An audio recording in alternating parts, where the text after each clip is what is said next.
Welcome into the Esports Series Championship Nationals for 2026, everybody. We are just about ready to jump our way into some Minecraft Bedwars, but before we get into that, my name is Quinn, better known as Colorblind. I am joined here with McCorn Meal. Corn, how you feeling today, man? I'm feeling great, and first and foremost, before we go any deeper, it is great to have you back on the broadcasting desk. He has been out of commission for quite some time at this point, so having him back on the desk, this is the first time we've gotten to work together. We've been working in the same space for so long. But so look, long. To have you, it's good to it's be going to be here. a pleasure. Let's have some fun. Good to be here, man, and we are going to have a lot of fun. But first, before we jump into the Minecraft Bed Wars, I want to talk you through all the fun that we had yesterday in early parts of the week, starting things off with our Apex Legends that finished up yesterday. Huge shout out to all of these teams that you are seeing here. Wiley High School taking it home when all was said and done. Yeah, just a 2-point edging there, right? It's such an insanely small margin between those two schools. With Wiley High School, I actually got to watch the last moments of that tournament yesterday. Yeah. It was a crazy hot drop between the first and the second team, between Wiley and the Trolls there. The Trolls ended up dropping out just a bit early in that match. It was a third party that ended up taking them out. Ooh. Wild stuff at the end of Apex yesterday. Hey, man, when you come to the ESC, you are expecting absolute cinema. That's exactly what Apex Legends delivered. That's also what Fortnite delivered, though. Let's take a look at our Fortnite leaderboards as well. Take a look at what we saw there yesterday. EXPL Burl Wolfpack Alpha taking the win there. Yeah, you can see quite a spread between those top three teams and then the rest of the teams that were down there as well. The Dogs and Orion, they had quite a fight in them, but it just wasn't enough to match the Wolfpack at the top. And look, once the alpha, always the alpha, as they say, right? And for the Esports Series Championship, we have to congratulate the team at the top for the XPL Burl. Again, congratulations for not only the Fortnite wins, but a great day of matches yesterday. Fortnite was fun to watch, too. Yeah, lots of great drops, lots of great teams coming out here to Orlando, Florida. Playing in here in the live venue at Full Sail University, it is always super fun. We also, on top of Minecraft, have a lot of things going on in the background here. We have Rivals, we have Overwatch, we have Rocket League, and we have Valorant. Let's talk our way through those pools there. Let's do it. Look, I mean, throughout the rest of the weekend, not only do we have Minecraft to kind of end things off here today for our Saturday, but into tomorrow, I mean, just plenty of championships that are taking place. Marvel Rivals, we'll take a look at the pools here. We also have brackets that we're going to be able to walk you through, but let's just take a look here at some of the teams that are at the top of their standings at the moment. Pool A and Pool B, the top two teams, Lemoore Knoll as well as Norwalk High School on the right-hand side of your screen there, too. Both of those teams undefeated, flawless throughout the day. Stuff you love to see. Stuff of champions. Yeah, absolutely. And again, like championships, obviously, you have to go into that bracket. You have to get things going there. But when you start off 3-0 in the pool play, I mean, you have to be feeling great, especially on land when you come out here to Orlando, when you get that good start going. Yep. That's exactly what you want to see in pool play. It will be interesting to see how it translates into the bracket play. Absolutely. And look, you and I being Call of Duty people, at the end of the day, look, Saturdays are great. It's all about how you perform on Sunday. So as we get into the bracket for what will be our Marvel Rivals on Sunday tomorrow, this is really where things are going to start to heat up a bit. This is where you have to not only be great from Saturday, but take everything you learn, bring it into Sunday, actually play well when it matters the most. Absolutely. Let's take a look at our next match, that being Overwatch. Let's take a look at our pool play over there as well, concluding here today. Again, you look towards the top of the pool, 3-0 from the WTX Kraken and the IF Atomic Black, respectively. Again, same thing that we're going to say with Marvel Rivals repeated here. It's always great to come out here. But that being said as well, when you go to Sunday, you're going to be looking at these teams like the Franklin Storm, like the Centennial High School teams that dropped one map, and go into that film room to take a look at where they went wrong, make those readjustments. Those teams are not out of it by any stretch of the imagination. No, not at all. And with these hero shooters, you know how competitive they can be, especially towards the end of the weekend. So these are going to be matches that not only bring a pack, but they bring a punch as well. And that is what you want to see out of these young students. And again, one of the things that has been kind of widely talked about throughout the entirety of the weekend, the age gap between some of these players. You have guys who are out here 16, 17 years old. Then you got these youngins who are just starting their journey into adulthood. And it's so cool to see everybody coming together and being able to not only play against each other, but get great competitive experience at the same time. Yeah, and it's a really interesting discussion to have, because what really matters at the end of the day, obviously these kids, they're all young, but you're talking about the next generation of the kids versus the kids that are kind of on their way out. Is that maturity? Is that level of maybe competing in past examples of events like this? Maybe an example of you having a little bit of an edge, or does that extra reaction time that we often see from the younger kids, the kids that are entering their prime, does that set the differentiator between these two kids? Exactly. And that's I just love that you bring that in the conversation, because like, when you were younger, it was always, wait until you're a little older. Your decision making is going to get a little bit better. Like those little moments where you might get upset and that kind of throws your mental off. It's like, well, that might not work out exactly the same as it used to. So some of these younger kids do have a very strong mental fortitude, and I wouldn't be shocked if we saw some younger kids not only be able to rise to the ranks, but maybe even give some of the older group a challenge. Yeah, absolutely. Let's take a look at our Rocket League pool play as well, see how things are moving over on that end, as we see, again, 3 O's across the board on the RM Grizzlies Alpha and Affinity Esports Red, respectively. Very similar story across every single game. You're seeing all of these teams towards the top of the pool with the 3 O's having a very good handle on things early on in the LAN. But look towards a team like the Franklin Storm. I know that they have in the past competed very far within these events. Look for them to make some noise there on the Rocket League end of things. Yeah, Rocket League's one of those games where you can come in on any given day. Yes. It can be very difficult for you. Like, you can find yourself in a deep hole game one, all of a sudden the other team's got momentum, and it's like, dude, what are we doing? Like, we're I think some of those like more competitive like team-based hero shooters, you can kind of like have a bad moment in the game, and then you can start getting that ball rolling towards the end of it, and usually the team that's going to be the best is going to come out on top of that. Rocket League, you can just simply have a bad day. We've seen it from the top level down all the way to the high school level from the RLCS. Like, there are teams that just simply have bad days, and they lose, and everybody's like, oh my God, and then the next day they come out, it's like, oh yeah, they're champions again. That's right, I forgot about that. Yeah, again, day by day, it's all about the momentum at the end of the day that go getting that ball rolling. Let's talk about Valorant here for our last pools before we jump our way into Minecraft. I know you're excited for this one because you'll be on the desk as well tomorrow casting Valorant, but taking a look at this, again, same story, slightly different font. You're looking at these teams as well. The WTX Gushers, for example, as a team that could potentially play spoiler to the top of the pool. Yep. But Valorant, I feel like really does, outside of pool play, have a little bit more within the bracket to give.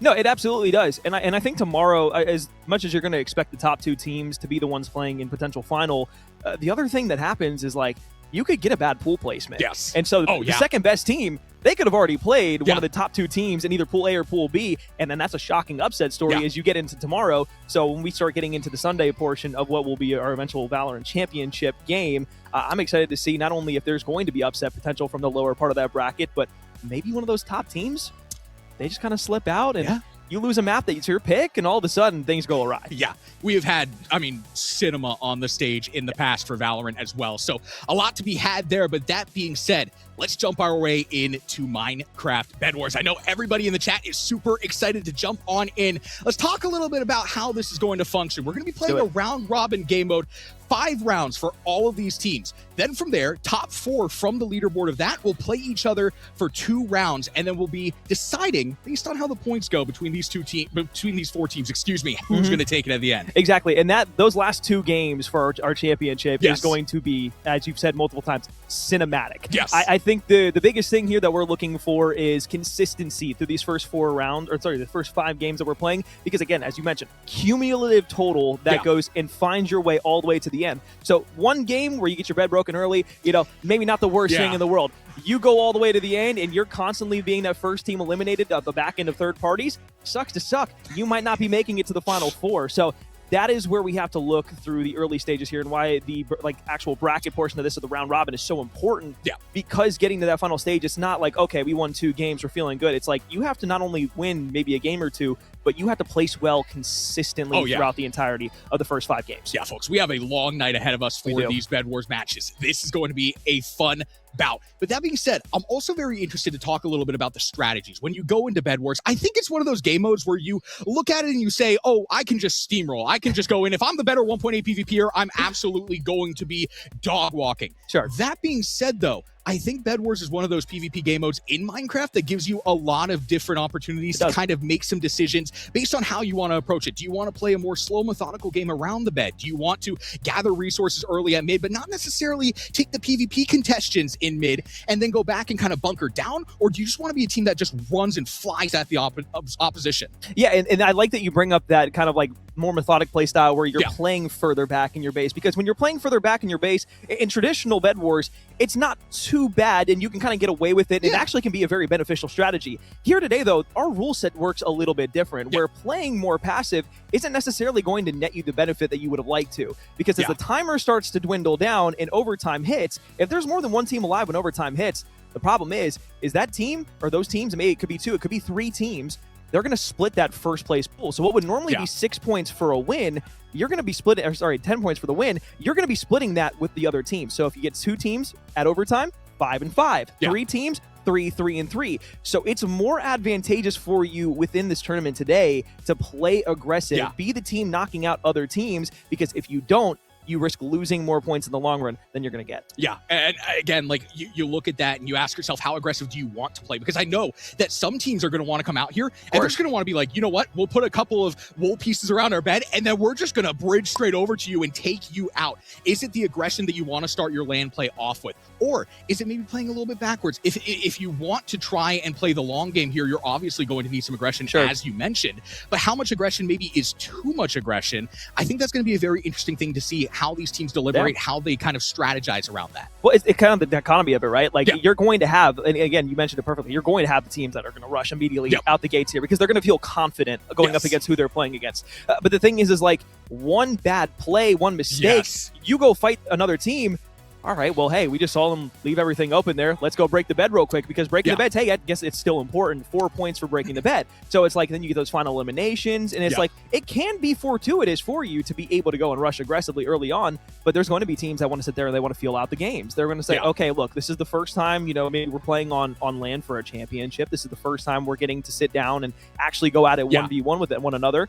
And then it's like, okay, well, I want to play a bit more passive here. Maybe I'm a bit more afforded that in the early stages, but if you fall behind early on and then you're trying to be the aggressor later on and maybe your team's not built around that, that's when you start getting into a slippery slope of like, well, now we're just kind of running it down.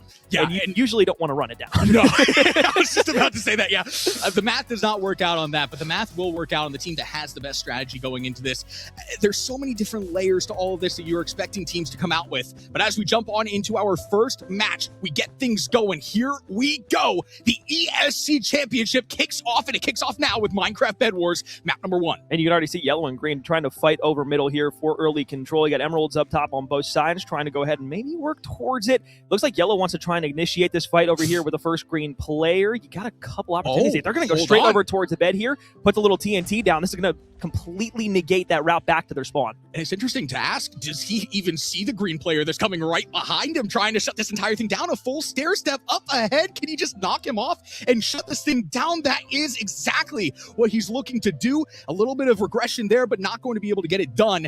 And you still see green holding strong. And I like that from yellow, though. You get an opportunity early on here to say, okay, let's push a couple of bodies over here. If we have somebody that goes a bit too aggressive early on, the beautiful thing is we're still in the early game. So you're really not risking too much. You're just kind of feeling out your opponents, how they're going to play. So I don't mind that from yellow whatsoever. I love this from green then. The follow-up into this side of the map over towards yellow. They're saying, you know what you can't do, we can do better. They also were able to pocket some of those emeralds over on their side of things. So that's going to be good bed control. Now you're trying to find the kills to justify the positioning here over towards the yellow side. You're going to get that first kill to go, and you keep your presence known over towards the side of the map. Yeah, when yellow started to tower there, I'm not sure he actually saw the player behind the other opposite side pillar. So kind of a bit kind of fortunate in that regard, right? Because now you're looking at it and you're like, okay, well, if we're green, now we have full control. Yellow got way too aggressive. I think if you're green right now, I think you're looking at yellow as this team like, okay, we know they're going to be annoying in the early game, but they're not really getting many resources. This is a team you can kind of ignore unless they start to kind of throw more at you. Yeah, and you see it there. Dingle Monkey gets another kill on the board there and is immediately going to hightail his way over towards yellow, while in the meantime,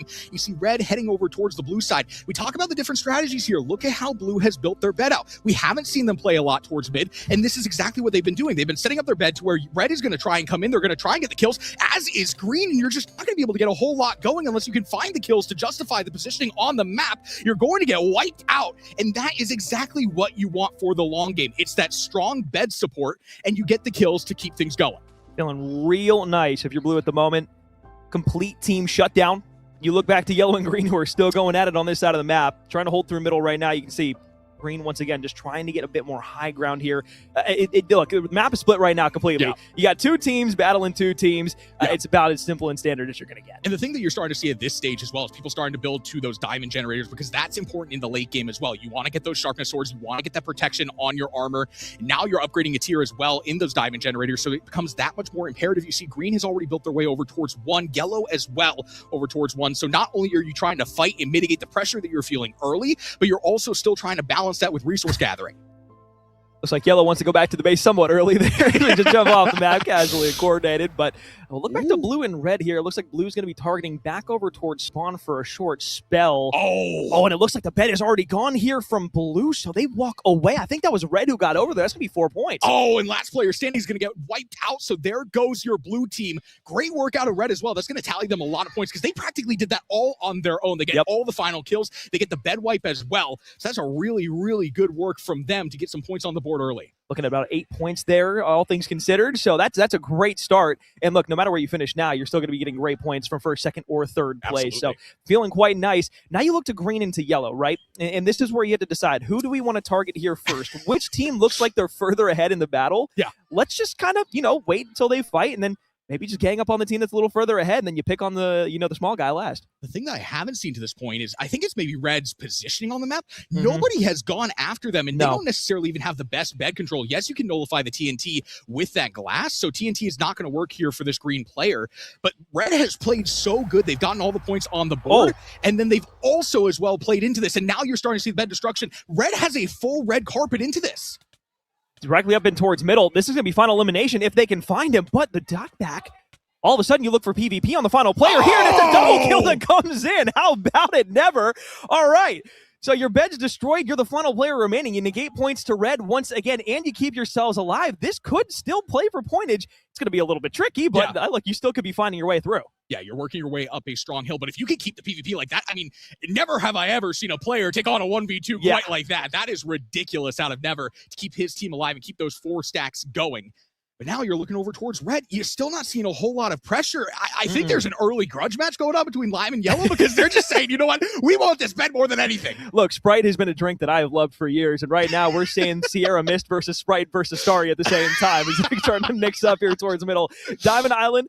Now over an opportunity for Yellow to grab some materials here. But look, Red is still going to be the biggest question mark here. Where are they going to look? Because you still have Lime Live. Even though their bet has been destroyed, they still have plenty of players on the map to work around this. It's not the end of the world for them. And I think you could argue it might make things a little bit easier in terms of the decision-making because now you don't have a bed to guard, so you just have to take the aggression moving forward. Starting to see a couple of kills matriculate their way in the feed over towards that Red side from Yellow getting a little bit active over there, just trying to keep them off of that bed. But you're still not seeing a whole lot of approach over towards Red. They have been completely uncontested to this point, Corn. And they're just going to continue here. TNT drop down, trying to destroy it here. They're going to quickly patch up that hole, but green is in. Final kill going to go through there. And that is going to be another point here for Red on that final. Looks like another 2, actually, as the second player from green is going to drop into the void. So I think there's 1 player left here from green, maybe 2 if I counted correctly, but I think it's just the 1. They will get the repair here. That got close for a minute from a team that had nothing to lose. You bring the invisibility pod into that as well. That's something that we haven't even mentioned. I mean, there are some really crafty things that you can get. You can get the iron golems as well, just help support yourself. Like, there's a lot of different tools at your disposal, and I love what I saw out of Lime there. Unfortunately, with the bed being broken, that just makes it a little bit difficult to execute. You're really just kind of throwing everything at the wall, hoping that something sticks. It doesn't that time. Now 2 players stand for Lime, and it comes down to Red and Yellow really here. I think Lime is a definite dark horse pick if they want to get anything done, but they can make things a little mixy. As we start to move across, and you can see just the entire fortress that Yellow has set up at the moment. Oh, geez. Right across the end, 20 minutes remaining here inside of our first game in the round robin. Plenty of opportunity for Yellow to start moving around the map. They're going to go ahead and find themselves at least at the demise for the moment. You still have Red, who's just kind of towering up right now. They don't seem to have too much presence around the map. Maybe a few players pushed up in the middle, but Lime still has good control of the mid-island. Yeah.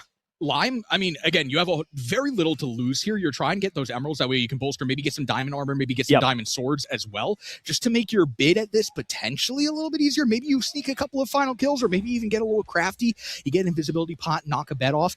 It's a great opportunity, but you have a lot to lose as well.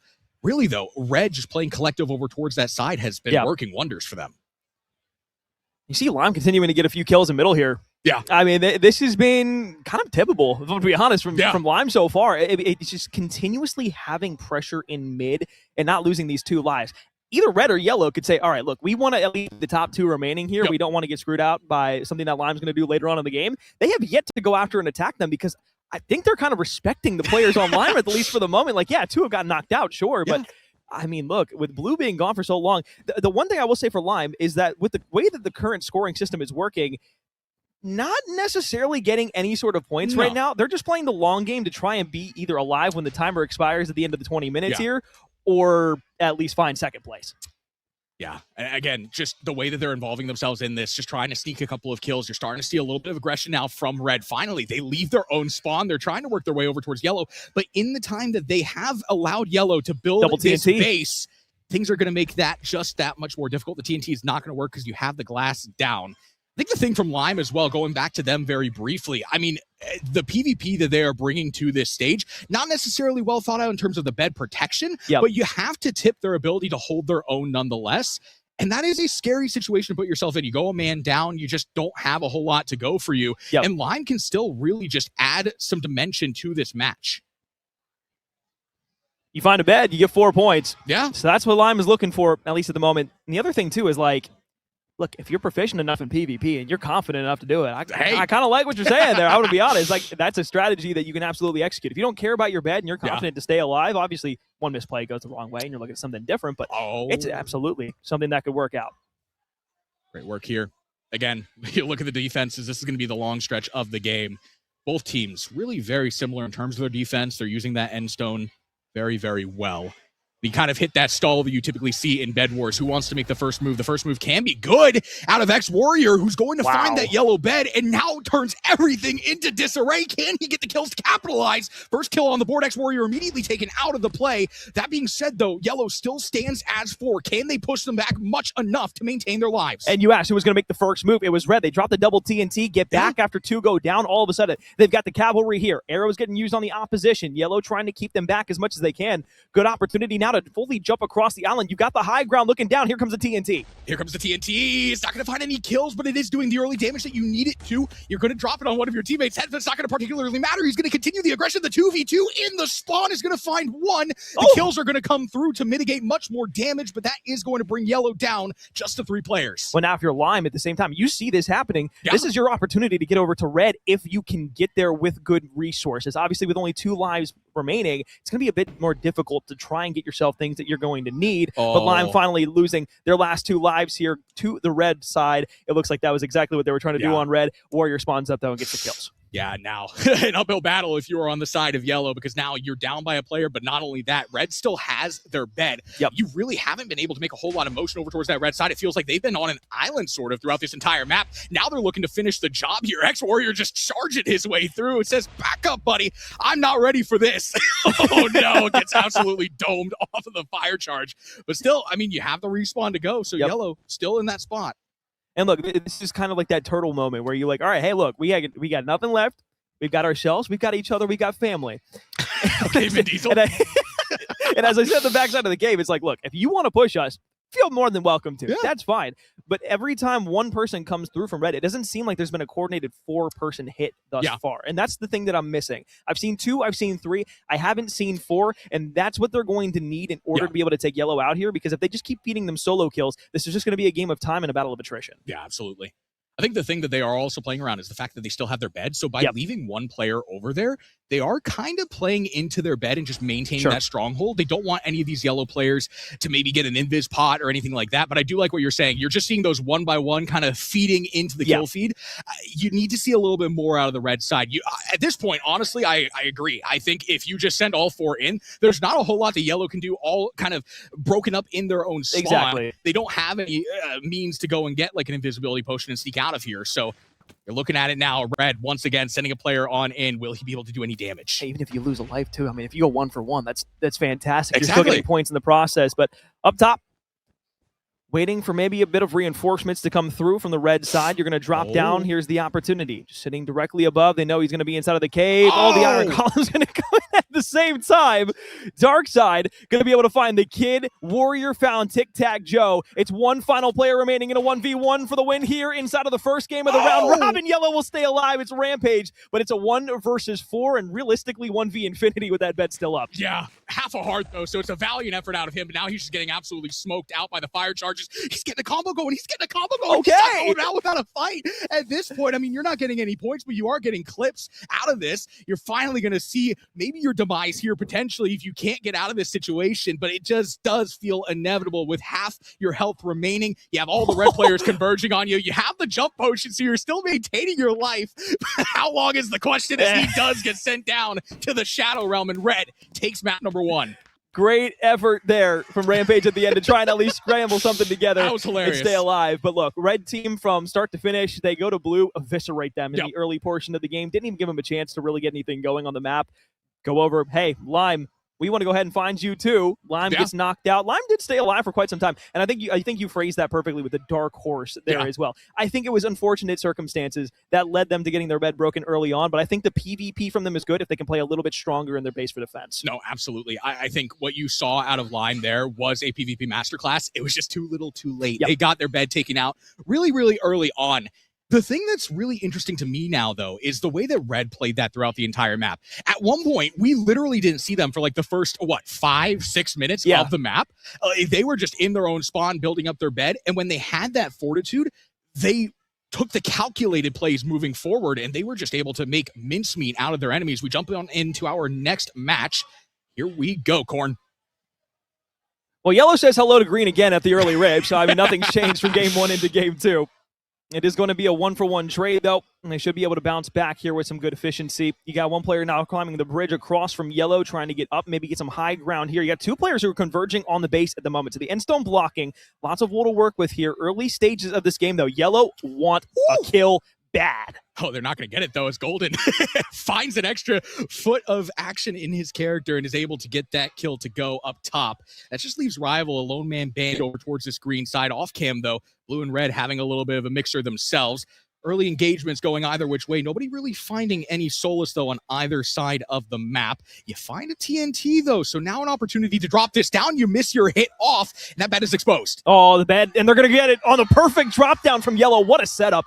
Great work. Can you find the kills to justify? That's the questioning. The answer is yes. You find 2 to go. Excuse me, the answer is no. I'm colorblind for a reason. And you're not able to find the kills, but you are able to find that bed. So now final kills can start to come through, and you are able to find one, eventually another to go as its order places an order for 2, sends them straight to the defeat screen. Got the last 2 players just trying to play as far back as they possibly can. They want to play a line for line. But, I mean, look, that was, 2 minutes into the game, and all of a sudden it looked like it was pretty much impossible. Yellow and Red on the opposite side of the map, now going for something. They want control of Diamond Island, but now as the Red is going to be able to find a kill quickly here, that side of control is good for them. It looks like it's going to be a 4v3 here, potentially 5 seconds left on the spawn.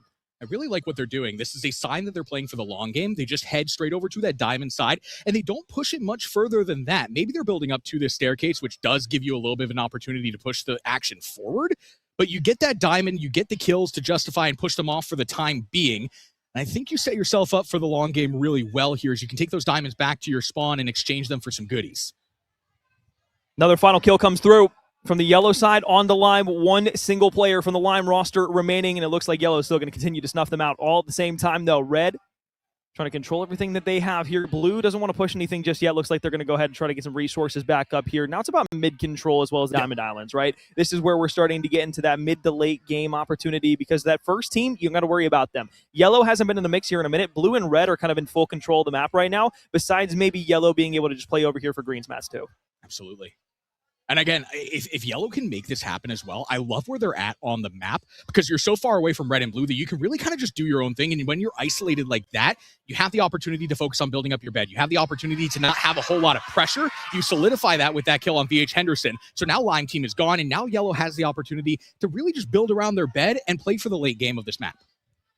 Not sure if you can hear it through the microphones, but in the venue, a couple of the games of Bedwars are finishing up in a few other places, and I can hear a lot of young chatter, a lot of clapping, a lot of hype and happiness. So look, I'm going to be honest, LAN environments, some of the best that you can be in, especially within the esports scene, and seeing a bunch of kids being able to get extremely happy about winning and getting that competitive fire burning within them. So cool to see. Yeah, I mean, this is a very, very special event within the LAN scope as well. A lot of great things to be happening here. A lot of great kills to be found as well over towards this diamond generator, as Red and Blue have just continuously been trying to contest this. They are both desperately looking for these diamonds, maybe an opportunity to hit a couple of shots out from behind as well, but going to be taken out. And again, Red just continues to maintain their hold here. And this Falcons white roster, one of the rosters coming into this, that was kind of something that we were able to talk about, this being the Red team.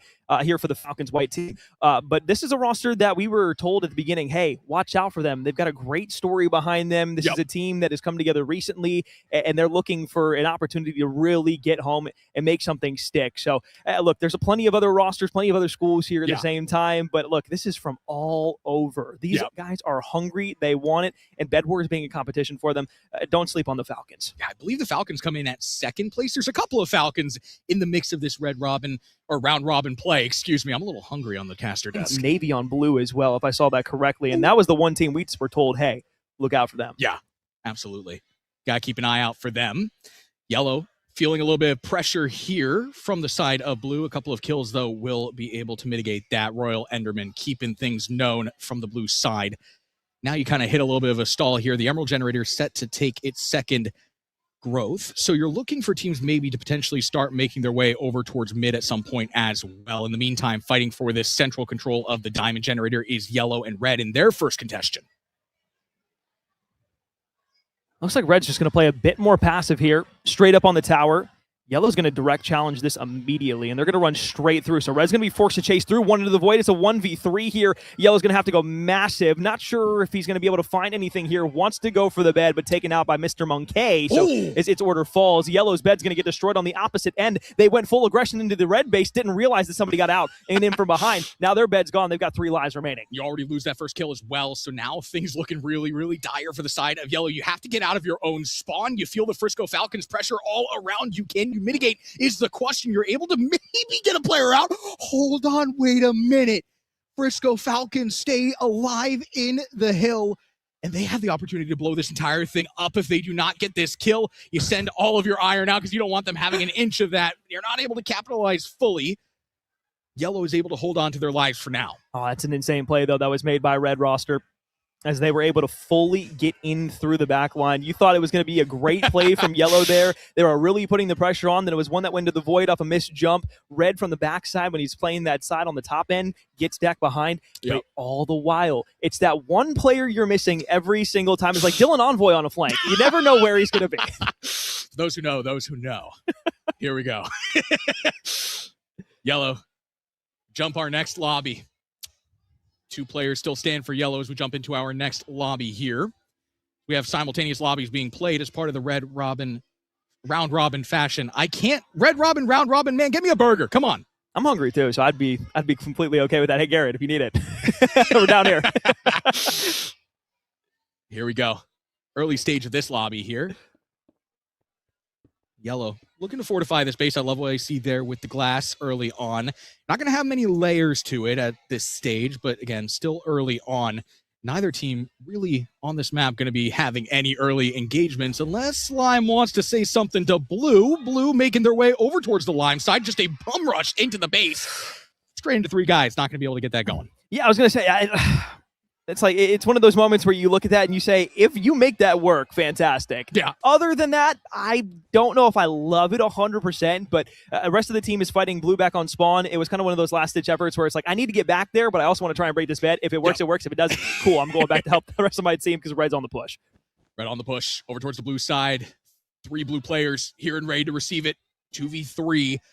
You have a TNT in your inventory is the question here if you're on the red side. The answer is no. It's just a straight rush on in. You get knocked down a peg, and blue is going to be able to finish the job there. Great mitigation from blue to hold them off.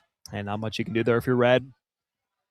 Yeah, the reinforcements on the back end after yellow push didn't work out too well. Lime's still looking around, maybe able to find something over there. They go 1 for 1, but it's 2 kills that go into yellow. Looks like they're just holding this first onslaught away. I think there's only 1 player left from this Lime roster over on yellow right now, so it's a comfy little look at the bed, but I just weren't able to get anything for it. Red now wants to make an attack on the opposite end. They're getting fought by 2 teams. Yeah, and yellow off of the respawn as well here. You're feeling the pressure early from every single team in the lobby. They all want a little piece of yellow. Green as well, jumping on into the mix. Hold on, wait a minute. Is this a collab? Green and red jump on in. Who's going to get the bed? The answer is yellow, absolutely getting decimated by green, and a couple of final kills will find their way through as yellow practically gets wiped off of the map on a double team action from Lime and red. Oh my goodness. this. Red drops in. Green says, hey, I know we just not here, but want to see something funny? We're going to run it back again. They get back across the bridge. They get down. They sneak in for the bed. Red gets a couple of sneaky kills in there, so they get a few points out of that, but Green walked away with the majority there. It's only one player remaining. Now it's just a fight for 1 point here, but still plenty of beds to be broken. Wow. That was nuts. You do not expect that to be happening. Usually it's like that one-on-one team engagements, but they just all said, you know what, Yellow, we've had enough. We've had enough of you. Get them off the map. Snuck in the Trojan horse on him. Speaking of the Trojan horse, using some wood over here from Red side to lock things down. Good opportunity for them. Yellow team finally gets eliminated as you just send it into the void if you're the last man on Yellow. Not trying to let any more points be gained from any of these teams. You're feeling a little bit salty after that last one. We turn our attention over towards the blue side where a Rye player from Lime is trying to make things work. Not going to be able to, but you're starting to see a push from Red potentially developing as well. And now will we see the same thing again between between Red and for Green on the push directly here over towards Blue? Looks like Blue's playing this a lot differently, though. Yeah. And this is kind of the strategy that we didn't get to talk much about in the first game that we were watching. This is more of that reserve style of play where they're fortifying everything that they possibly can around their base, waiting for another team to attack them, and then potentially being able to flip that to an offensive. Yeah. Good mitigation. Red making their way back with a couple of diamonds as well in hand. Those should be good to add on to your defense and a little bit of offense depending on what you want to do. The blue bed gets destroyed in the meantime from Lime. Again, Red and Lime are just continuing to work together, and now it's a one-man band into the hill. Zero Mech will finally be taken down, but not before he takes two of Blue with him. Last player standing for Blue, and you have another Lime player creeping on in to finish the job. He'll do exactly that as Blue team gets sent to the defeat screen. Oh, it's unfortunate for Blue. You get knocked out there. We'll be taking home, I think it's 3 points there for the third place finish. So it's not the worst thing in the world. You're still getting points. But again, only the top 4 teams of accumulative points will be making it into our final 4v4v4v4. That's 2 games. And again, it's just all points. It doesn't matter realistically if you win. It still matters for the points, of course. Yeah. But it's not necessarily a definitive like, hey, if you win, you're good. And the question is, Red and Lime are the only 2 teams left. I mean, who's gonna betray first? Like, do we want to just play until the end game, guys? Like, you guys seemed really friendly to this point. It's gonna hurt me to watch you guys have to turn the blade on each other. Oh, I love this. Getting the water on that's gonna make things so much more difficult because now you're gonna have a tough time mining through that. Oh, just a water bucket and a dream here for the side of Red. And a couple of kills is going to continue to hold them strong on this map. And they're just on opposite corners of the map as well. So you're playing perfectly, just completely diagonal to one another now. So it's a long journey getting back to the opposite side. If you want to make a good team push, we saw what Red did earlier, where they were just able to sneak someone in around the back end. Who's to say we don't see one of that again? But you mentioned it beforehand. You don't want to see the betrayal, but every good Hollywood love story ends in heartbreak. Oh, man, I'm just not ready for the heartbreak. I'm just not ready for it. Oh, no, it looks like Red is going to be the first one to make their way on over, or will they? Zero back. Oh, they both fall. Oh, no.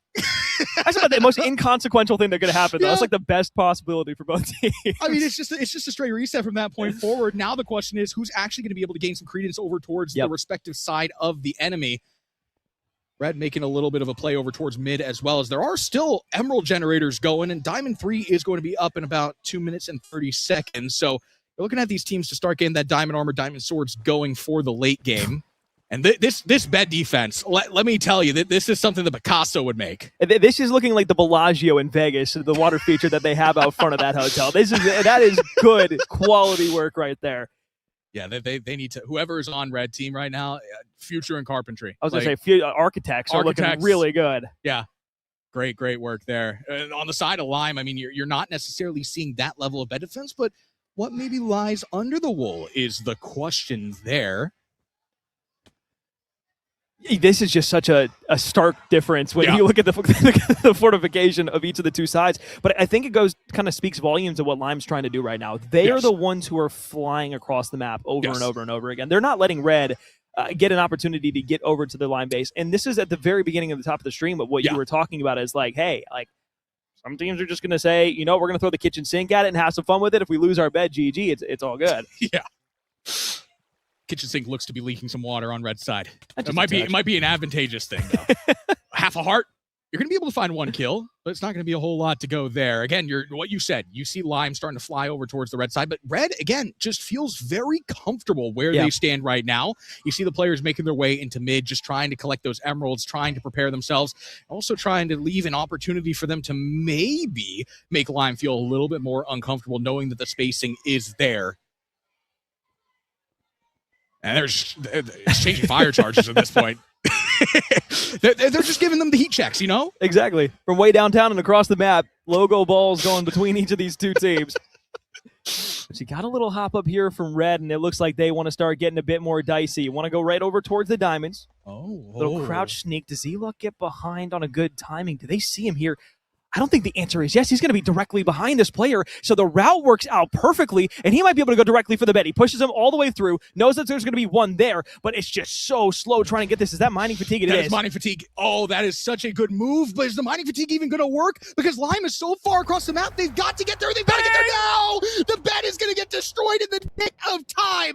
That's going to give Red full credence on this map. It doesn't matter that they don't get the kill. Lime is now running around like chickens in their heads looking to get chopped. And this is what Red has done so well all game. Yeah. Get one player just to sneak their way through, don't get spotted by the enemy, and then just go directly for the play that makes the most sense in the moment. It's not trying to overdo or overcomplicate something. They wait for the moment to strike, they coil, and then when they're ready, they break the bed, and they look like in the prime position right now to be able to take this. Wow. I mean, what a play there. Even through the mining fatigue as well, just taking full advantage. And that really just comes down to the fact that Lime was trying to be aggressive over towards the red side. They send so many players over there knowing that that bed defense is so strong. And you're just not able to get it done because you only have one player to defend your own bed. A lapse in judgment there that might give Red a red carpet to win this map. You're looking for the kills to continue to presence your match on this, and you're going to find one that's sending one off of the map for now. Looking poised to take not only 4 points for the bed, but another 4 points for the kills and 10 points for placing first here inside of this round robin match for themselves. And you're looking, at least for right now, pretty imperfect. Yeah. Not a lot standing in between you and the opposition. 3 players from Lime scattered within their base or around the rest of the map. They're trying to drag this thing on. Right now, it would be in Lime's best interest, of course, to just drag this all the way to the end, to at least not give Red the ability to get more points, and maybe even break Red's bed in the process. The question is, really, can you? Now Red starting to show the aggression. Now that they've earned it, they are just going to send it straight forward. Any kill is a good kill here, and any death is just a respawn opportunity. Can you find them, though, is the question. One will come through, but will you be able to find much more as one Red player still stands, as does 2 Lime players, just trying to jockey for position. They will be able to get him dealt with. Then you still lose a player in the midst of that, and Red still has all 4 alive. It's just a matter of time, Corn. You can appreciate the PvP there, though. They go 3 for 1 on those trades. Yeah. They only lose a body. Obviously, Red's just trying to go ahead and get the game over with, so they might not be playing it as methodical as they could have. But, I mean, even just looking at it from a baseline, this Lime team, it has not only gone toe-to-toe, you just get that one little slip up there. This is a completely different game at this point. It's not to say that Lime has lost the war in any sort of imagination. It's just more so, hey, this one small little moment completely changed the game. And that's what you look for in Bedwars. It's not always the flashy plays. It's not always the team that's just going to barrel stuff you. It's just that small little adjustment that just blows the whole game open. We're going to be talking about that flank for centuries. Here we go. Red hit 2 electric boogaloo. Let's get it going. Send 1 Lime player slide. It's just, again, a matter of time. They don't even know where he is. Knocking him down and trying to get him off the map to keep your life about you. But PVZ finds one. Can he find the second off of the golden apple? The answer is going to be no. Creepy or Twitchy stands tall, but he is the last one standing and has another Red player in his face who will finally finish the map as Red takes the map to go. Really in a flawless fashion there, Corden. No, it was. I mean, from the very beginning, the confidence to be able to take over blue, done, dusted.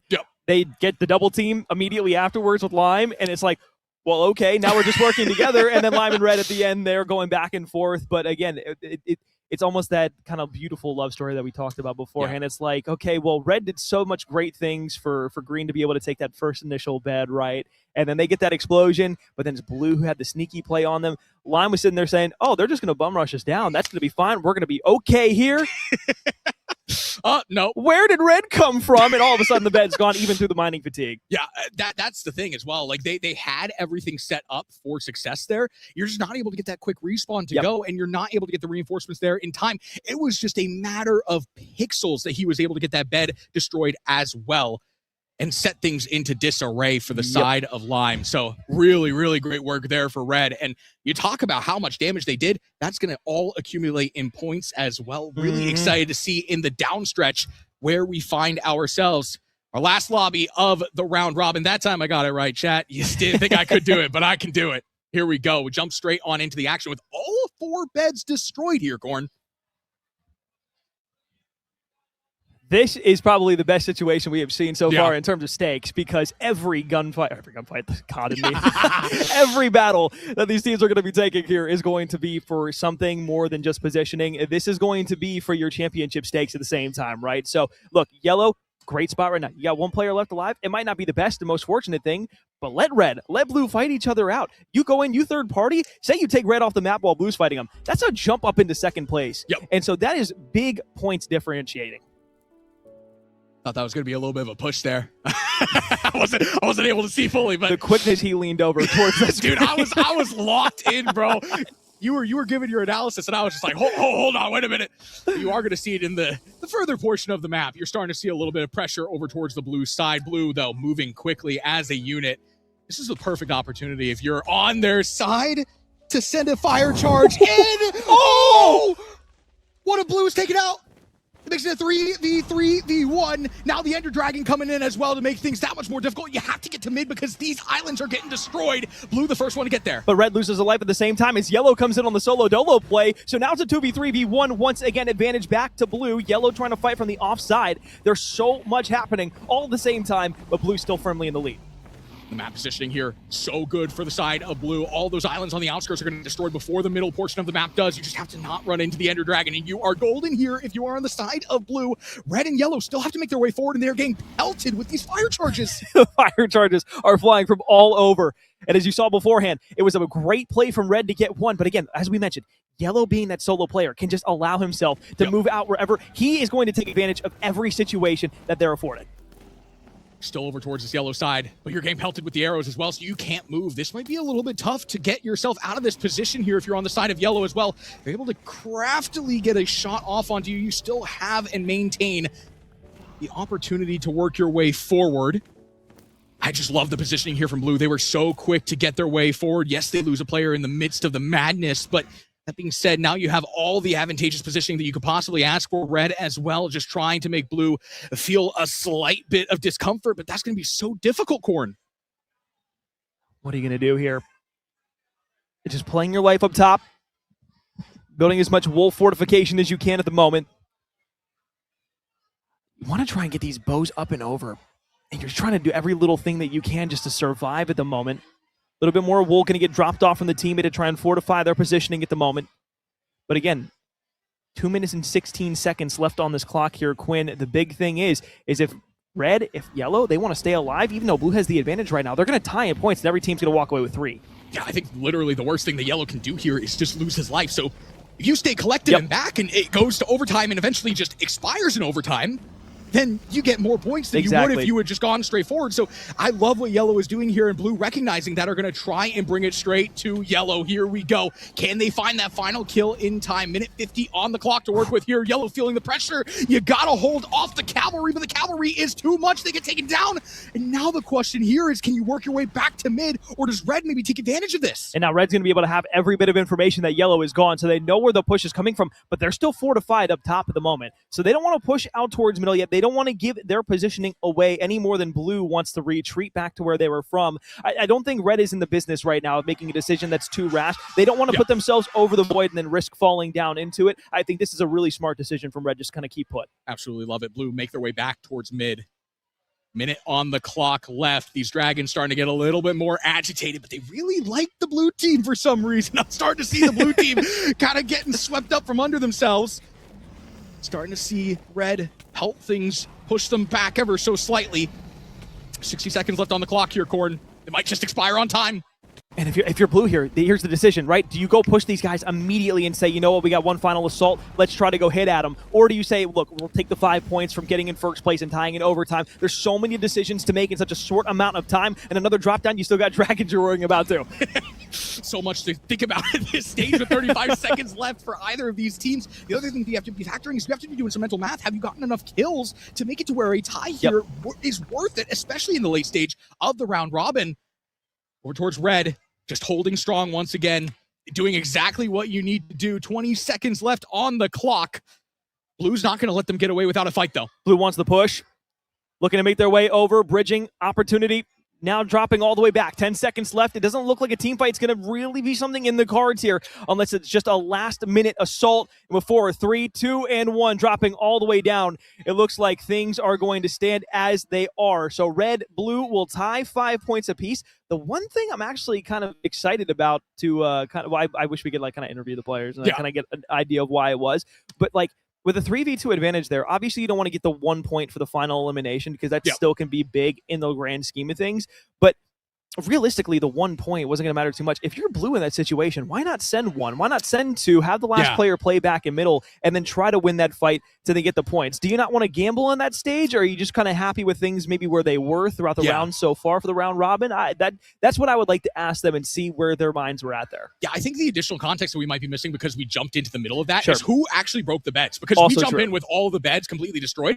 If that's in the case of blue, I mean, if you got the majority of the beds destroyed, then at that stage you're like, yeah, you know what? We have all the points that we need. If they want to come fight us, sure. But they're not going to want to because they're also trying to hold on for some points. We missed a little bit of context there, but we'll get that context back to you at home once we do get our graphic going and see how things stand after the round robin. But, I mean, that being said, a photo finish for either team as they are going to collect 5 points and a couple of kills in the midst of that as well. Yeah, and that final sequence there at the end of that game, I'm glad we were able to jump into that because that was exciting to watch. The first few games, it wasn't necessarily anticlimactic. We had that red versus green at the end of the one. Yeah. And there were a few other great games in there as well, but I think that final game kind of summed up, it almost was like we got a taste of all the different strategies throughout each of the games, and that final one was like, okay, here's how it can end if you don't really pick or choose either one. So I think that was cool to see out of each and every team that we saw so far. The big thing that I've started to notice here is it not only is dependent on where the game is going, but it also is very dependent on the level of comfortability from the teams that are playing here as well. Yes. Because it is felt like when we saw the red team in the third game that we were watching, that red team was by far and away being able to dominate map control, not be too aggressive, but they picked and chose their moments precisely. Yes. And it's wise decision making and kind of what we talked about at the beginning between potentially wiser in age or some of the younger players that say, okay, well, we need these points, we just got to push.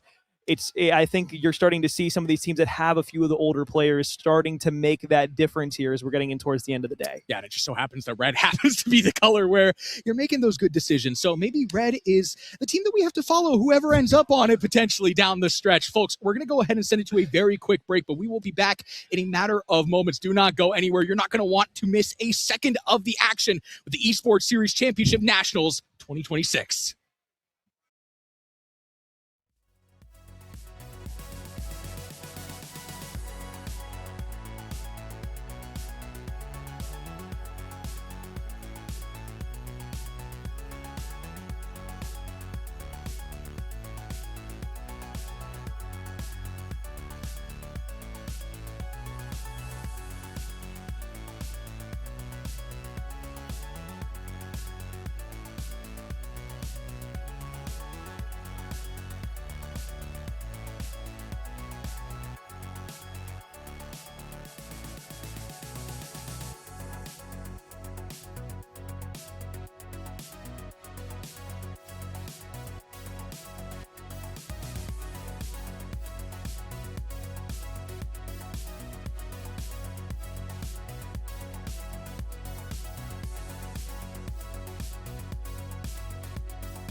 Welcome back into the Esports Series Championship Nationals for 2026 Minecraft Bedwars Edition. Colorblind joined with Corn on the desk as we're about ready to jump our way into round 5 of our round robin. Didn't call it Red Robin this time.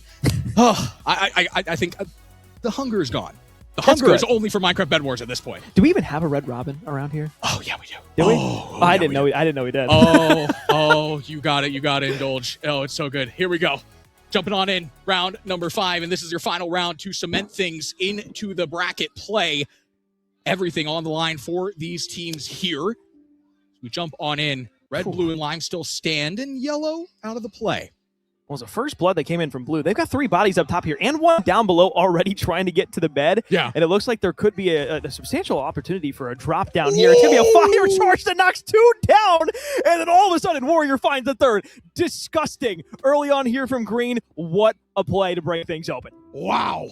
Great work from the Raiders there. They hold things down in a magnificent way. 1 fire charge vanquishes the dream of blue, and now here comes Red over towards the blue side. So how the turns will quickly table. Red bridging their way over towards the top. You drop 1 player down just to add insult to injury. You're finding kills. You're pushing them off of the map. A 2-for-1 trade, trying to break your way into the bed. And can you get in there? I don't think they saw him go in there, Cord. He's going to get the bed break for free. All of a sudden, blue is completely gone. Red makes an incredible play, and that was all set up by green with 1 singular fire charge. So you talk about the domino effect fallacy. Hey, that just slipped into full gear there. All of a sudden, yellow's off the table too. Blue is gone. When did yellow get in the middle of all of that at the same time? I could not tell you, Corey. Excuse me? What is going on? What is going on? We jump into the first couple of seconds, and we already have a team immediately eliminated.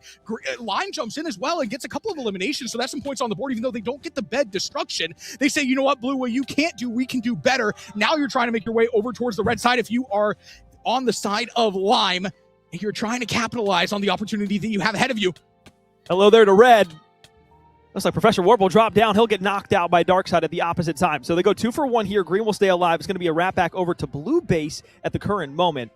And it seems like as we start to push this one forward with beds being broken, with these last 2 teams alive, this is still very early on in this game, all things considered. Yes, but if you're the Raiders here, you want to be very careful of this red team. This is the team that many expected coming into this to be first place. Currently 4th place on our play. But that being said, even a slow start on land, you can make things happen when championship comes around.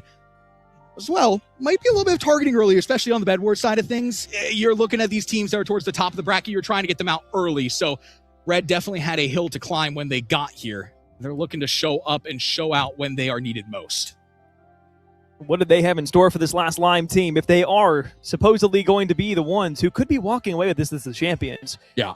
Well, now we get to see what kind of firepower they will bring over towards this green side. Are they going to play more methodical here? Are they just going to go ahead and slowly build up their resources here? I think the answer is probably going to be yes. Yep. It doesn't seem like a team that is going to be lost for words when it comes to the strategies that they're going to employ over the next few minutes.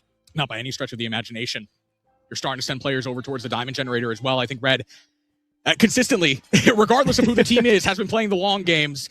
Oh, wait. 1 player over towards the side of red, but not going to be able to capitalize. You have another one trying to trickle their way on in from the top side. You're able to deal the first one's deck. Still have 1 to deal with here in lime, slowly but surely trickling their way over towards red. Question is here, Corn, with this advanced positioning, can you get anything to go? I mean, Quinn, that bed was exposed. They were seconds away, if not milliseconds, away from losing that bet if you're the red side. So heroes drop down at the best moment possible. Green drops down into a fire pit of, what was it, 3 fire ants at the same time? Basically. Normally it's not that bad if you step in a fire ant pile. With the son of the Immaculate Spartans, it's a bit different when it comes to that conversation. It's like taking a hot tamale and then taking the hottest pepper on top of it. They're red for a reason, you know? Like, exactly. red usually means hot. You don't want to go like towards stay hot. away. Yeah, exactly. I maybe Lime missed the memo there, but they surely do know now. And I love what I'm seeing out of red. You take that first engagement, you win it, and then you immediately start bridging your way over towards mid. Continuously talk about the long game. You want those emeralds. Doesn't look like either team has really made a strong vestige over towards mid either. We've really just been seeing the POVs from each respective island. So this is really good out of red, and they're also making a little bit of progress over towards the lime side and stealing a couple of diamonds. Up and towards middle. We got 2 players that are just kind of keeping an eye on each other right now. Not necessarily a fight that's going on, just bridges that are going to start connecting diagonally to make this at least a bit of an easier trek across the map from red and lime. As you look here now, it looks like the chase is going to be potentially on for one. Directly behind, now it's a wrap back. All of a sudden, it's a 2v1, and Darkside completely knocked off the floor. Red say, all right, this is our opportunity, now our moment. Let's charge forward. We've got the bridge in front of us. Let's do this thing. I swear that other guy just spawned in there. Like, you expected the respectful thing to happen, the 1v1. Nah, bro, 2v1. Take it or leave it. Immediately step back to your spawn. Not going to be able to get a single emerald. Oh, that's tough work, Red. Looking to build themselves a nice nest egg here with those emeralds in mid, and now starting to make Lime feel a little bit more uncomfortable. That being said, too, though, Lime building a nice bed defense. I'm liking the ladders and the placement on the sides of the wood there. It's going to be at least a little bit more difficult for Red to really get this push to work out and be effective early and quick. And I think that's the biggest thing that Lime are at least trying to protect from right now, is that they lose a body, they lose two bodies, especially against one of the best teams here. They're not going to immediately be under threat. They're going to get an opportunity to fight back. Anakin versus Anakin. Oh, bunch of Obi-Wans. He's just trying to play the high ground. Continually trying to take the high ground from him, though. It will knock him off of the map. Oh, that push there falls on deaf ears from the Red side. You still do add a little bit of pressure, all things considered. You talk about that being a very important part of this. You not want neither of your enemies to really feel comfortable on this map. Comes to a little bit of a slowdown here between the two teams. They try and reestablish and reassess what they want to do in the next stage. Yeah, Red was like, okay, well, we'll send a body over there, see what they respond with. And Green said, okay, we'll just go ahead and knock you back to the respawn block. We'll see about another 3 minutes when you get your resources, get back over. Red's going to send their first scout out, and if it's anything like last time, we're going to see the scarce jump scare again that we saw all those years ago. Many of you watching this probably not old enough to remember that, but the old men here watching Minecraft definitely do. Wow. Wow, John Scarce in 2026. Oh, my goodness. Here we go. Red building their way on up. Looking for an opportunity to shut down this Lime assault. You're just getting absolutely bodied, though, by the entire team. Same thing, slightly different font. Back to the respawn screen you go. And the thing for Red here is I don't think these one-off pushes are sustainable. You need to start gathering more resources. You need to get your diamond swords, your diamond armor, and you just need to send it forward with a couple of players. Obviously not too many, because you don't want to do the inverse of that and let them just come and get your bed for free. But if you are on the side of Red, you need to start sending out more players than just these one-off assaults. You will be able to find one, but you're immediately getting pieced off of the regain. Oh, and he's not going to let him get away with anything. Oh, my goodness. Can't even get the gapple off. And he somehow gets away around the corner. So he's alive on the touchback. Finally, Moose is going to be able to slide through, find Outpegged. And this is where we start looking at things a little bit differently, right? So now as Lime has started to get a lot more positioning, there was a void kill that happened just to Red by itself before that even started. So now they're losing even more resources. They're losing even more time. They're losing even more positioning on the map to Green, who can start to move around the way they want to. They got diamond control. They got emerald control. They have so much control on the map at the moment that really Red is playing from the back end. And I think those one-off pushes from before, I think what you were seeing, and the biggest thing that I saw from them was the fact that they thought that they could get away with it. Yeah. So again, being one of the best teams here on land here in Orlando, Florida, you're going to feel like you have the opportunity to do those things. What I like to see here out of Lime was trying to add some dimension to this hit, but immediately taken back and is going to be reapplied from Red. So you now gain that control of that diamond generator if you're on the Red side of things, and that diamond generator is a quick red carpet over towards your opposing side. In the meantime here, again, you're just looking to see which team will make the first mistake. You've seen many mistakes to this point, but you haven't seen the back-breaking mistake for either of these teams at this stage. Because Lime is still playing pretty passive, all things considered. Like they have, like, while Red has been getting out of their base, and yes, they're losing resources, as you said, it wasn't sustainable doing those one-offs. There were still a few players back, just continuously gathering, making sure they had plenty of things that they could use later on in the round to continue to carry out. So I don't necessarily hate what Red is doing.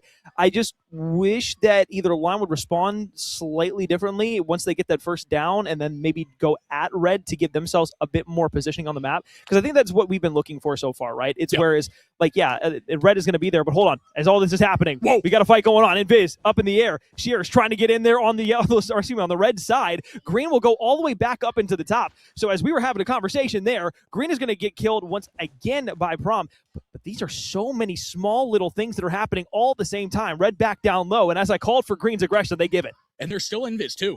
They're still Invis. So you get the reset, and now you have an opportunity to try it again. It didn't work the first time. Maybe it will work the second time. You're on the red side. You're feeling the hairs on your back start to stand up. You're not feeling comfortable at this stage. You're also starting to feel the fire charges start coming your way. This player up top has the opportunity to ruin absolutely everything. Gets taken out of the invis, though, and now it's a 1v1. It's not going to be a good look here for the side of Lime unless he can hit shots with the strafe. You had me believing there for a second. But X-Warrior does get taken down eventually. Red is able to restabilize for now. You get one more swing on there, and you get that detection just a bit quicker than the other player. That was looking much different for Lime. So as Green has kind of had a reset opportunity now, the Raiders are going to be back gathering once again. The Spartans continuously putting pressure in middle here. I wouldn't be surprised if in another couple seconds, maybe a minute or so, we see another great hit from Red. I almost think if I'm on the side of Red, what Lime just tried to do there was so good. Execution fell a little short. If I'm Red, I'm saying, you know what? I'm copying that. Yeah, exactly. Bro, I'm copying that. I'm going straight to mid. I'm getting the resources that I need to get an invisibility pot, and I'm going to catch you while you're sleeping. No pun intended, of course. Put you to bed in the Bedwars, as they say. Destroys the bridge there as well, trying to make things a little bit more difficult as the assault from Red starts to come in. But again, just a one-player move on into this Lime side. One player does get taken down in the midst of this as well. Just going to be one player over towards this Red side trying to wreak some havoc for Lime. And they know exactly where he is. He's not shy about his position. He might be getting a little bit of cover there, but this is absolutely a winnable spot now. You try to go high. If you're the green side, you've got two bodies trying to play through it. You look back up top. You want to take this as best as you can. Maybe find one. You give yourselves the opportunity. Then the rest of the red team can start to make their way over. You're really trusting your solo player here. Know that you have one player weak on the turn back around. Does he get him into the void? Pang now will fall. All of a sudden, Warrior's dead. He'll fall back into the void, though, and it's basically going to be back to square one. Man, he was fending off all those players, though. He was not going down by any stretch of the imagination. You do get a little bit of a fire charge in there, though, but that only reveals what a strong defense Lime has cooked up to this point. They're just going to build that right back up. If I'm on the side of Red, I'm honestly looking at my bed right now, and I'm saying, hey, you know what? We have 4 minutes left. Maybe an opportunity to just continue to fortify around the bed and then play for overtime. Not a bad choice. There was a green player that did slip out over towards Red side. Red did take care of that player and dealt with him quickly. So we're back to 4-4. Few up middle once again from Red. Wouldn't be surprised if we see Panged once again try to make a sneaky play back to the other side, or maybe not so sneaky. He's been quite bold on those approaches so far. But you can see what they want to do in middle here. Looking for instant fortification here. I think they're starting to realize as we have about 3 minutes and 30 seconds left, that middle part is where they're going to want to get a lot of solid control out. We saw this in the last game, and all of a sudden, Pedro going to be killed out by two players from green, and this might be an attack on the opposite side, unless it was two players that were pushing forward, but you got three bodies in middle right now. Three bodies in middle. We've seen this story before here, Corn. You got to be very careful. You're on the side of Red. Two of those players get fire charged. One will be meeting his demise. Next up is the TNT. Lime says, hey, if you want to try and get over here, good luck, have fun. We have everything at our spawn. We have a whole host of things to throw at you. Lime showing no aggression whatsoever over towards mid on the other side of the coin. They feel so comfortable and confident at their stage right now. They're playing for the bed destroy. They're playing for overtime. Glass, wood, and ladders. Everything else in between. Lots of wool on top. Still no push here from Red over on the green side. It will, however, be Warrior falling to the hands of Dylan Diggs. So as you start to look around here, back on the respawn, you want to get re-kitted up here. Rest of the team, again, just playing on the outlook right now. Not a lot going on. Just waiting patiently, slowly. But you know that moment's going to pop here soon. Absolutely. And I think time is just the additional factor here between these two teams. They're very, very, very comfortable with where they stand right now. They're saying, you know what, bring on the Dragons. We're ready. And now the question starts to become, hey, when we do get to overtime, who has been over in mid enough to get as much utility as they possibly can have? I mean, you're looking at the teams that have the Emeralds. You're looking at the teams that have upgraded their Diamond generators. You're really just looking to see which team is better right now in terms of the resource gathering. Corn, I think that has been Red. Directly off. You lose one if you're Lime. So now you look back again. What is the push here from Red? You got 3 bodies if you're green, all stacked up inside of your home base and territory. Nobody from Red has looked to push all the way into the spawn side thus far. However, in towards middle, you got 1 minute and 20 seconds. If you take full mid control here, force green to be back at their spawn side, and you go for a wave of kills right before the timer hits, not only do you give yourselves an opportunity to go for the bed, you get the respawn too. Oh, I love that. Oh, I love that. That is such a good point because you really have nothing to lose until that bed destruction timer does go off. Oh, if you can time it perfectly, too, you maybe can knock a player off right as it goes off and give yourself the immediate player advantage, too. Oh, it's risky. It's risky. But those risky plays are what makes the difference. It's what separates the good from the great. And here on Championship Saturday for Minecraft Bedwars, you need to be great if you want to win it all for the ESC. You see Red immediately making their way over towards mid. Maybe one more hit until those beds are destroyed and until everybody goes on to their final lives. S&D, as they would say. Now our favorite game. That drop up top. Uh-oh. 30 seconds left on a drop back down. You're still looking for the fight here, but Green goes 2 for 2 on the kills. Red falls short. And now this could be a little bit spooky at the same time. Lime bed destroyed, though, at the very last second, but I don't think it's going to matter too much, especially if Lime's able to stay alive, because there was only 1 player left, but his ping has gone down. Now you find Darkside. All of a sudden, it's a 3v4. Wow. A last-second hit, and it's going to work perfectly for the side of Red. This is where legends are made, folks, in our round robin. Red has the full opportunity and full credence of 4v3 up ahead to make their names written and felt as we break our way into the bracket. You still have to hold things down, though, and Lime has been pretty formidable themselves. 260 seconds to play. For the last few minutes here in this Bedwars round of the final stage of the round robin. Red up 4-3. Lime, a breakout play. One of the things that we discussed right at the end there, why not make that one play that could make the difference? And that's exactly what Red did. This is why they were classified as potentially the favorite to take this tournament. They are willing to make the play that is going to send them the distance. Cord, I might be just imagining things, but I do think one of those Red players just popped an invis pot too in their spawn. And if they can use that properly, this could turn everything on its head for the side of Lime, and you have seen the constant aggression from Red. They want to prove here and now that they are the best team here in Orlando, the best team in Minecraft Bedwars for the ESC. They're going to do everything that they possibly can to do that, taking no prisoners. Immediate aggression over towards the Lime side. Nobody fallen yet. That's the biggest thing. The stones have still been unturned. Nobody spotted out just yet. If you're looking on the Red side right here, again, this is just all taking over middle map right now. This is all you need at the current moment. Sure, you want to be able to take on a win, but you've been able to destroy multiple beds this game. You've had final kills that have gone your way. You're okay on points right now. There's nothing that you need to do that is going to force your hand on this Lime roster. Lime is going to have to make the ballsy play if they want to be able to take this. Absolutely. The other thing for Red here is the fact that they're going into mid. I just saw 10 emeralds in one of their hands. So they're surely going to be the team that's more equipped. Yeah, on the other side of the coin. Dude, they are having the best time of their lives. Guys, after this, hey, do you guys want to go out by the pool? I mean, it's summer, you know, you can go chill, vibe. Hey, you pretty know hot what? out. Yeah, I mean, they're having the best time right now. These guys... Name a better trio than these guys right here. I promise you can. It's just that immediate POV switch. It's like, oh, I wonder what Green's doing. Yo, rooftop rumble. What's good, boy? we need some chill background music. Like obviously non-copyright. Of course. Little lo-fi. Yeah. Something to soothe the soul. And then you just cut to Red and they're just like they're just all making everything up in middle right now, just going between bouncing different directions and everything. Yeah. Green's like get a little snap going. Look at these guys. These guys, they're practicing their parkour in here. Green has not moved an inch, I promise you, for the last minute. And Red is over here like, guys, we're wired. Oh, man.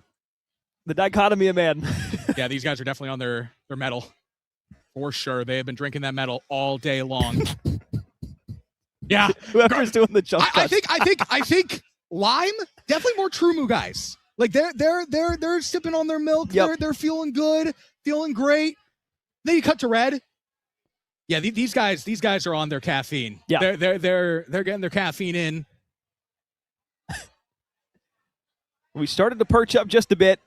I think the big thing here is Red is just like, they don't want to lose any positioning, so they're just kind of jumping around. With 30 seconds left in the game here, it looks like this is probably how we're going to end things out. It really is the duality. It's the duality of man. So gorgeous. What do you think is going on in those comms? Like, yo, we just need to hold out 10 more seconds, boys. We're taking 5 points home here either way. What do you guys want to eat after this? Red Robin? Yeah, Red Robin. All right. Well, there you have it. As sudden death is kicking in, 4 more minutes until the game is officially over here, Quinn. They don't even care that the dragons are there, by the way. The dragons are friend-shaped to them, so like they're just chilling. The dragons for Red, they're like, oh well, guys, watch out, guys. You got to make sure that you're parkouring really, really well, guys. Green is just like, dude, I want a pet dragon. That would be so sick, man. Wait a second. Whoa, hold on. Ender Pearl out, gonna get behind him immediately. Wait a second, going there as well. You're looking for the first kill and a drop all the way down, so now you're stuck in an odd position. Rest of your teammates trying to get their way over. You're forcing the 1v here. Wait a second, who's gonna be the first one to fall? It's almost off the map. The first one goes down, 2 dead now on the opposite side. It's a 1 versus 3 here. Can you stay alive if you're Lime? You try to go down, and all of a sudden, as you're trying to fall into the void, nobody left to fight here on the side of the green team. Red take it in a wonderful fashion at the end. And that's exactly what you were waiting for. It's just the urgency play out of Red. Green, maybe a little bit too chill. maybe they should have been on the metal instead of the tree. You know what? Like, wow. They again, we talked about it earlier. They were grabbing those emeralds. Those emeralds get spent on Ender Pearls. Those Ender Pearls get you over there. You get extra iron as well. You get the iron golems. The iron golems play as additional factor. Not a whole lot that you could do there with your green. Not expecting it seemingly either. I mean, why would you? After 5 minutes of just sitting there, just basically playing, just like, all right, you guys stay over there. We'll chill over here. We had smiles on our faces and everything. They just finished out dinner plans. They were vibing to a little bit of music at the same time. And then all of a sudden, it was like, okay, well, Red just said, it's time for us to do what we do best, and it's run it down at different teams. As the Immaculata Spartans, again, we had mentioned beforehand, this is one of the teams coming into the tournament where they were kind of favored, almost expected to win. That was kind of the first look at it. Felt like almost struggle for them because it felt like Green was a really good one-on-one matchup for them, and I think it tested them enough. I think that's going to be really strong and something that they're going to be able to learn from as an experience going into potentially what could be a final championship 4v4v4v4v4v4v4 for them. Lots of force. Speaking of which, let's take a look at our leaderboard. Now, these are going to be through the first 4 rounds, so it's not solidified quite yet, but you're looking towards the top of that bracket, and you're seeing those 2 teams, the Raiders and Immaculata. So, again, that is a massive match that likely just swung the pendulum in favor of the Spartans in round 5. Again, this is only up to round 4 for this leaderboard. Keep that in mind if you are at home. And I mean, you're starting to see this thing absolutely play out. Neo City on the other side of the coin here. They come in at first place, and they are looking absolutely dominant. No, they really are. One of the things, too, we actually got an opportunity to talk to some of the TOs from for the event this weekend. And one of the things is NCAA. They were kind of the team that was like, okay, well, Immaculata Spartans, like, there's some speculation about them if they're going to be a strong enough team to be able to take this weekend. NCAA was kind of like the first team that was mentioned, like, hey, these guys are like at the top of their game right now. They're looking probably like they're going to be able to steal this whole thing. So the fact that they're up by almost like 80 points on the second place team right now and being able to steamroll just their 4 rounds, 218 points through 4 different rounds when it's 10 points for bed, 4 points a bed, 10 points for a win, and then final kills. That means they are steamrolling the lobbies that they are in. And it's not like a light to like decent steaming. It's like a full on, we are going to take over every single team and we are going to win outright just by force of power. Yeah, they're just using the summer heat to their advantage at that point. And this is an interesting team here, too, that you talk about with NCA. This is a team that was competing in multiple games back in fall, dropped all of them. They said, you know what? Minecraft Bedwars. We live for the craft. They came in at the 3rd seed. Now they stand tall, really ahead in our round robin. We will definitely be seeing them within the bracket. Let's jump on into our next game, though, here in round number 5. Still a little bit of round robin to get through. We jump back on in. We get things going towards the early side of it as well. We get to see a little bit of NCA here on the blue team.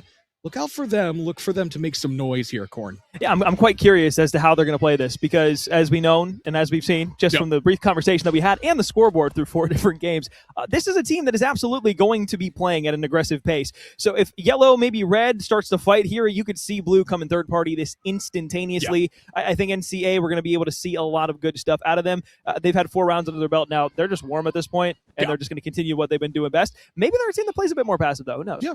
I mean, what is the blueprint for a team that is out this far ahead? I think second place was what, like 178 compared to the 218 that you mentioned earlier? Starting to see immediate aggression over towards this red side. The water is down. The TNT is down, though, too. You're able to deal with the players, but a little bit of damage being dealt here to your base. The water goes away, and red is going to have to rebuild after those kills. Yeah, not the end of the world here if you're red. Just a bit of a resource dump that you're going to have back in the reinforcements on the bed itself. Green getting killed on the opposite side by blue, who is just running directly at it. Great bait and switch there. Second player up top will build directly below. Nice tower opportunity, about 7 HP. Going to throw some materials off the board there on the side. Just going to try and knock one into the void from Green. Will do just that. Gets traded out in the same breath. But they won more of the kills than they lost. They should be good to maybe put some more pressure on Green once again. Yeah, both teams kind of going at it on other sides of the coin here. Yellow hit 2, Electric Boogaloo. They said, we almost got you. We're going to try it once more. You do sneak 2 players over in from the top side. You have another player arrows in to try and make things that much more uncomfortable.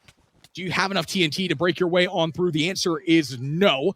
You are going to lose one of the players in the midst of the madness here. You get bounced on up by your own TNT. Is there a free bed to take? The answer is no. Red holds on once again. It just seems like every time red is pushed back against the wall, it's like, okay, hey, look, we might bend. We will not break the bed just yet. We very possibly in the future might have that happen. But for right now, we're going to stay alive as long as we possibly can. They had a really good formation up beforehand with the water too, but those double TNTs that came in and then another immediate attack afterwards, they're spending a lot of resources on the beds right now, not necessarily being able to get themselves ready for combat. Yeah, yellow continues to just add the pressure on, and you're not seeing red really make it over towards that middle side, which for the late game is what you want to see them doing. They just haven't been afforded the time nor the opportunity to do so. So you, at some point, are going to have to deal with yellow. Yep. You cannot let them continue to be the thorn in your backside. You need to take them out for a little bit of reprieve. I'm looking for a little bit of offense maybe here from the red side to turn the tides ever so slightly. Turn our attention over towards the blue side again. NCA looking to see what their blueprint for success is. You get those diamonds and you start making your way over towards green. Hey, you know what? Maybe the blueprint is we don't need diamonds. You don't need diamonds. You don't need anything. I think they've already automatically qualified technically from the amount of points that they already have. So at this point, it's just like, let's have some fun. Yeah. You see with about 3 minutes and 30 seconds left until the beds are destroyed, none of the teams here so far have been able to lose anything. You're going to drop directly off the map. Why not eat a gap on the way down? And you know you're going to die anyways. You go 1 for 1 on 2 different parts of the map there. They go lose a life on yellow, but blue get taken off at the same time. So now you're looking back at around the map. With 3 minutes left, this is where you really start to dig in. Do you make the aggressive plays to find the beds, or do you let them ride? Digging in. Sorry. Here we go. Yellow. Hit number 3. Let's see what they have in this store. Got the water back down. Fire charges are good for red to knock him off of his high ground. He'll be taken down immediately off of that.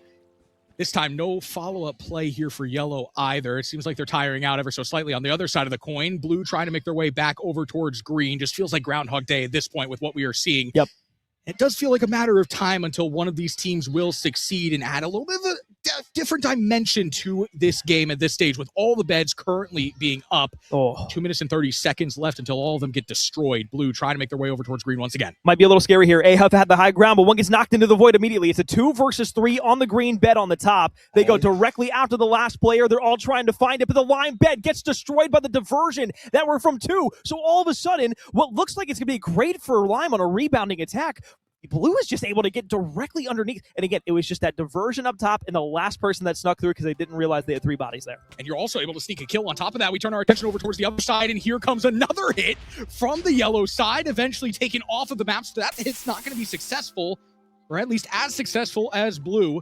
You still have your water defense up here, but with 1 minute and 50 left, you look towards this red team to maybe try a little bit of a different approach for the late game of the map. With that bed, not something that you can build around, you're going to want to ideally see them start moving their way into the middle portion, get a little bit of emeralds, and get things going for that late game stretch, especially given the fact that you have NCA in your lobby right now. Yeah, you don't want to just, have a bed that goes out at the last second, but at the same time, anything you can get right before that minute 30 expires and everybody's bed is gone, any kill that you can get, any bed that you can break right before then is going to be something that is a net positive and yields you success. You can see right now, a lot of passive play still happening. I don't know if anybody's going to want to make that diverging play. High key, if I'm Lime, just to steal some points here, I might try a desperate push. Desperate push might go into the waiting arms of this blue player, though. You got to be very careful. Blue developing their hit on forward. You just send one of these players in as a decoy and then have this other player pop around the corner. Look at yellow, though, here, too. Oh, my goodness. Everybody converging on Lime. Lime has the entire lobby here.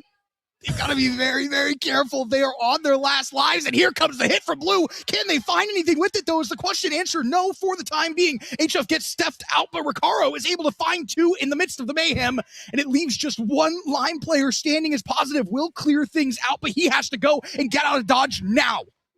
I mean, there's really not much you're going to be able to do here if you're the last Lime player, right? I mean, if you maybe survived to the end, but you saw what they were trying to do. Everybody from Blue running it down, and Blue says, all right, we want that final point. Thank you very much. We'll take the beds and your bodies, and we will ship them all the way back to the respawn block in the lobby where we will see you maybe not later, depending on where they're going to finish in the standings. Now my question is, we just saw Blue effortlessly take that out. How many points do they have now? What is your ballpark estimate? I would say with the kills that just came through there and the bed that got broken at the same time, I would put them in a generous estimate of about 230, 235. Dang. I mean, now out masterclass here out of NCA. They look to add on to it as the beds get destroyed, and now we enter the sudden death phase. 4v4v4. Lime not going to be able to make it to this point. It's a little bit of a team up there. Power Rangers of blue and yellow, respectively. Unfortunately, bring Lime to a quick demise. Now, for NCA, we look at their POV. The question becomes, what is the strategy in the late game for success as well? And I wonder, as we start to get aggressive in the middle here, will there be a team that goes directly after blue? Do red and yellow tag team it? Could be an interesting strategy, maybe a play that you work there. At this point, you kind of need that to happen. Yeah. Taking points away. Red and yellow are kind of at a spot where it's like, okay, we looked at the teams that were there beforehand that we saw, and it was like, neither of these teams were necessarily safe and or all that close to being able to qualify. Again, needing all the points in the world, it's like, do you kind of sacrifice something as red and yellow to work together on blue? They've lost one life already, so it's a 4v3, v4. Maybe you look at something positive here for both of these teams and say, hey, agree to disagree for a little bit, but the enemy of my enemy is my friend. I feel like this is going to end in an all-out bang-out. It probably will. At this stage, like, I think both teams recognize that blue is the threat. You're able to deal one of them off. For red and yellow, you're still not feeling confident nor comfortable. I think it is going to just ultimately come down to who is going to get that bang-out and who's going to get that final kill in the bang-out. But with sudden death right around the corner, both teams are going to also have to start moving over towards the middle portion of the map soon here. It's all about the positioning as well being a factor. Nobody wanting to make that first mistake, though. I think that's the biggest thing. Especially with blue already having a life down at this point. It's like, okay, if you look at NCA, yes, it's almost ad nauseum at this point, beating a dead horse. It's like, yes, we know you're going to advance into the final. That is done and dusted. That is sure. No questions. But for yellow and red, this is kind of the moment where it's like, okay, with sudden death in a minute and 35 seconds, you got no bed, no nothing stopping you from the void, nothing stopping you from anywhere else, specifically getting knocked out of this tournament more importantly than anything else. Yep. It's like, now you are kind of like in a mood where it's like, okay, mentally you're preparing yourself. It's like, if I do take these fights, I got to lock in, breathe a little bit, not get too caught up in the moment. If we don't take these fights, we're risking valuable time and valuable pointage to these other teams that we are going to need for ourselves. And I think that's the biggest difference between these two teams, or between the three teams right now, is like red and yellow. They have a lot of mental weight on them. Blue's like, all right, if we lose, I mean, who cares? And really, like, as long as you make it in as one of those final teams, like, there's not a whole lot else that you're really looking for in the grand scheme of things. Like, once you're in, you're good. And I think the padding that blue has created through the first four rounds, like, this really is just extra play. It's a sneak attack. Going in sneaky beaky like. You really do love your CS. Yellow from the top, not expected. Oh, Immediate damage done by Junkie. Junkie's in and Junkie is out. Junkie is out. Oh, no. Oh, had the opportunity to maybe take one more with him, but instead gets blown off of the map, loses his life, and Starship falls as well. Rocket Ranger 18 with 2 big kills for Red. You're still feeling the pressure from Yellow in the aftermath of that, but you can tuck away and hide now. And all the while, this is working wonders for Neo City. You're just sitting there as Blue. You're like, I mean, if they want to fight each other, I mean, sure, why not? Let them have at it. And another one will fall down. Now Yellow, from what started in a 4v4, they go 1-for-1 on the trade, and all of a sudden now have lost everybody except one remaining player. This leaves Red in a prime spot to not only find all 3 points against this Yellow team, but maybe even find a 1v1 against Blue. And if they can do that, hey, if they find themselves not only a winner of this game, but maybe in that championship, maybe they feel a little bit more confident fighting against Blue. It'd be a statement win, that is for sure. Talk about the importance of the round robin. We talk about the importance of the positioning. Really, it's when you get to that bracket, it's when you get to that final playthrough where champions are born. Just trying to do any damage that you possibly can. You have a little bit of a grudge match here of developing with Red. Oh my God! Snipe of the Sentry out of Royal Enderman. It makes things that much more difficult for Red and that much more advantageous for the blue team that we have talked ad nauseum about, as they now have a sheer lobby advantage. 3v2v1 now, and if you're Red, oh, you're not feeling so great about that. Any points are good points. And for Yellow, you find an extra one into the void. All of a sudden, Dingle Monkey's gone. So now you look at a 2v2v1. Things heating up. Could have been a dragon. Definitely. Could have been a misplay. Yeah. We have no idea. Oh. Let's assume it's just a dragon. Could have been a teammate. You never know. You never know. Maybe he was speed bridging a little bit too far. speed bridged a little bit too confidently. Wow. I mean, can we get another snipe here? That's my question. Hey, this is exactly what you want to be doing if you're on the side of Yellow. You're collecting points for your team in the downstretch, and you're just making things uncomfortable for your opposition. Ricario takes one down. Now Red down to their final player as well. It all comes down to this. Rocket Ranger, he's already found 2 off onto Yellow. Can he find 2 off onto Blue as well? And then the final cleanup kill, sending in all the arrows in his direction, facing the barrel of 2 full teams. What a clutch win this would be for Yellow, though. Oh, my God. if you're able to somehow walk away from this one, imagine how clutch that would be. Double tap on the arrow is going to get him about half health. So things starting to get a bit rough on the Red side. You lost the second body, who was looking really good against Blue. And someone who falls into the void and you lose a life early now, once again, have the positioning. So if you want to go 1-for-1 on either of these 2 players, make your way over there to find the last remaining player in the kill. You have the opportunity to go for a trade and then force a 1v1. It makes it a lot more simple. Obviously, easier said than done with fire charges, Ember Rolls, and everything else still on the table. But at least from a very baseline guard, Blue knocks out Red, and it's a 2v1. Can Yellow somehow, after coming back from a 1v3 on the Red side, clutch a 1v2 versus Blue? And Corn, I think the strategy here with a minute 20 on the clock might just be to hold your grounds, because you can just split this first place finish points and get 5 points for your team in the downstretch. You know that you're in the 1v2. You know that you have the high ground. He just has to hold his own, hold his line for a minute left. But here's the thing. If you're in this situation and you're a competitor at heart, those last 2 players, you look at them and you say, man, I could tie here and I could get some really good points for my team, or I could go find those last 2 kills and be a hero in the 1v6 that my teammates left me in. Oh, but they're chasing him.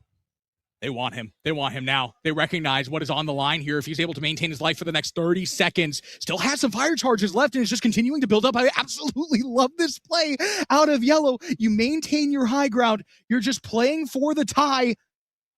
Sending in the arrows as well, not wanting them to get any closer. They still have a mile to go if they want to get to him with 20 seconds left on the clock. It's crazy how he leaves his spawn, goes to middle, finds himself up top, and all of a sudden has the world to work with. He sees another player down below, wants to go for the 1v. Shot good on the first, tries to get the second one to go. Now just 10 seconds remaining. Oh, here he goes. Here he goes for the 1v1 engagement. Brings down the Iron Golem, finds the final kill. It's a 1v1 with 3 seconds left, and it's going to expire. He'll get the extra point and the tie to go. What a play from Yellow in the final stretch. Wow. All right. Big brain. Big brain. That right there is great stuff out of Yellow. Yeah. You get so much capitalization. You might not get the biggest or best moment, but you lose 3 bodies. It was a 4v4. Your teammates go 1-for-1, and then your teammates say, all right, I'm going to continue to push this. They die. Yeah. Everybody's dead. It's a 3v1v3. And you're the last one alive. Again, 1v6 is where yellow is sitting there at the very end of that. All of a sudden, completely changes everything, gets a double snipe from the fire charge, helps the blue team then cross back over, find the help on that. Then you put yourself in a 1v2. You reposition from your spawn out in the middle, which is already a crazy, crazy gutsy play in the first place.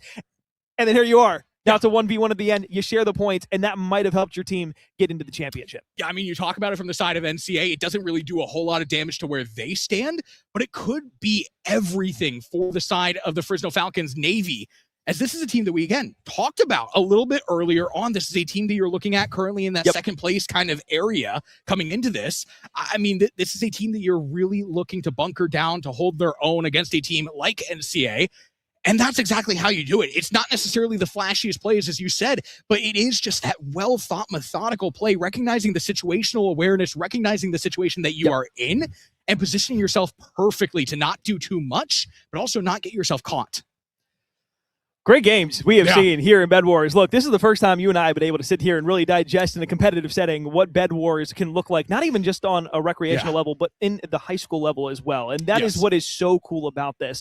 Again, we have mentioned some of these teams, they had programs for different games, different titles. They dropped them completely to come play Bedwars. And I won't lie, I'm skeptical when I see different esports and whatnot within the scene. And when I heard Bedwars, I was like, you know, I loved playing this. I loved watching it. And I was like, how is that going to play out in a very competitive setting from a spectacle standpoint from watching this as a group? My God, has it been an absolute treat to be able to see the Bedwars here throughout, not only today, but throughout this weekend. Like this is something that I would like to continue to see grow into, not only just something for high school, but even bigger than what it is at current, because this is genuine. I'm not flipping it. This is genuine entertainment. Yeah, and it wouldn't be possible without the sponsors like Metal, like Trumu. You're seeing them on the desk here, Earthlings as well. Definitely got to copy yourselves one of these. These things look really, really cool. I don't know if this camera can zoom in or not, but look at all the characters on the back here. There's so many different characters that you can collect. There's an app for it as well. And again, the sponsors that you're seeing behind us on top of this as well. I mean, it's events like this that put on a spectacle for these different esports, for all of these kids who are eventually going to bridge their way into esports, into the major leagues and stuff like that in the near future. I mean, we were talking about it in the green room. There is a wide range of kids playing here today. Kids as old as 16, all the way down to kids really like not even 10 years old. Yeah. Like, it's just an awesome spectacle to see, and especially from what our vision has been with the Minecraft Bedwars, it has been fantastic. No, it absolutely has. The good news is, though, we have ourselves all of the round robin matches done. So that means that coming up very shortly, we will have an updated leaderboard. While they're tallying that up in the background, we're going to continue to talk here about some of the games that we had seen in front of us, but that is exciting news. Again, for the final matches that we will see, 2 games remaining here on the stream. It's a 4v4v4v4 for a total of 16. That's caster math for you right there. Yours across the board. Mine doesn't. Hey, that's okay. At least one of us has to be able to do it. Thank God. There it is. Thank God. 2 more matches, 16 players, 4 teams remaining, but we have to get the final tallies for what that will be. So as we continue to break things down here, when that is updated, we will let you know in just a few short moments. We're building anticipation. You see how that works? Just a little bit of anticipation. This break will take you in with that anticipation. We're going to go ahead and send it to one really, really quickly. But again, don't go anywhere. Corn just laid it out perfectly. And if you are not excited, what is going on? You are watching the ESC Championship for 2026 Minecraft Bedwars. Do not go anywhere.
Welcome back into the Esports Series Championship Nationals. Hi, everyone. My name is Quinn, better known as Colorblind, joined with Corn on the desk. Folks, you just saw a lot of great Minecraft Bedwars action. It comes down to the final teams for our final play to see who is going to take it all home. 4v4 v4v4 in one, not two, not three, but 4 matches across the board. I know, a lot of 4s there, 4 5s in total, 5 4s, whatever it is. I don't know. I've lost track at this point, but the one thing I do know is we will be crowning a champion after 4 rounds of Bedwars goes through. And of course, we'll have to divvy up points for second, third, fourth place as well. So there could be a team after 3 games that locks in, wins it all immediately. But all 4 teams that have made it up to this point have their own strengths, own weaknesses. It's going to be interesting to see, not only in just match 1, but throughout the entirety of our grand finals here, who is going to be the team that can be the strongest the most consistently. Absolutely. Let's take a look at our leaderboard to see how everything panned out to get us to our final 4v4, v4, v4. You're really good at that. I don't know how you do that. Let's take a lot of Wendy's. I love a 4v4. Before I get too hungry, let's take a look at our leaderboard graphic here and get an idea of how we got to this point. I mean, there's a lot of teams that came out here to compete. There were a lot of teams that did a really, really fantastic job. NCA is going to be seen at the top of that leaderboard, followed by the Immaculata Spartans, LHE Raiders, and the XPL Fresno Falcons Navy team. And again, a couple of teams that we've been following throughout that round robin portion of everything. You're going to see them here today, all of them equally looking to claim the gold. Yeah, at each and every point of the broadcast, we've had at least one of these teams in the matches we've been spectating. And the biggest thing is like NCA, we looked at them and we're like, yeah. Holy, wow. Yeah. They were smoking everybody. Like we saw at the end of that last game, I got down to the 1v1. There was a couple premature deaths in there, but they had kind of wrapped everything up already. Yeah. But still, by far and away, the most points out of any team here. I think they had almost 240 points or something like that at the end of the round robins. So that was disgusting. But you look further down that list, the Immaculata Spartans, that was another team that was like, okay, look, we have seen them be proven in Bedwars, but we haven't seen enough out of them for them to be definitively the #1 roster. And I think when we were talking to some of the TOs for the tournament here thus far this weekend, one of the things was Immaculata, yes, they have the potential to win it, but can they put it together? Yes. And we talked about at the very beginning of the broadcast, it's like, okay, hey, on Saturday, can you put things together and then stick it through Sunday? Okay, well, you got through the round robins, you've gotten up to this point. Can you put 4 straight games together in a very well-mannered way to where you actually can come out on top? Yeah. That's the question we have for the Spartans. Of course, the Raiders down there with Falcons Navy, not names that we can't mention whatsoever, but I think right now, just from what we've seen in the round robins, NCA and the Spartans are the 2 teams I'm at least looking at here to go ahead and maybe be the ones to pull this out. Yeah, I think that all of these 4 teams, I mean, these were teams that, in their own respective ways, they entered this Saturday bout of action, and they were definitely towards the top of things. So it's not necessarily any surprising entrances into that top final 4. But there's a lot of different ways that this thing can go. I mean, we were talking about it at one point. NCA, they tallied more points than should probably be possible. Caster Math is his thing. It's not my thing, so I'm not even going to try. But that being said, you're talking about the Spartans on the other side of the coin. That's the team that we kind of came in and expected to do that. So, again, anybody's game at this point. We kind of just reset everything out. 4 matches to play between these 4 teams. But you're looking at those 2 teams especially, and you're saying, well, if you can do that good in the round robin, if you're on the side of NCAA, are you the team that actually should have been on everybody's mind heading into this? Or do the Spartans potentially save their best for last, save those strategies? That's another thing that you might be thinking about. It's like the strategies that haven't been deployed yet. Maybe these lower teams have a couple of cheeky strategies saved up. We never know. So there's a lot of different unanswered questions still, even though it feels like we've seen a lot of Bedwars played today. Yeah, look, we got a relatively small sample size. I mean, there is years of strategic ability in Bedwars across the board, right? There has been decades almost at this point of Bedwars being at a forefront when it comes to how teams are going to play it out, how you're going to take it in a different approach from a 4v4 to a 3v3 standpoint. I mean, Bedwars comes in all shapes and sizes, so whether you're kings fighting, queens fighting, or you're trying to get back around, that was a mattress size joke if you didn't get that one. But if you're fighting around the bush like that, there's plenty of things that you can still throw out on the table. I still have yet to see a team just going full out immediately from the get-go and just pushing. Obviously, it's not something that you're going to be able to get away with every time, but in the grand finals, I think things are going to slow down a bit. Obviously, OT is still going to work in a lot of the same ways that it did beforehand. Points that you're used to, that you saw beforehand, are going to work the same way. But just in case you forgot, break a bed, 4 points, final elimination on a player, worth 1. Absolutely. Let's jump our way in. First match already reared and ready to go, and you're seeing the immediate aggression from the blue side. Able to find a couple of kills if you are dark side, but you have to retreat ever so slightly. So again, you talk about what kind of strategies that you want to bring out early. 4 games to be played, a lot of action and a lot of room for opportunity, but also a lot of room for mistakes between these two teams. Looking to see who's going to get aggressive early here. It looks to be Lime making their way over towards that diamond generator, and now a clean opportunity over towards the yellow side presents itself. Not going to be taking that, though. Instead, want to take your spoils back, get things upgraded. Doesn't look like anything for the Spartans that's out of order early on in the game. This is what they did previous when we watched them beforehand. It was take those aggressive fights early on, grab that mid-island, make sure you get a little bit of resource to bring back to the base, and then just kind of chill out for a little bit. If anybody wants to kind of mess with you a little bit, you can say, all right, let's take it to them. We'll have that fight, but again, at grand finals, much different. I'm still looking to NCA as kind of the team to watch in the early stages here, because we've seen a lot of different strategy deployed from them. That we've seen them play aggressive early. We've also seen them play on the back half and play a little bit more passive and just get everything built up. Yeah, we've seen a lot from this team, and I think that there is a clear separation from what we've seen with this team. But again, we talk about it once again. Everything comes down to the championship 4v4, v4, v4. You haven't fully seen what any of these teams are capable of quite yet. You look over towards the NCAA side of things. The strategy early on seems to be building up the beds. The other side of the coin here, you see a lot of aggression over towards the Immaculata Spartan side, and that bed might be destroyed early. Oh, it gets exposed, but they get the kills in the nick of time. That could have been a disastrous play off the rip. The Falcons Navy almost had them on the back foot early. And how many times have we seen that tonight already? Just a bed being exposed just for a fraction of a second, and then just getting that last swing of the sword in and being able to wipe that player off. Close as it gets, but now they're going to have to spend some resources to build back their defenses around the bed while the other teams can start branching out. Yellow right now have a solid foundation. Looks like they're setting up for a water strat there with a little 1x1 that they have around their bed structure. So as we look back into the middle of the map, blue, yellow fighting it out right now, though. It's going to be the Raiders who find that first kill on the player from the Falcons Navy.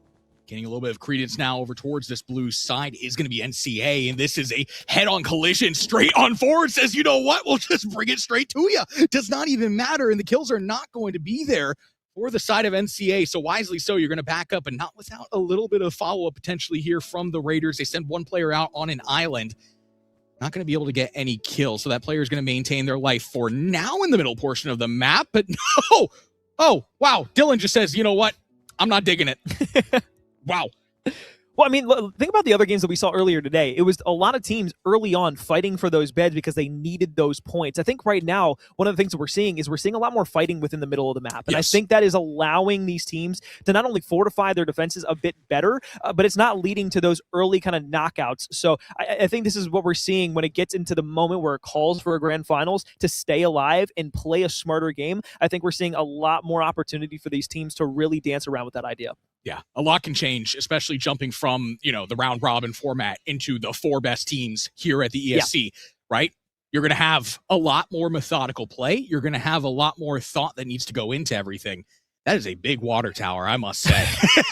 I think the strategy there is I think the way that you can do it with the water is really interesting with Minecraft and TNT. So having that tall tower, I think, makes it a little bit more difficult to break through the water with the TNT. Don't quote me on that. You have to get rid of that water as well if you want to break forward. So I love this strategy here. And the Fresno Falcons, I mean, they come in at the bottom of the final 4, but they're bringing out some really interesting strategies to try and prove that they are maybe towards the top of the pack. While that tower continues to stand on the yellow side, the rest of the map divulging into chaos. Blue and red have been kind of just steadily going at it throughout the entire early portion of this game. Green's gotten in the mix here and there, but I think green and yellow have kind of been on their own little turf battle on the opposite side. It's really been red and blue who have just sat here and made themselves some conceded efforts to be able to push forward. 3 HP and a surviving Eziland. I had to read that one more time to make sure I didn't stutter and just completely butcher that name. But we're good! Eziland will find one in towards middle map, grab the emeralds, survive with a low amount of HP, and he's going to be able to bring that back to the right side. For NCA, again, the strategy has been so good through the round robin, just trying to redeploy that here in the final 4. Get those emeralds to get back into your own spawn, and you continue to build up your assault for the late game. Emerald 2 as well coming online in 30 seconds, so those emeralds are going to start appearing a lot quicker, which means that middle control is going to become a lot more important. We take our attention over towards the blue side. A little jump, a skip on over from green. A 1v2. Get backed up into the corner. Not a whole lot going there, and the blue defense stands tall. You continue to just see the middle back and forth assault from every single team. This is completely different from what we've seen in the round robin, where everybody just wants middle control now. Exactly. I mean, we talk about how important the emeralds are, but the emeralds right now are feeling like the single resource that you are going to try and hunt more than anything else, even more than the beds that you're trying to break. Because again, like we said, the scoring hasn't changed. Everything is still the same that it was in the round robin. It's just about how you want to actually approach going about that. And that's what makes this so interesting, seeing all the different strategies that these teams are employing. And the fact that nobody's kind of double teaming on one or the other, it doesn't seem like anybody wants to have that teamwork or wants to feel it in a certain way, because they know the second they help out somebody, that other team's going to be able to pounce back on them. Yeah, it's a very delicate bout that these teams all have at this stage, especially because with everybody having their bed, it feels like the first team that gets their bed broken is going to be immediately on the back foot of everybody else, and everybody else is going to want to target that team to gain that much more credence within the map and also get those early points tallied as well. The points become that much more important between these 4 teams. Not a whole lot in terms of map swaying decisions being made here, but so far so good. 4 beds still alive and still a lot of time to be had. Diamond 3 up in 2 minutes. About 120 seconds to make that stick. Yellow wants to sit up here on top of green. It's only a 1v2 right now, just trying to continue to play up in the air. It looks like it is going to be a bed destruction, though. Blue bed was destroyed by the red side, so that's going to be NCA on the Raiders, taking their bed immediately. 4 lives remaining now here for the Raiders here early on. This is probably the most dangerous situation you could be in. But once again, who would have thought NCA is the one taking it? No, absolutely not. I mean, for the side of the Raiders, though, at least you get the kills to follow up after your bed gets broken to maintain all 4 players. But you're still not feeling comfortable by any stretch of the imagination, all grouped up in their own spawn. You have red players here trying to finish the job. 1 kill is good enough to at least separate you ever so slightly. HF will be able to find one as he lands with another. Now the follow-up is good to find 2 kills. Bring blue down to their final 2 players, and the pressure is surely being felt for the Raiders. They just have to back up once again to their own spawn. And all the while, yellow and green are still fighting at the same time. So that could have been an opportunity for yellow or green to say, hey, they're going to take an aggressive push over to blue. Let's go get their bed taken out at the same time and then eliminate the Titan early on inside of the contention of the round. Instead, that doesn't happen. Yellow and green are going to focus their resources elsewhere. They're going to try to continue to keep playing through middle map, try to spread around to some of those diamond islands, and then bring it back to their base and then continuously construct what they've got going on to spawn. Yeah, the timing there for NCA. I mean, it works in their favor. Could have been a little bit dire, as you say, but again, that's what separates the good from the great, is the timing, is the methodology behind every single move that you make. Another kill comes through. 1 player stands for the side of blue, and now aggression over towards the line. Bed, will you be able to find the bed kill? Ooh, can you get through? If you're junkie, you have to put the TNT down, and you're able to get it done. Now the final lives for the side of Lime. You still have 4 remaining. You're not feeling super great. All of a sudden, it's the catalyst that pops everything together. Yep. It's blue and red fighting. Red gets over there. Raiders gone. All of a sudden, you look back the opposite side. It's like, okay, Falcons, Navy, and the Spartans, they want to go ahead and fight together. And this is actually kind of a weird situation because now it's the Spartans whose the bed's broken, right? Mm-hmm. And we talked about them as kind of like that second team that we expect to really be at the top rung.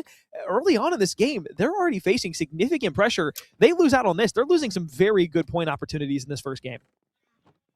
Still a lot of games to be played, but as you say, every single point is going to matter at this stage. Red, once again, pressing the issue over towards that Lime side. We'll be able to find 1, but not going to be able to get a whole lot else going here.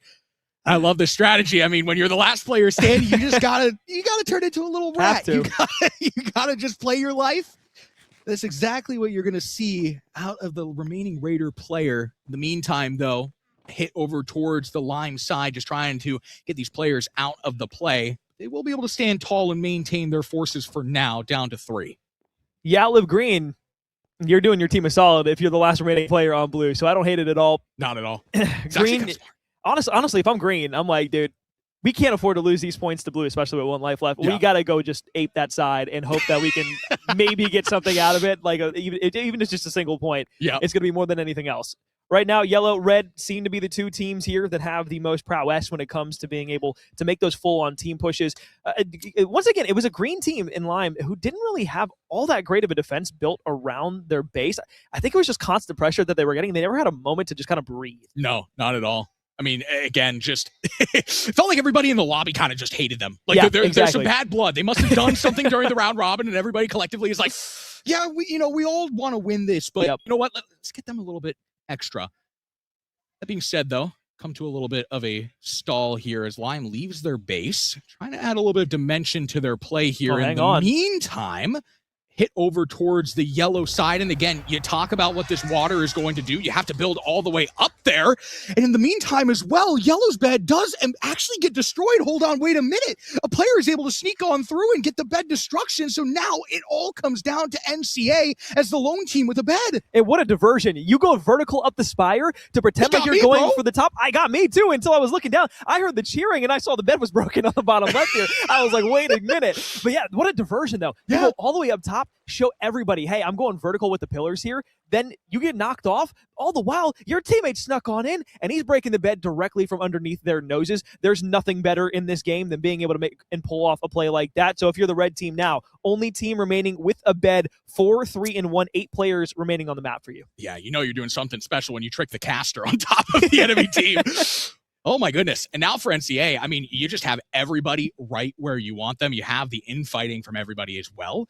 That's playing a factor here in your favor. You're set up for success here.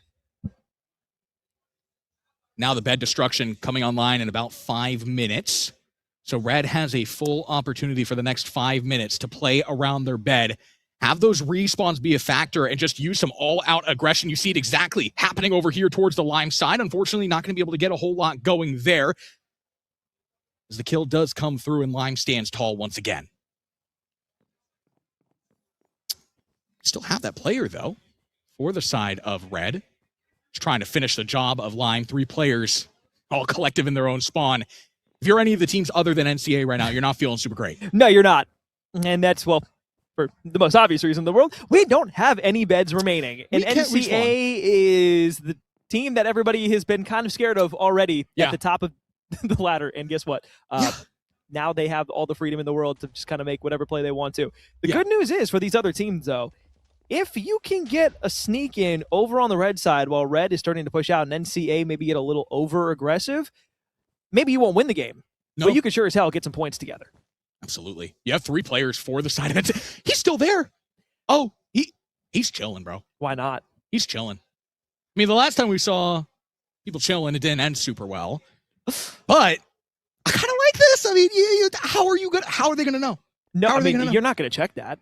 No way. And if you do check it, that's just because everybody else is gone. Wait a second, they're in the base right now over by blue. They might be looking for this final player at the moment.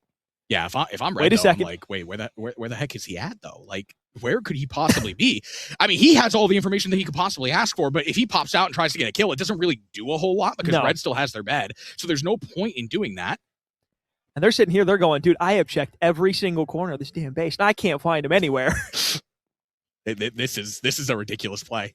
I think at this stage, he's just trying to play for the end game, maybe trying to play for those tie points. There's really no reason to try and peek out and do anything extra, especially when everybody else has multiple players alive for their team. And you know that red is on the prowl. Do you think he went into the escape menu and toggled the crouch instead of having to hold it down the entire time? If he's got that crouch held down, I have immense respect for his pinky. Yeah, absolutely. Because see, they try and say that esports players are not athletes. I counter with the fact that he has been holding the shift key for like, what, 10 minutes? You play with the shift key for crouch? Well, I mean, it's what the default is. No, you're right. It's okay. Well, what do you play with the shift key as? Control. Wait, no. That didn't make any sense. No, control is control my is sneak. Run. Control is my sneak. Control is run. What Shift are you doing? Is my run. What Shift are you doing? No. What are you doing, bro? You're not. What do you mean? I'm playing Southpaw. Well, here we go. A little bit of aggression over towards the side of green. I do believe I am, in fact, colorblind though. But green is able to once again bat them away. I'll say this. For the Spartans, they have been the kings of getting their bed eliminated, losing like maybe one life, and then being able to just shut down every push from every team that comes at them. Like they are the kings of the late game when it comes to just staying alive. Yeah, absolutely. And I mean, for the side of NCA, like they continue to throw bodies at this green side to no success whatsoever. And if the Spartans can keep this going, I mean, beds destroy in 1 minute and 30 seconds. Sudden death follows a couple of minutes after that. At this stage, Lime's strategy is holding very, very strong. Nobody going after NCA. And again, with 1 minute left on the clock, there's not a whole lot of reason to be doing that. Yep. Just staying collective in their spawns and playing the long game. Slowly approaching 60 seconds until the beds are destroyed. Get a lull moment here in the gameplay. Red has just kind of been doing what they can to just try and get around to different places, see if they can find maybe the last few stragglers. And this play from Yellow, I honestly don't hate, but at the same time, this could turn really sour really quickly should you get the wrong RNG on what everybody else has on the outside door. Like, you knock that open, all of a sudden, TNT drops in there, or a fire charge or anything like that, or even an Iron Golem or something like that, and everybody's going to run in the room, and all of a sudden, okay, as you land, I hope both dead. So maybe it does work in the best way possible. 4 Iron Golems, you know what? Tippable. Like, you just gotta love that. That was not what I expected either. I was like, I wonder what the play is here. Maybe they're just gonna play it safe. You know, only one person can run in at a time. Maybe make it a little more chaotic. And this is the Iron Golem sitting there. So, I mean, how do you even fight that? How do you eat? You just don't. You really just don't. That's destroying 10 seconds now, and Yellow has a strategy that works, and they can continue to just build on this strategy too. If you come to try and get them, they're just going to have extra Iron Golems. They're sitting by their Iron Gen, and they're like, hey, you know what? Try us. You will not succeed. Nope. Good news for the rest of the teams. Red no longer respawning on the map, so any kills will be in finality. All teams still alive, albeit maybe it's just one player tucked underneath the map behind the roses somewhere. How is he still alive? How is he still alive? They did a full check of that base and couldn't find him. I'll be honest, I probably wouldn't have checked off the cliff either. You know what? Yeah. He put the Halo invisibility cloak on. Not even in this game, but you know what? I believe it. He coded it into the game, actually. I'll tell you what, the fire charges, couple of love taps being launched across the map here at the red team, just kind of taking away some of the fortification that they have for the wool. Not doing really anything much else. Maybe just, showing that, hey, we're aware that you're there and we're not afraid to fight you, especially after we just completely took you down with 4 Iron Golems. Hey, you remember that? You remember that? You remember that? Yeah, that's what's going to happen again. Late stage, though. 2 minutes and 50 seconds until sudden death. So you're expecting these teams to eventually try to make their way into the middle portion of the map, but no rush to do so right now. You're just really trying to play for those poke kills. And it really does feel like one kill could just completely send the pendulum swinging any which way. But, whoa, he's back. He's alive. He rises from the corner of which he once stood. Ex-Warrior is here, and he is here to play. I guess, again, given the fact that sudden death is going to be up in a matter of moments here, you're looking at these teams and you're really saying, if you're blue, hey, I might as well just go for some final kills. I mean, you kind of have to at this point, right? Like, you can still play for positioning if you want to, but if you do play for positioning, then it's like, okay, well, maybe I don't maximize this. We saw it earlier. It was the 1v6 from the yellow squad. Was able to pick up like 3 different points in order to be able to help out the team. You go into the blue side spawn, all of a sudden, Red's in a world of trouble, but so is blue. Only a couple HP points to the blue player's name. Red team and NCA now going to be pushing up the staircase, trying to full chase this out. This is the most annoying thing that you could possibly have to chase down, because you're going all the way to the roof. It's a TNT surprise, but it doesn't hurt him like at all. He literally just chunked that entire thing. How about another fire charge? How about some more? Blue coming in for the pain, and back up the staircase, off the void. There goes blue team, fully eliminated. Hell of an effort by Warrior. Wow. Hell of an effort. Wow. I mean, if I'm HF, I'm just glad that I survived the pelting of the fire charges, whether it's the TNT as well. He was ready to rumble, bro. You got to tip that on the side of the My goodness. Well, that's a good kill for the side of NCA. They close things out, and that is going to be where the Raiders fall for now. Great looks there. You get another point on the board if you are NCA to continue to separate yourself. You've gotten a couple of bed destructions as well, though, in the mix of this. Caster math not being my thing, I do expect them to be at the top of this after at least round number 1. Sure. but still a lot of game to be played, a lot of ball to be had, a lot of beds not to be broken, but you know where I'm going with this. I think so. At least I hope so. I'm trying my best, man. I'm trying my best. 60 seconds until sudden death kicks in, a little bit shorter than that now as we continue to dwindle down that clock. Yellow's still in their spawn, continuing to do the strategy that is so far seemingly worked for them. But as Red and Lime continue to bolster what they have for their defenses as we get towards the point of the game where we will hit our final overtime and really look ahead towards where teams will either look to push extremely aggressively or maybe just play back a little bit, I think we're going to start to see maybe this Lime roster, maybe this Yellow roster push a little bit further towards middle. I'm not sure who's okay with a tie right now and who just wants to fully take these points. I think, in the grand stage where we have come down to the final 4 teams, I would expect all of these teams to really want to get as many points on the board as they possibly can. That being said, what way do you want to do that? You want to have the all-out aggression play? Do you want to take it down to the wire is the question. Dragons are here. They are ready to rumble. 4 minutes left until the game is over. 4v3v4 between NCA, the Spartans, and the Falcons, respectively. And you look at the strategy here for the Falcons, they just want to tower on up. Another kill is found. 2 final kills found, and everything hits disarray for NCA. What happened? I think it was 2 dragons. I think 2 dragons just went directly through the red base. And all of a sudden, what for NCA was looking like maybe even a surefire win completely topples over. So now what their game plan was to just get in their base and then try to play the attack through middle, which they have done throughout every game so far, has completely shut down in front of their eyes. So now Yellow and Lime, you're looking at not only Navy MC, but the Spartans, who got their bed broken like the first 5 minutes of the game, to potentially be leading this thing at the end. Another final kill has come through, and you lose another life here if you're Yellow.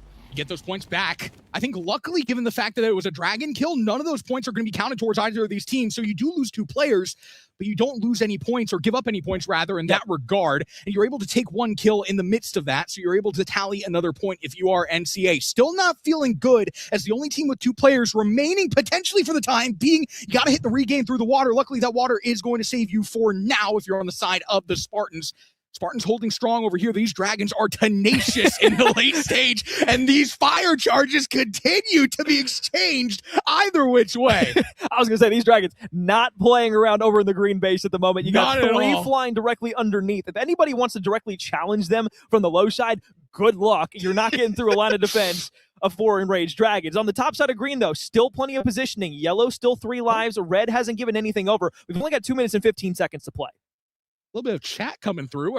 Maybe a truce. Maybe we stop with the fire charges at least and recognize the dragons are the biggest problem here. I'm not sure. Diplomacy is important in every situation. Looking for a diplomatic end. 2 minutes left on the clock till it gets split 3 ways. And again, just the point system in all of this, I think, is the most interesting thing. We're really not going to have a full idea until we get to the late stage of this series. But between these 2 teams. Between these 4 teams, excuse me. I told you, caster math is not my thing. It's okay. I can't count to 4. We'll get through this together. Thank you. I really appreciate your support here. Yeah, the fire charges just continue to get exchanged either which way. None of these teams really showing any aggression. I do think that the play here ultimately will be going for the tie and hoping that your plays to this point have made your stand in this first map. Who wants to be that one team, though, that says, okay, we could have a 3-way tie. We absolutely could have a 3-way tie. Boy, wouldn't it be sweeter if we just had a 2-way tie and we split the pot 5-5 instead of 3-3?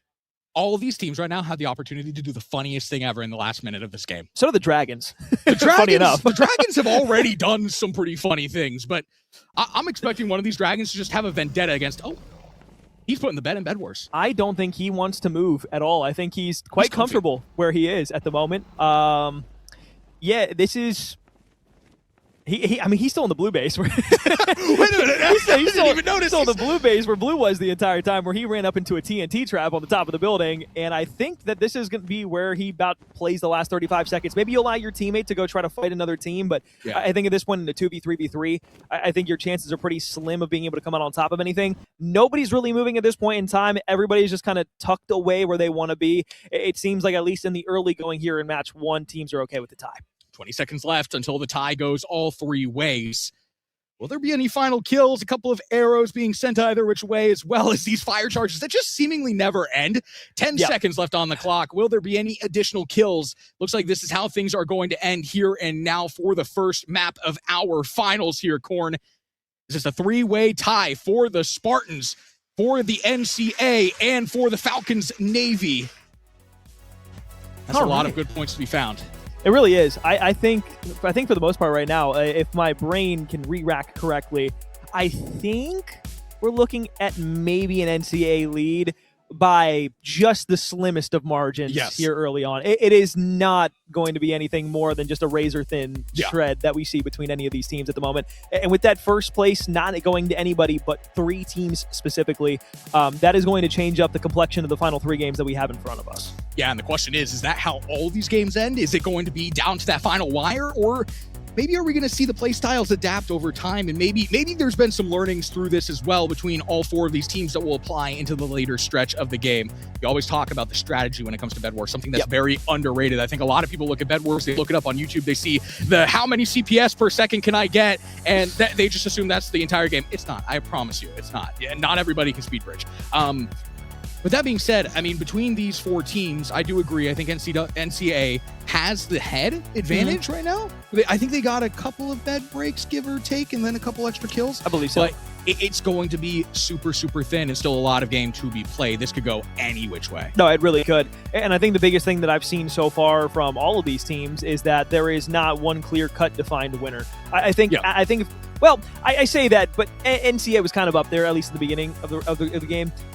The Dragons are kind of what put them in jeopardy. I think given they don't lose 2 lives to the Void there from the Dragons at the end of the game that just spawn within their base and say, hey, we're just going to take a couple of you guys out. We got to make this a fair game. I think we don't have that happen. I think we start to see maybe them take the aggression to a team with maybe 2-3 lives remaining. And I think that's what they were doing throughout most of the games that they played earlier. I think they had a lot of just full control of the map early throughout the middle game and into the end game. And I think that allowed them to have more of a man advantage over the teams that they were facing off against. And that's why they had, what was it, almost 250 points compared to the next team's like 170 in the round robin stage. So don't be surprised if we see NCAA have an advantage again towards the end of the round if they actually do start to play a bit more aggressive and try to challenge out the teams.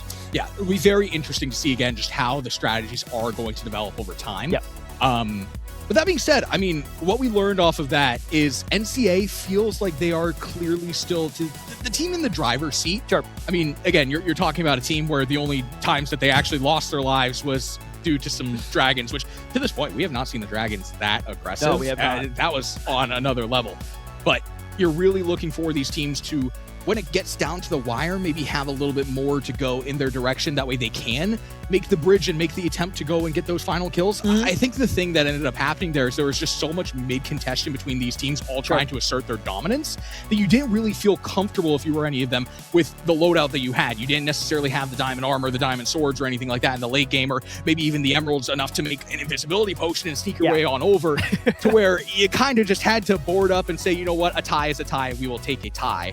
But yeah, I'm very interested to see what happens over the next 3 games because it very much still is going to be anybody's game. Oh, yeah. I mean, look, you look at NCAA and say, okay, well, game 1 was great. This is kind of like how it is in a lot of the other esports. It's like, okay, well, what happens in game 2? Yeah. What happens in game 2?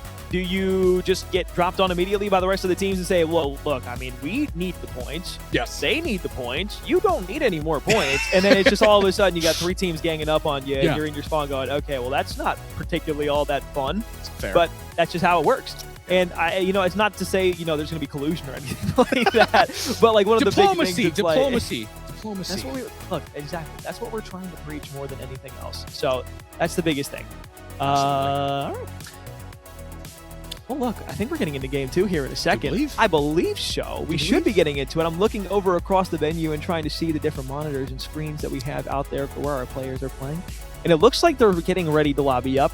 Yeah. They should be in just a few seconds here. But I guess the one thing we can kind of talk about real quick before we get back into the game is, once again, just like how incredible it is for these guys to be able to come out here, not only play on LAN, but to celebrate in Minecraft Bedwars. One of the things is like, coming into this event, I was curious about Bedwars, but I had never seen it played really on a true competitive stage beforehand, especially with younger kids as they continue to go out through their scholastic journeys. It's really, really cool to see not only that come together and be a bridge for a game that we've all loved through generations, but for the kids that are in high school, getting an opportunity to work in teamwork, to work in competitive atmospheres. And it's been dope seeing that as like an entire process. But on top of that, Bedwars, Quinn and I talked about it. I tried to find VOD on competitive Bedwars that wasn't just a single POV YouTuber making a video. I couldn't find it anywhere, and that's what makes it so incredible that we get to do this here, and we have these kids who are not only here on land playing, but doing this as a part of something bigger than that. And I think that's the coolest thing ever. Yeah, absolutely. And it genuinely would not be possible without our fantastic sponsors. You see a couple of them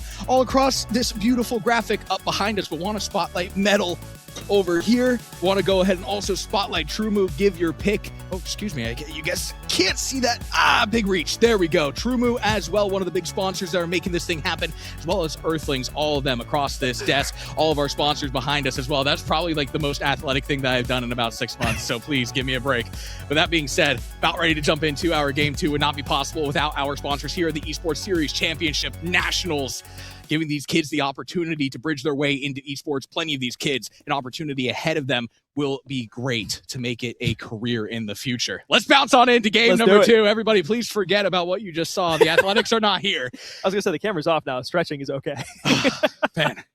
My back, I might have just thrown on my back. Aggression immediately, though, being felt from red and yellow. 2v2. Good night.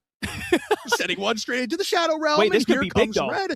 Because they sent more bodies behind them immediately as well. So you have 2 bodies here. Yes, they're going to spawn up, but this is an immediate opportunity for NCA to find a bed through and through. Yellow trying to play this off. They are able to take it out. It's actually a big 3 kill that comes in from Starship. Completely knocks them out of the base. Null and void, and no pun intended. Yeah, great hold there for the Falcons. The Raiders almost got a little bit cheeky there early on, but now that's going to give a little bit of a grudge match potentially here between these two teams, as you also have the Raiders now with an opportunity to re-hit off of what they have already created with those bridges. Nice speed bridge POV. I can't do that. I don't know how these kids do that. I promise you, to everybody at home, that is a lot harder than you think. That is like muscle memory up the wazoo. Oh yeah, it looks super easy. It looks super easy until you're falling into the void. Yeah, don't try that in the end first. Yeah. Try that like above like your house in the other world. Or don't try it at all, because it takes a while to learn. Viewer discretion. Viewer discretion. Middle portion of the map, looking for some early contention here. And if you're on the side of the Spartans, you just feel the pressure from NCA and you immediately send it straight into the void. Another hit here starting to develop from red, as well as a hit from yellow. And hold on, wait a minute. Hits from the Falcons and the Raiders specifically. Raiders are not going to be able to be good on theirs, but the Falcons kind of escape behind them and are now bridging up top. The question starts to become, will the Raiders be expecting this drop? TNT down, the bed exposed, and the bed is broken. The Raiders, once again, are going to lose out on their bed. They will be able to find the kills to get them off of the map. The Falcons, very strong execution there. That's a really, really nice start for the Falcons, right? You get the 4 points with the bed, but now you have the opportunity to work the map a little bit more, grab some mats out of the yellow spawn, and go for these final kills. Yep. They tied last game. They don't let NCA get even more of an advantage. They, I think, got a bed the last round as well. Yeah. So all of a sudden, the Falcons are creeping their way into this conversation a bit more than we had them early on when we were talking before the grand final started. I do believe they are the team on the bottom of the list from the leaderboards. My memory is not that good. You are correct on that. Thank you. I shot in the dark and I managed to make it. But that being said, I mean, you're looking at this team and you're looking for them to make some noise here.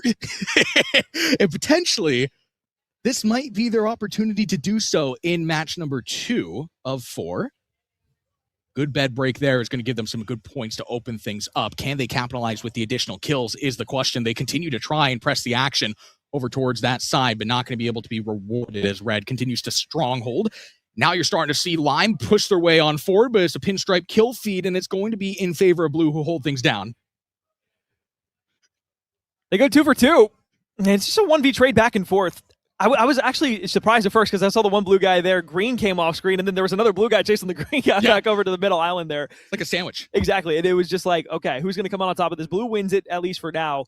And you can see yellow over here at the red side of things. They want to be able to find these final kills. They want to take this player out great opportunity to be able to bounce back off the fire charge, stay on the bridge. Now you have reinforcements coming along. What will Red do on the opposition? It's going to be a direct push now over the top. They don't want to fly in just yet. Over the top of the fire charge, and it dropped directly on top of the building. This is going to give high ground and the opportunity to be a bit more sneaky. They should know that this player's up there, so definitely not a guarantee, but something that could absolutely work out. Here he comes on the drop down. He tries to go for one, can't find it. They wanted to try and find at least one for their money. Instead, Red fully stays alive at 4 lives. And they just band together there and absolutely boom them off of the map. And now you turn your attention over towards this yellow side of things. You're starting to see the hit over towards their side, out of Lime. Yellow trying to trace this player down. Can you get him off of the map? The answer is no, so some presence still maintained here for NCA. As they look to potentially drop this TNT down, the respawns will be up, and this is a one-man band here for now for the side of NCA, but you're still not feeling super great if you're the Falcons, given the fact that you know this player is in your spawn. Now just looking for an opportunity to potentially get him taken and dealt with. Oh, and here you Backside, I don't think he's going to spot this out, or maybe he will, but they go for the double team. What a great play from Yellow to be able to read that out, play that perfectly. They get the timing down to a T, and they can continue to hold down their bed. I like the play from Green, though. You don't really lose anything from it. It's only really everything to gain there. And you can see Blue, bit of an exposed bed there for a minute. It looks like it might have got a bit scary, but they get the glass on the recovery. They get back over to middle map, and they're starting to go ahead and push their line out again. I do believe I saw some obsidian on that bed, too. That's going to make that so difficult, especially if you get the mining fatigue up. I mean, you're looking at the Spartans. You're looking for them to hit a little bit of a regain here in this next match off of the last match where they were the only team that did get eliminated. And if they have the bed control down like that, it's going to be very difficult for anybody that wants to put them on their final lives until the late stage of this match. Gives them an opportunity to kind of run a little bit far into the map as well. If you want to send maybe 2 or 3 players out, send one player there and make them hold things down. Very manageable situation. Great looks there, though. Thank you, as always, to our observers to be able to get us a second check when we are not too sure on something. W-Prod. It's great stuff. Shout out to them up there in the booth, waving up there and saying hello. I probably don't see us. They're not even paying attention to us right now, but that's okay. What matters is that they are focusing on their jobs. Doing a great job at it. Absolutely. Blue team pushing over to Green, trying to get onto the middle pillar. And you can see where the diamond spawn is. It looks like Blue's going to chase Green again, something that we have not been shied away from here inside of the second match of our grand finals. Sword swinging directly behind. It's going to be a turnaround on the 1v. Should be able to walk away with a kill, and absolutely does. 2 minutes and 10 seconds left until Diamond 3 up on the spawn. 3 beds still intact. Red down to 3 players. As the final kill comes through, it was Panged who was able to take out Warrior. I think one of the interesting things that we haven't seen a lot of in this match compared to last match is the middle control. Yep. None of these teams have really been battling in mid. I feel like every single time we saw a battle in the early stretch of last match, it was almost always in the middle portion of the map. This match, it's been very localized and centralized around each bed. Yep. And all of these teams are really aggressing more towards the beds as opposed to trying to get that middle control, as opposed to getting those emeralds, and as opposed to getting that late game control. I think this is maybe an adjustment that we have seen to this point because of how the last game ended as well. You're just trying to get those beds dealt with early and get those final eliminations on the board because you do not ideally want to be tying things at the end of things when all is said and done. Now, another hit here for Blue. A 2v3 starting to develop here as they make their way on in. Pang to one-man band. Also has a little bit of an assist here from the yellow side. It looks like a little bit of a team-up as they try to deal Red's deck and will do exactly that. Pang with the final kill. Starship will be able to take him down as well, but it's not particularly going to matter as everybody respawns up. And you see the Raiders taken out of play. Fortunate timing there for both teams, really. I mean, you just take the situation that you're given, make the best of it. And I'll tell you what, Yellow, Blue, both happy there. Blue probably not too pleased with how Yellow treated them at the end of the run there. Maybe thought that they would give them a bit more respect after taking them out together. But nonetheless, Yellow will be in a primed position here. They've got Green on the attack, trying to tower up. They've got verticality on that south side between their base. But you still have to look for Blue and what they're going to be up to. Again, that's the Immaculate Spartans. But again, Lime is NCA. We looked at NCA here. They always have something up their sleeves. What do they have here on the drop-down potential? Might have seen a little bit of a peek at it as they drop the TNT. Are they expecting Royal Enderman from behind? It's going to blow everything up in a metaphorical fashion as they're not able to get the TNT off, and Royal Enderman saves the day for the Frisco Falcons Navy. And I thought from up top, I thought the player that had dropped down maybe just had enough HP to survive that fall and maybe get to the bed. But, I mean, once again, this is what we talked about the Falcons so far. They have been so good at coordinating where they need to be set up when a team is pushing them. Yes. You have two that go up top on the fly up to be able to coordinate a hit from double on both sides. And then you have the two players down low who are then being able to protect the bed even if somebody drops down or tries to get a little sneaky. And that is what has worked for them so far. It's great looks. It's a great strategy to ride on, too, especially at this stage of the match.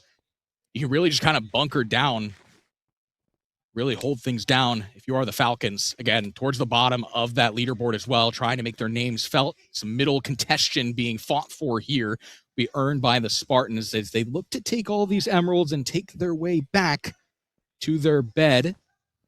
Off cam as well. Maybe a little bit of an opportunity here being presented. We see 3 dead for the side of yellow. Is that over towards lime or is that over towards the yellow side is the question. I do believe, given the fact that the bed was not broken, that was an attempt that was thwarted to make a hit onto the bed. Things come to a little bit of a stall once again. Diamonds won't go on uncontested.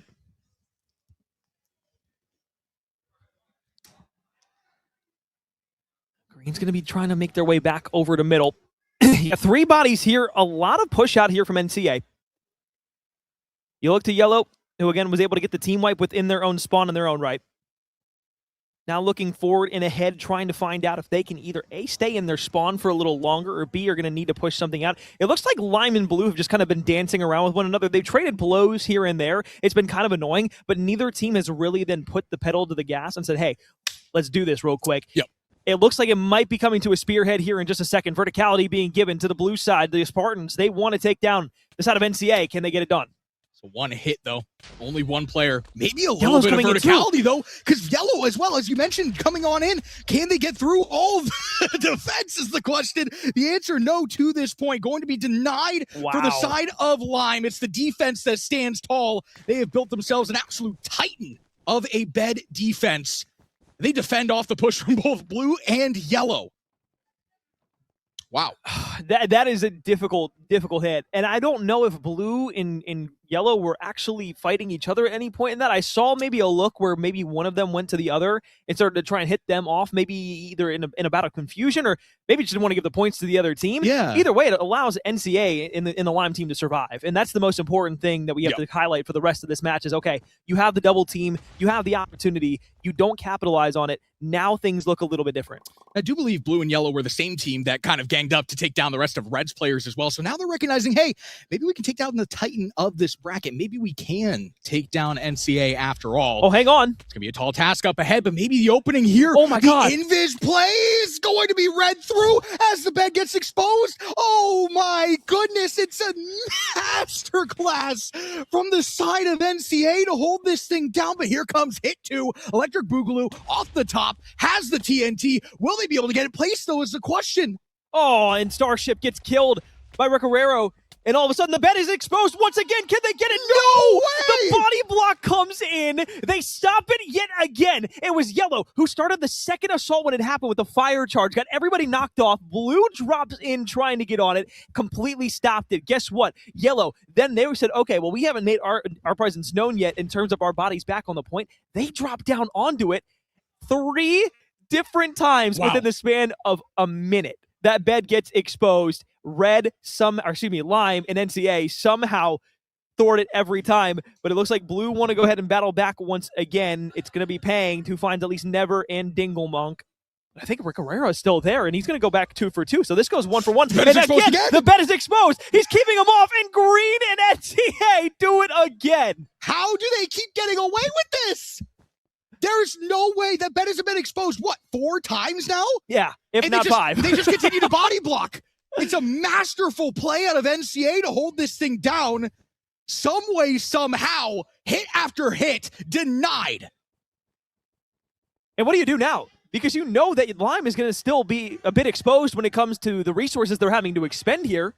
Hit number 5? But the teams that are going to be coming and continuing to fly at them, it's going to be so much more difficult to be able to do this. Now the full momentum's on green side. Unless yellow and blue work together to drop this down, which it looks like they're doing at the moment, they want to get NCA out of the picture. They want Lime eviscerated off the map. The drop down's going to come in. It looks like it may be an invis play. You're going in for the wool. Now the second he goes back into the void. Peng falls off, and you look for now yellow to try and maybe make a play. Digglebone was able to find one. 3 down. Now all of a sudden they go for the bed. Can they find it? Finally, it'll come through. Yellow will find Lime's bed. They'll get the 4 points, and blue will stay alive. It is now a 3-team battle, but only 2 have beds remaining with 2 minutes and 50 seconds until all beds are gone. And Peg with the final kill as well onto Dingle Monkey. 3 players stand for the side of NCA. And my goodness, that could be something that completely turns the tides when we're looking at it all said and done. Remember, the Spartans come in. They come in as the second team on this bracket. Was that enough to maybe set them up ahead of NCA, especially if they're able to close this thing out? Now they're making their way on in. Yellow and blue continuing to fight off these green players. Will they be able to find all the final kills? The answer is yes. NCA is out. Shark in the yellow team get 2 points. It's to the opposite side that gets the final 1 point. So now you look at this, in points that have been accrued, it was yellow who capitalized off of blue making the entry both times. Wow. So now this becomes a story of, okay, well, if you're blue, you worked with yellow, but it wasn't really to much benefit except for getting to this point. So either A, you find a tie now and you go 5-5 and split it, or you go 10 points and 6 points to first and second place respectively. But the biggest thing that I look at now is saying, okay, well, if you're blue and you look to yellow, you say, hey guys, guess what? Yeah, we just sacrificed like everything from us so you guys could break the bed for a mutual destruction, of course. But you have to wonder, when is the leeching too much? And when does blue battle back and kind of get a little upset that they wasted everything and really didn't get much benefit? The other thing that's going to be a factor here is you only have 1 minute and 20 seconds to get those points from destroying either which bed, because both beds are about to be destroyed. So now if you're either of these teams, you got to move fast. The treaty quickly going to be broken. 1-for-1 trade here, at least early, over towards the Diamond Gen. You go in to see Royal Enderman pick up that kill and then immediately move his way on out. I do believe that they are going to look to play the end game strategy here. Not really going to sell your soul for a bed break at this stage of things. You just want to get those diamonds, get that sharpness up on your swords, get the protection up on your armor, because here we go. The Spartans versus the Falcons. An opportunity for either of these squads to really make their motion felt on this map. This is where you look ahead. Who has the better fortification if you want to play for the final bit here? You only have 30 seconds left, so if you're going to make your hit, it needs to be now. Because after a certain amount of time, then it's just going to get to the stalemate that we were in last game. Yep. And blue and yellow, as we noticed beforehand, because that's going to be the Spartans as well as the Falcons, more than okay sitting and waiting until the very end of the game. Shark. Going to be able to find Professor. You look off the side of the map here in just a moment. That's 2 down. And I can't really hate on the play, though. Yeah. Blue's trying to go for a bed. They need the points. Absolutely. You're not going to be able to get them, unfortunately, for you. So the beds are going to destroy. Now it's going to come down to an even 4v4 between the Spartans and between the Falcons. Now the question for either of these teams is, what is the strategy at this stage? Do you, A, go with the all-out aggression play, go and try and take them down by brute force, or B, are you looking to end it how it ended last time? I mean, to be fair, it would be a 5-5 split as opposed to a 3-way split with those final 10 points. Mm-hmm. But still, it just doesn't feel right between these two teams, especially with that bad blood and leeching that you mentioned earlier. Yeah, and that's what I'm kind of wondering. It's like, okay, would you rather have the 10 points and the 6 points, or would you rather have the 5 and 5? Regardless, for both teams, it's more advantageous if they either win or lose. It's just, do you want to go down by a deficit to that other team? Now, if I'm yellow, maybe I do blue a solid. Yeah. But you're playing for a championship, so no way in hell you're going to do that. Yeah. But that would be the kind, of course, sportsman-like thing to do in the real world. But we don't live in a real world. We live in the world of real... Bedwars. Bedwars. Without the beds. Because now we're in the final stage of the Dragons again. 2. Oh. I hope that the Dragons are just as tenacious as they were last time. If not more. That made things really fun. It did. We got to, I don't know. Ooh, hold on. Wait a minute. Wow. Kill finds his way through. Well, Panged as well, some way, somehow. Maybe I think Yellow went away from their own base, sent 2 players out on an island play. and just ran into the 4 of the blue side. So now the Spartans with a clear advantage, sudden death in 2 minutes and 30 seconds. But now with the player personnel advantage, you got to think that they're going to want to go for the throat. I mean, you at this point, you feel like you have to. This is the best chance that you're going to get in a game in the late stage with a man advantage that you're going to probably get the rest of the tournament. Yes. I mean, you team up to get them. You go for the final kill, but all of a sudden, now you lose Dylan. So Dylan dies, and now it's a 3v2. So Blue still has the advantage. You're pushing into the spawn, and now it's a 1v2 that you try to push all by your lonesome. Oh, no. That is the worst possible play. Oh, man. What just happened? Hands on head, that is... You can't be feeding in like that. Oh, no. Okay, so the advantage that the Spartans had is immediately nullified. And again, you talk about it. We talked about it a lot throughout the Bedwars. You see a lot of these teams kind of feed their one individual player into a 1v2, a 1v3, whatever it is, and just try and look for the kill. You can't do that when you're on the sudden death format. You got to be a little bit more grouped up. Obviously, there is, I guess, risk with that as well. But now you've completely lost your player personnel advantage. You're starting to see Blue try and converge on in. They want it here. They want it now. Excuse me, that is not the yellow base. So they definitely don't want it here yet, but I would assume that they're going to want it eventually. Well, look, the thing is if you're going to push in a 4v2, yes. The thing is if you want to go and put it into 2v2 and chance it that way, that's fine. But you can't go 1 by 1 and then solo chows. This is Call of Duty 101 here when we're talking about 4v2s, okay? Look, so I'm gonna break it down the way I would say it to anybody. If you're gonna push a 2v2, that's fine. Realistically, if you get the drop on, you should come out and win in that trade situation. Absolutely. But the thing is you have 4 players. Add a third body to that, your chances raise astronomically to be able to win the trade battle there. Why they didn't choose to send 3 bodies and only sent 2 to try and push out Yellow is beyond me, because now Yellow is going to be able to start moving around the map, getting some better things for themselves. They've got some diamonds they can bring back. They've got some more upgrades that they can find for themselves. And it looks like it's going to be a fall into the void for Professor Warp. Was that a shot or was that a fire charge? I'm not sure. But the fact that somebody's in the void before the dragons even pop up, that's 3 deaths. That should have never happened. Now it's a 2v1, and it looks like the push is... And the invisibility popped as well. The invisibility is popped for the side of Yellow. The sneak attack is on. The sneak attack is on. They want to win it here, and the Falcons want to win it now. Can they find the kill? The fire charge is going to create a little bit of separation here, just trying to get across. The pinch is here, though. The opportunity to end it here for the Falcons, and it's going to be rewarded. The Falcons take map number 2. And you can hear it, you can feel it in the live venue. What a play from the team that entered at the bottom of the leaderboard. A defining moment potentially in the championship. My goodness, Cord. Well, who said Bedwars ain't electric? That was some of the best stuff that I have seen in esports in quite some time. Like, genuinely, first and foremost, let's just break that final bit down there real quick before we delve into anything else. Wow. What are we doing? 4v2, all of the map control in the world, and we send a 2v in the first gunfight. You know what? Hey, that's fine. I'll let that slide because I get it. You don't want to load too many lives away. You want a 2v2 at the end if you need it. I get it. A 3v2 goes the wrong way. Sure, it's a better chance if you want to win it, but again, we can sit here and we can play semantics all day long. We're not going to do that. The big thing for me is, 1, how did we fall into the void to force a 1v2? I think it was just like a rise shot, or maybe because it didn't say who killed. Exactly. So it definitely wasn't an arrow. Was it a misstep or maybe a fire charge? Fire charge. It has to have been a fire charge. That's what I'm saying. So I'm thinking maybe a fire charge, but where would it come from? Who would have done it? I want to know who made the play. So that's a big thing for me. The other thing is, in the 1v there, I mean, there's just really not anything you can do. That's one of those moments where you're like, dude, we had a 4v2, and now I'm last alive in a 1v2, or like, are you kidding me? No. I have to be the one to clutch this, and then everybody looks to you as like the clutch man without putting blame on anybody else. So then it's your fault for losing the 1v2 at the end there after you guys were up in a 4v2. Wow. Trust me, that's exactly how the conversation's going to go down too. I played COD. I've been in those situations. That's how it works in a team dynamic.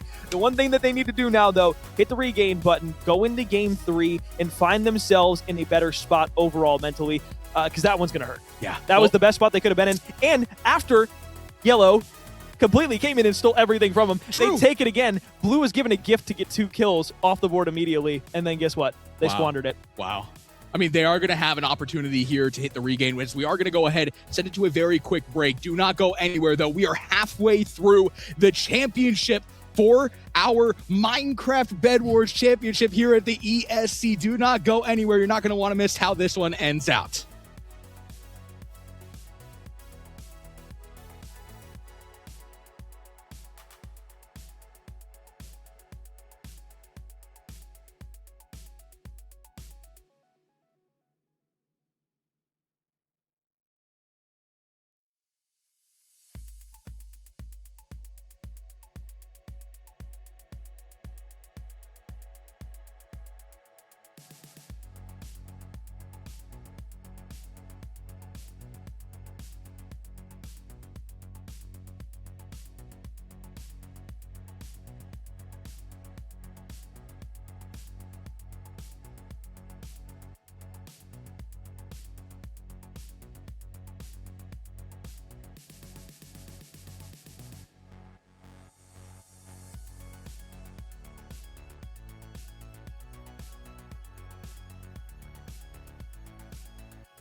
Wow. Well, we had to take a break after that. That was insane how game number 2 ended. Still 2 games left, though, in our championship finals for the ESC Minecraft Bedwars portion. Colorblind joined with Corn at the desk here as we are just about ready to bounce on into game number 3. Right away, we won't hold you. We'll get you back into the action. Let's get it going. No, nobody dead yet. That's a good sign. Not yet. Carnage soon to come. As we get middle control here, looks like blue and yellow just kind of dancing around as we saw last game, but different colors this time, of course, for the teams inside of this grand final. This time through, of course, if you are looking for team names, NCA will be blue, Immaculate Spartans will be yellow, the Falcons will be red, and the Raiders in that beautiful shade of lime green. Absolutely gorgeous. The lime green. Here we go. Let's get it going. Middle control here being fought for. I think this is a little bit of a smaller map, so you might see a little bit more mid-contention between these 4 teams. back and forth exchanges here early on. A little bit of a push over towards the side of the Spartans, just trying to get the kills to justify your positioning if you are on the side of the Falcons. Not going to be anything going there, and potentially a grudge match between these two teams as well after how that last match ended. On the opposite side of the map, looks like mid-map control still going to be just patrolled by the other two teams. For right now, the Raiders NCA looks like they're going to be doing battle themselves. Here comes an opportunity to maybe get some early advantage for either of these sides. It looks like Blue wants to maybe try and send this over on Green's way. If NCA can maybe find one or two bodies here, you could be looking at early bed control, and all of a sudden, you find one inside of the void. You're looking for the second bit of knockback. One player going to fall, but into the void by himself. That's going to just completely leave the door wide open for Blue to control this midsection. Maybe Red gives a challenge, but for right now, NCA sitting pretty. Some good early emeralds here for the side of NCA as they look to build their way back up. In that last match, cut out a little bit early. You saw the team up between the Spartans and the Frisco Falcons. That eventually led to NCA's early departure from the map. So now they're kind of off the back foot ever so slightly. They're trying to cut their way back into the mix of this. Get those points up on the board early. So that's kind of an expectation in terms of that early aggression. Through and past the diamonds, maybe setting up a bridge or two here. A route that they can walk through. Oh, here we go. Hit from the side of NCA. Drop it on down. Bed protection really, really good there for the side of the Spartans, though. Or excuse me, the Raiders, as they are able to find the kills to push NCA away for now. Back over on the yellow side, you got a pressure to deal with here from Red. And again, as you mentioned beforehand, no stranger to these two teams to fighting, and they know exactly how each other want to go about it. You know what? Might as well do a Sui. You drop a TNT into the void on top of it. Yellow will survive in their own base. Maybe one more body of pressure here, but Starship is going to fall into the void. Shark will as well.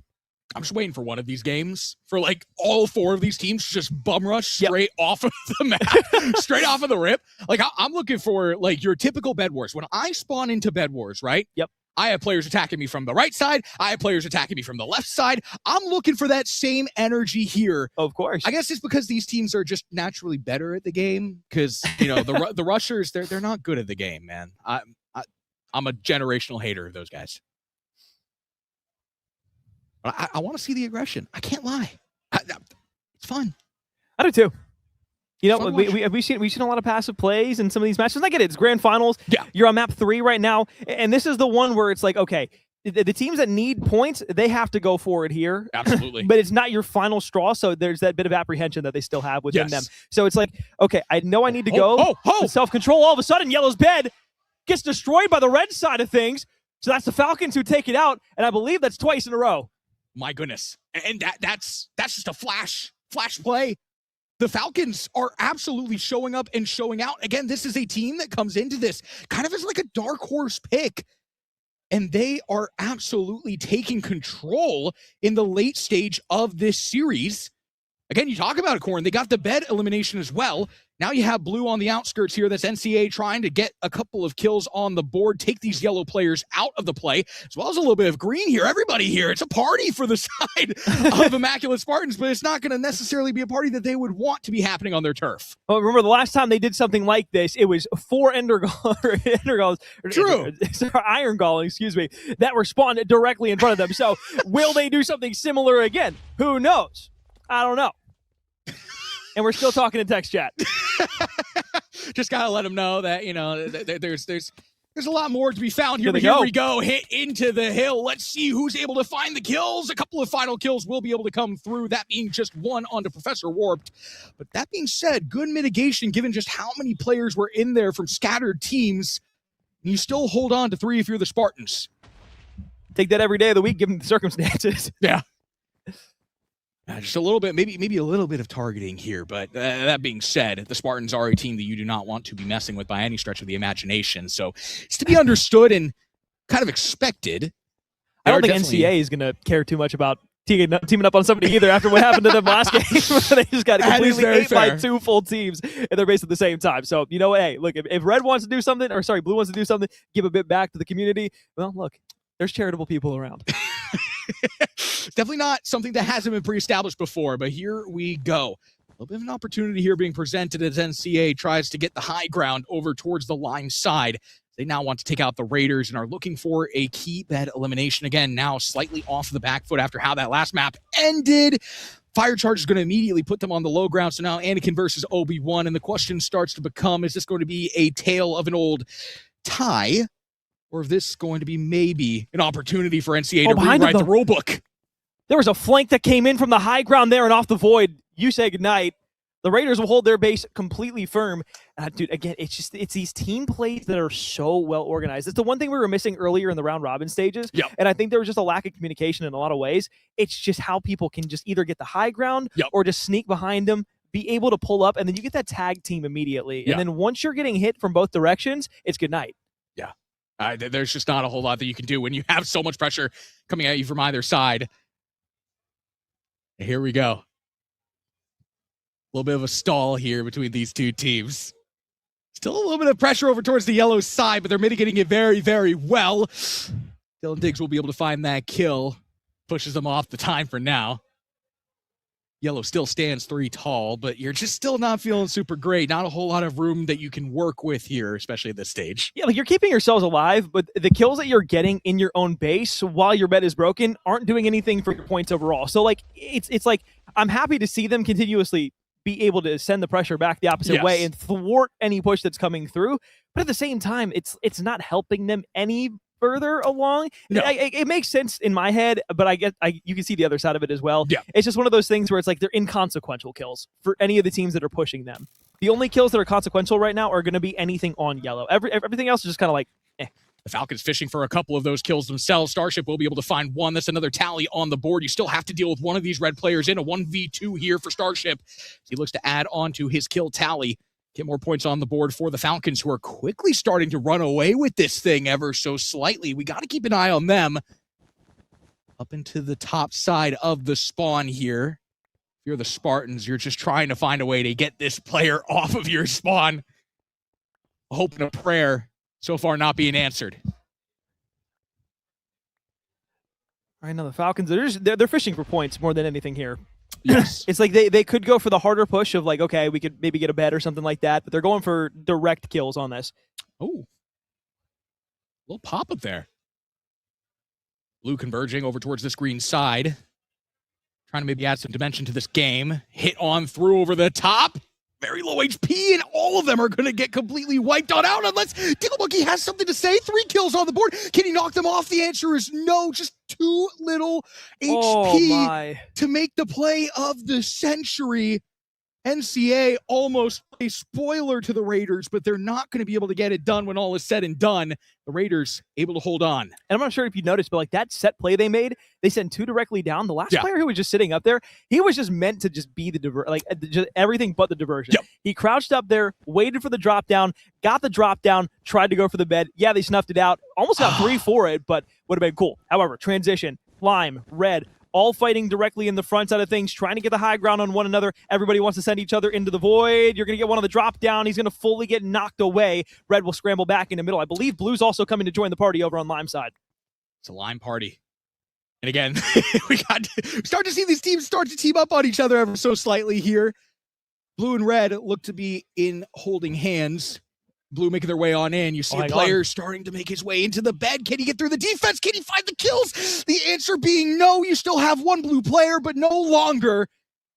And Lime is going to hold on once again off of that second push. And then now you ask the question, right? If you're going to make a push like that, do you send that one player to the bed and hope that they make the hero play to grab the bed? Or do you maybe try to knock everybody away and then go for the bed afterwards if you're sending that many bodies at the point? And I think that's where you really have to ask yourself, it's like, okay, what's better here? 2 bodies fighting 4 or 3 bodies fighting 4 and 1 going for the bed? Or everybody fighting the bodies and then once you get that first kill, then going for the bed? Yeah. I mean, deliberation there. I did see a player try and get in, but I think the information was gained from the side of Lime. So looks like they were trying to do the former, but unfortunately, Lime just too good there. It's not going to stop them by any stretch of the imagination. NCA with the 3rd hit now at this bed. A little bit of diversion being played here. You cut one player down, at least off of the high ground. Still have another one to deal with, though, and pillaring their way on over. Trying to get the opportunity to place this TNT down and maybe make a push on in. 2 TNTs are placed. Still have to get through the glass. Oh, it's just not going to be able to happen. You still have so many Lime players to deal with. You cut your way forward, and X-Warrior finds 3. You have another hit come through from Red as well, just to try and help. But it's not going to be any help to be found when X-Warrior is still alive on the point. There was one player from Blue that was left alive, surviving the chaos. I didn't know if they had spotted him out or not because he was back behind the opposite side of the entire bed structure they had created, but they did, in just in the nick of time, were able to take him down. But my goodness, that got closer than probably Lime would have liked. But we've seen this so many times. So many beds getting almost exposed or exposed out into the open, not being able to get that final touch. The body blocks have been phenomenal in the grand final. Oh, absolutely. 5 minutes left until beds get destroyed now. And for Yellow, you're still collected up in your own spawn, still have the player personnel disadvantage, but that is all you are hoping for in terms of the game's progression, is to just even things out ever so slightly, get those beds destroyed, not have to do a whole lot of work to do that yourself, then maybe go and look for some cheeky kills. A win for them, very, very tough, to say the very least. Definitely anything can happen on Championship Saturday. Middle contestant being fought for from the side of Blue and Red. Formerly teammates, now looking to get a little bit dicey here. They look for the new Emerald 3s. Ooh, Speed Potion and Invisibility Potion, I do believe, was just popped out of HF as well. What will he do with that is a question. Oh, he's just going to just straight fly back over to Lime. And I love this. I love this. This is exactly what this hit has been missing to this point. The diversion. Are they going to hear it? He's going to put the wool down.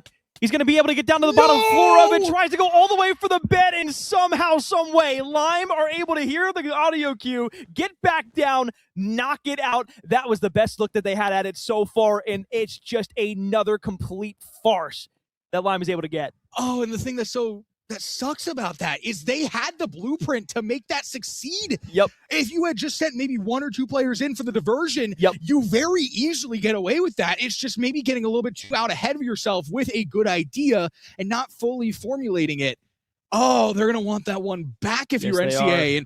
And you talk about how expensive that play was as well. That's emeralds being thrown into that to get those invisibility potions, to get the speed potion that he had. I mean, he was moonwalking straight past a guy. You saw it. It's just not going to be able to get it done. Blue right back again to square one against this Lime team that they have so desperately wanted to deal off of the map.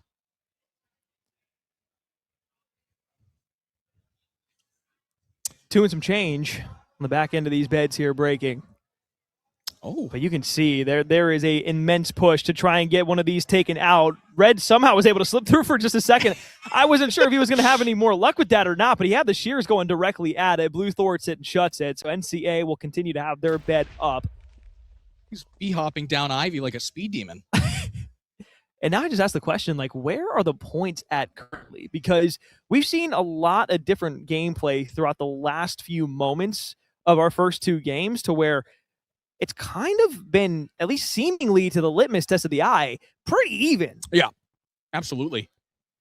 I do feel like Red and Blue have been working together a little bit as well, but maybe that that team up is not going to be as fortuitous as we once expected it to be, as you did see that Red player try and make a hit over towards the Blue side. You also see a Red player over towards this Yellow side, just trying to get these Yellow players out of the play. 2 minutes left, and then Yellow is finally maybe on some playing ground against the rest of the 3 teams. But he's not looking to let this happen. He wants the 1v2. He wants to take them out of the play here and now. Get those extra points for the side of the Falcons as well, which they've been stacking through the last 2 maps. Got another teammate coming through. That fire charge actually might have helped out a lot because it causes the diversion. You get the drop down on him. 2 players now against the other one. The final kills come through. Yellow, we'll see in map 4. There go the Spartans. They fall once again. The last 2 maps for them have gone any way other than they have wanted it to. You start off with a 4v2 that you just take a couple of missteps and lose, and then you are the first team out in map number 3. And they need to hit a strong regain here in map number 4 if they want to be the team that hoists the trophy when all is said and done and get those fantastic rings on their fingers. Now we turn our attention over towards the remaining 3 teams, NCA, the Falcons, and the Raiders. NCA batting players down off of their bed. 52 seconds until that bed is destroyed, and we go down to final lives. Crazy how these games have played out. First game, no beds destroyed the entire time until like almost the very end. Second game, boom, boom, boom. It was like back to back to back to back where the beds were gone until NCA at the very end had their last remaining bed still there. Expected something a little bit different here in Game 3 because, as we said beforehand, one of the big things is like, okay, you need the points, but you're in Game 3. It's not desperation mode yet. Yeah. So you're not seeing teams kind of throw everything in the kitchen sink out. It's still a bit passive, not everything there. I think one of the things here, if you are the Falcons, you ideally don't want any of these other beds to be destroyed. At all. Because you are the team that got the only bed destruction on this map. Yep. You're the team that won last map outright, so you got the full 10 points there. Yep. If none of these teams are able to get a bed destruction in the final 5 seconds here, then if you're the Falcons, you're feeling so very good about where you're positioned. If you get a couple more kills in the downstretch of this, you really clearly put yourself up in a strong position. And again, I don't mean to beat the dead horse, but this is the team that was at the bottom of the leaderboards heading out of the round robin. Anything can happen on Championship Saturday. Oh. The situation has gotten more tense. I can feel a pin drop. From across the venue, you can hear the cheers, you can hear the boos, you can hear everything, the screams, the communications even. And you can see the material farming back from the beds, everything that they wasted. Well, not wasted, but everything that they used in order to make the creations of their bed going to be back within their arsenal to use around the rest of the arena should they continue throughout the rest of this. So now here we go. We look to everybody. Red, cubbied up, nice side of their map. 3 minutes until Dragons come in. You got 4 players still alive for every single team remaining, and nobody has given the light of day to another team for an opening. None whatsoever. It'll be like was the Spartans. Everybody kind of ganged up on them, took their bed out, and then from that point forward, it has been maybe a couple of hits here and there, but nothing really substantive. And now, start to see the Falcons push their way over towards this diamond generator, potentially flirting with the idea of trying to make a play over towards blue. You got to be very careful though; those fire charges are lethal. That's going to destroy part of that bridge as well, and that's going to make it a really tough opportunity here for Junkie to get his way back. What was the double fire charge that came through? The second one almost made contact after he ate the first one. All of a sudden, gets very close again. So we'll survive here for just a minute. They get back with the diamonds too. Makes this a lot more manageable here for Red. Again, NCA in the blue, Falcons in the red, and on the side of green, that's where you're looking for the Raiders. Again, 2 minutes left until sudden death, until the Dragons start coming in. Lots of players for the Dragons to harvest as well. I feel like I'm like trying to like cast or curse that into happening. I gotta stop. I gotta stop. Here we go. Minute 50 on the clock. And I love what Red is doing here. I love what the Falcons are doing. They're playing the long game, recognizing the situation that they are in for the sudden death, and they're grabbing those diamonds to try and bolster up their armor, try and bolster up their swords, if in case anything is to come their way. On the other side of the coin, NCA, feeling cool, calm, and collected over towards their side of the map. Feels like they made peace. Yeah, they're very tranquil. Like you don't see that very often. Things of diamond armor bought as well for the side of the Falcons, so they are ready to go. Put that on your best PvPers, and you're gonna wreak some havoc. Capital Swords, it looks like they might want to go ahead for a charge out here. At least out with the fire charges to hold back a line. Make sure on the Diamond Island, teams aren't able to get as stacked up as they are at the current moment. I believe it's NCA on the opposite side of the bridge trying to fight against them right now, and this yellow is the one who is pulled up there. Or excuse me, yeah, the lime is the one that's pulled up there. Arrows, fire charges, everything that they can to block it back. But for the time being, Silence still falling pretty evenly across the battlefield. 40 seconds left until we get to overtime and sudden death. And to harp on it a little bit, I mean, if you're the Falcons here, you don't have to really do anything else. I mean, you have the only bed break of this map so far. You have a couple of those follow-up kills as well, off on yellow. I mean, if you're at this stage, you will take a tie any day. Because I'm pretty sure that they were also among the teams that tied in map number 1. I think the team that got eliminated, correct me if I'm wrong, was the Raiders in map number 1. I believe so. So if you're the Falcons, I mean, there is just not a whole lot that you really have to do. If you push the issue here, you're almost working against yourself. Yep. So I love the strategy here that they're deploying. They're just saying, hey, you know what? We're going to bundle up in our own spawn. We're going to put everything up. We're going to bat back your charges. And there's just not a whole lot else that we're going to need to do. 4 minutes. Dragons in on the side of green. 2 are going to fly directly through the inside, and you can see immediately everybody eating. up into the water. They're going to try and get up top. They've got an entire tower of a water pillar that they can survive on here. And you can see the game plan for the Raiders here. It's probably just going to be to survive, get away from the Dragons, force a team to come push at you. This looks like one of those bases that you're not going to leave. We might see what we saw earlier, and it's just going to be everybody chill out. Have some fun. Have some fun with the Dragons. A little bit of a dragon party here. Do you see a blue player flirting with the idea of going over towards red, and that might be the worst mistake possible? I think he just got launched up to the air. Did he make it over towards mid? Did he land on the tree? I think he landed in mid. Oh, thank his lucky stars that he's still alive. No! That's extra points for the Falcons. Starship is able to take one down. Oh, never should you be doing that. Never.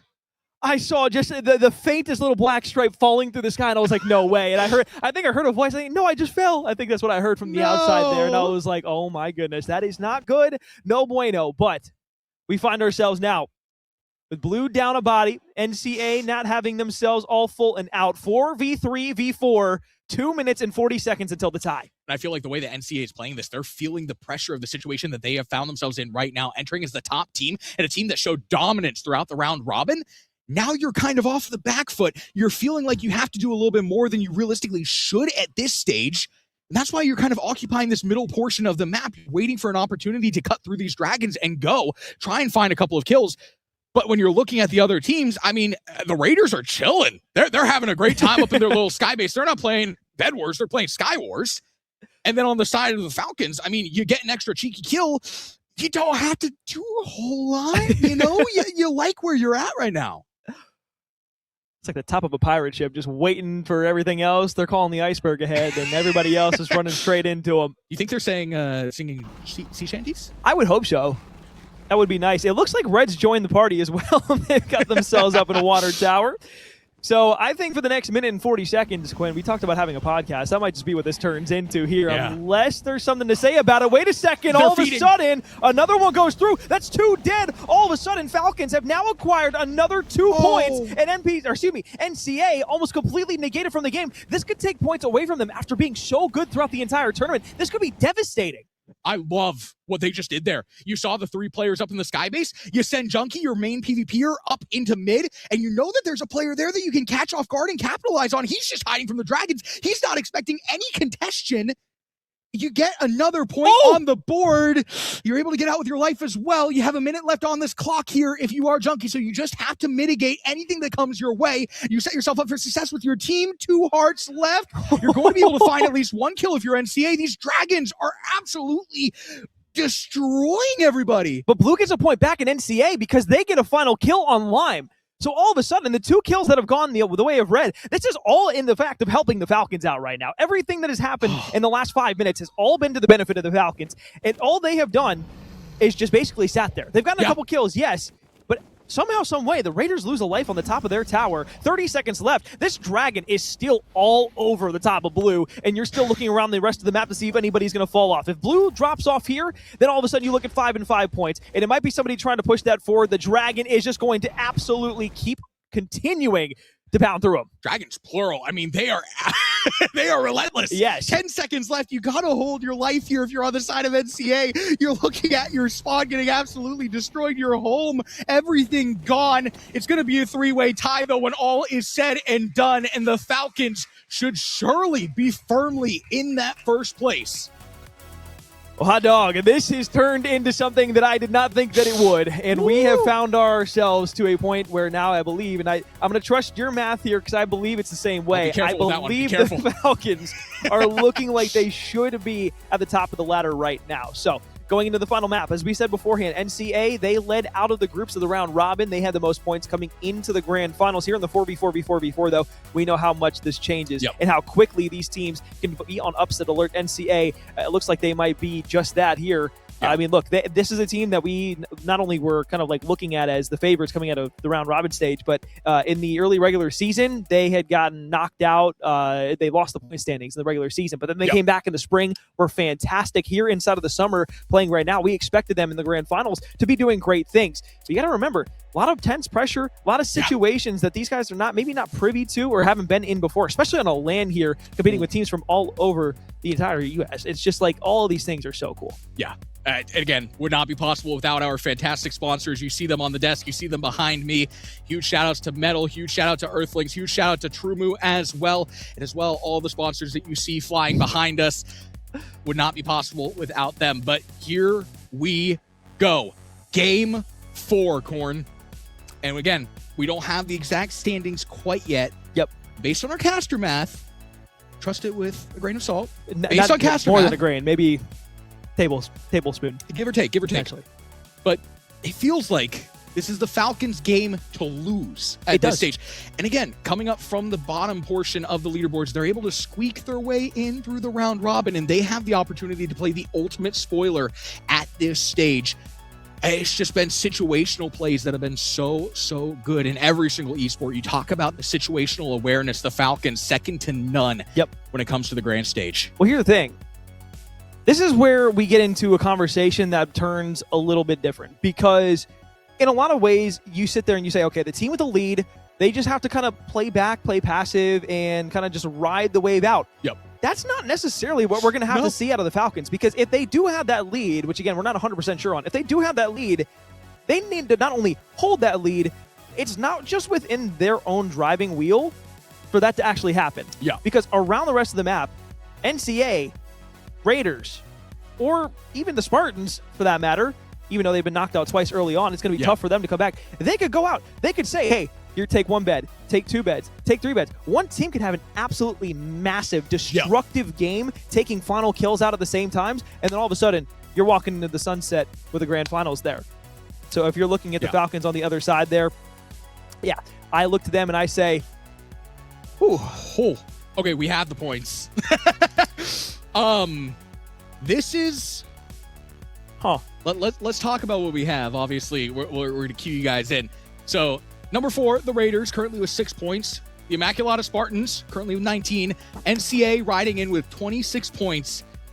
The Frisco Falcons currently hold on to 45 points, nearly double what NCA has coming into this. If I'm any of these teams, obviously they don't have the information that we have on the broadcast, and they're not allowed to watch the broadcast while we're casting. They're in the midst of playing and everything like that, so they don't directly have that information. But you should at least feel like the Falcons are the team that has the edge. Yep. So you're really kind of at this stage saying, hey, we need to be targeting the Falcons, and now that we have the points, you need to get the Falcons out of this if you have any chance of winning. If the Falcons get a couple of final eliminations, forbid they break a bed, well, I mean, sayonara. Let's think about it like this, right? So let's just say 10 points is what you're going to need to win. So accumulative points, you have 10 from just winning, 12 from breaking beds because it's 4 apiece, and then an additional 12 points for breaking beds. So at that point, you're looking at 34 points. That is 34 points is the max you could get, but that's not going to be possible for... No, it is possible, because 34 points, that would be you break 3 beds, you get all the final elimination points, and you win the game at the same time. That's the max amount of points that you're going to be able to win within just one single round. You're going to need to make up at least 19 in this round in order to do that. So what is that? That's a win and 3 beds. That's a win and 9 eliminations, right? So this has to be not only a dominating game, but that also considers the fact that the Falcons don't also come out and break maybe a bed, get a couple final eliminations, or are just sitting there doing what they've done best at the end and just chilling till the game is over. And if they do that, you very well could be looking at a championship here that goes to the side of the Falcons Navy roster. So these are the storylines we have coming into it. If I'm the other teams, again, I'm not talking to each other, but mentally, in my head, I'm saying, hey, I think the Falcons have probably been doing pretty good, because, again, they don't know the exact points. I think the Falcons have been doing pretty good. I think we should take them out, and then the other team should sit there and say, well, that's probably a good idea, and then go take them out. That would be where I would be coming from if I was a player. Clearly, I am not. I'm on the desk, and I have all the information in the world. So we're just purely speculative right now, but we are going to get into Game 4 here in just a moment, as these teams have been playing some of the best Minecraft I have seen in quite some time, from not only just a group of high schoolers, but in general for Bedwars, because this has been, when I say, again, I'm not fluffing when I tell you this. Like, I'm not saying this just for the sake of saying it. This has been genuinely fun entertainment. Yeah, no, absolutely. Corn, if I'm any of these other teams, I am sending a prayer that these are the Atlanta Falcons. in Super Bowl 51. I am hoping and praying that they do everything wrong when it all comes down to it. I'm a Saints fan. I hope that felt nice to say. Anyway, yeah, you laid it out really well. This is, for any of these teams, almost, I wouldn't say unrealistic, but it's bordering on that. Really, I think the team that has the chance to do anything here is logically going to be NCA. And they still have to have this insane run. And it's got to be borderline perfect. No, exactly. And we've seen some great things out of this team, especially through the round robin play. Question now becomes, can they hit the regain of the century and take down the Falcons, who currently have a massive lead and are positioned to take our grand finals here at the ESC? Let's go into game number 4 and figure out how this thing ends, Corn. One final game, yellow and green already having a vertical battle. We're going to be the first to fall into the void. It's going to be a yellow push into the void as well. So they go 1-for-1 over to the bed. Oh my goodness, blue already has their bed destroyed. What is happening? What is happening? They're still fighting in. They're still fighting in. Oh, they know that the Falcons have that lead. They are sending an all-out assault. In the meantime, though, the Raiders, their bed is gone in the first couple of seconds. Corn, we talked about it. When are we going to see the immediate aggression off the rip? When all these teams have nothing left to lose in game number 4, that's exactly what we see to kick things off. So much happened at the same time. I didn't even see who broke the bed. No. I was trying to read everything as it was going quickly, but it was just so quick. It was the Spartans. The Spartans continuing to apply the pressure now, looking for these kills. And again, you're looking at the team that is towards the bottom of the kill feed, the leaderboard. Technically, mathematically possible, but again, a stretch. You really would need the Falcons to not necessarily have their wits about them in this map. Trading kills on that side of things as well. It's going to be back and forth from the Falcons and the side of NCA. Final kills matriculating through in the feed. A checkerboard's out. And the Raiders, only with 2 players standing. Corn, we're not even like a minute in. This is good news for the Spartans. But see, here's the thing, though, now. These are important points that have been taken away from NCA. NCA was closer at 26 compared to the lead of 45. 19 for the Spartans. They need not only 26 points to even tie up against the Falcons, but they need everything to go right for them. This would be storybook ending here for the Spartans after getting knocked out round after round after round of the grand finals. But it's going to have to be something that continues throughout the entire game. They've gained 6 points at the meantime. It's going to be Junkie who falls here as they continue to push forward. Blue's trying. Blue team fully eliminated. Last kill goes off of the map, and it looks like it's going to go, correct me if I'm wrong, to both red and the green. They've placed the blocks to success. Here we go. For the side of the Falcons, they have to know that they have this lead here based on the way that they're playing this. They have not left their spawn once. You see where the bridges are? Yep. They have not left spawn once. Now you finally start to see players advance their way across the map looking for those diamonds, but I expect the Falcons to play a contained style of Bedwars. They're not necessarily going to need to do a whole lot. Even if this ends in a tie, I do believe that there is not a whole lot that you could do to realistically win this if you're any of the other teams that still stand. The Falcons just have to not Falcon this. Yep. The Atlanta Falcon this. To clarify, these Falcons are really good. Still mathematically possible for both the Spartans and for NCA. But again, if the Spartans want to be able to take this, they pretty much need every single point left on the table right now. If NCA wants this, basically the same exact story. Yep. Maximize everything that you can get Falcons out of this game early. Don't even get into a point where we can even try to force a tie. That's the biggest thing that you're looking for right now. No world should the final circle come up, but the final area come up where we see that the Falcons are still alive. That's at least the best case scenario. And the question here is, how do you play this inter-teamily between NCA and the Spartans, right? Yep. Because, you obviously know that the Falcons are the main threat at this stage, but you also have to ask yourself, hey, this team also is a threat. We don't want them getting all the points. We want to be the team that gets the points. But if you overplay your deck, it maybe positions the Falcons. It's just so many different things that have to be going through these players' heads all at once. Makes me sick to think about. But here we go. hit over towards the NCA side of things. Might be an answer starting to develop here from the Spartans. Dylan pushed out.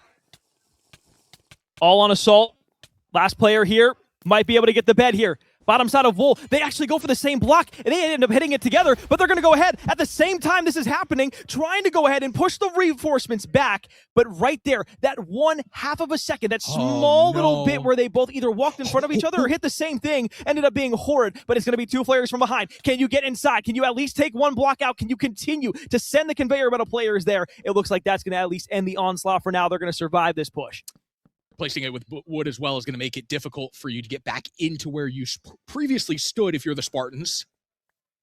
That was a really good opportunity that kind of gets thwarted again by the fact that they tried to break the same block. Just not on the same page there, unfortunately. The Spartans not going to be able to capitalize there. Now for the side of NCA, a little bit of an opportunity to breathe once again. Falcons sitting pretty in their own spawn, not, again, doing a whole lot. Hit 2 coming through from the side of the Spartans, or is it? You're not feeling super comfortable, especially after Dylan Diggs goes down immediately. Diggle Monkey is also going to fall, though, so it evens things out, but you've already retreated enough to get out of this. And it's interesting to continue to see NCA as well as the Spartans fight one another. But the thing is before they go for that last team in the Falcons, they have to either take one or the other out. Because if both teams survive all the way to the end, they're fighting over points, neither of them will be able to win. So nobody is safe from fighting against one another here. Really interested to know where things stand currently in terms of the points as well, because you have to remember the Spartans might have evened things out with NCA, given the fact that they were the team that did take out Blue. Now they're coming off of NCA once again. Will he be able to find the kills? The bed is exposed. The bed is exposed. You got a body block away.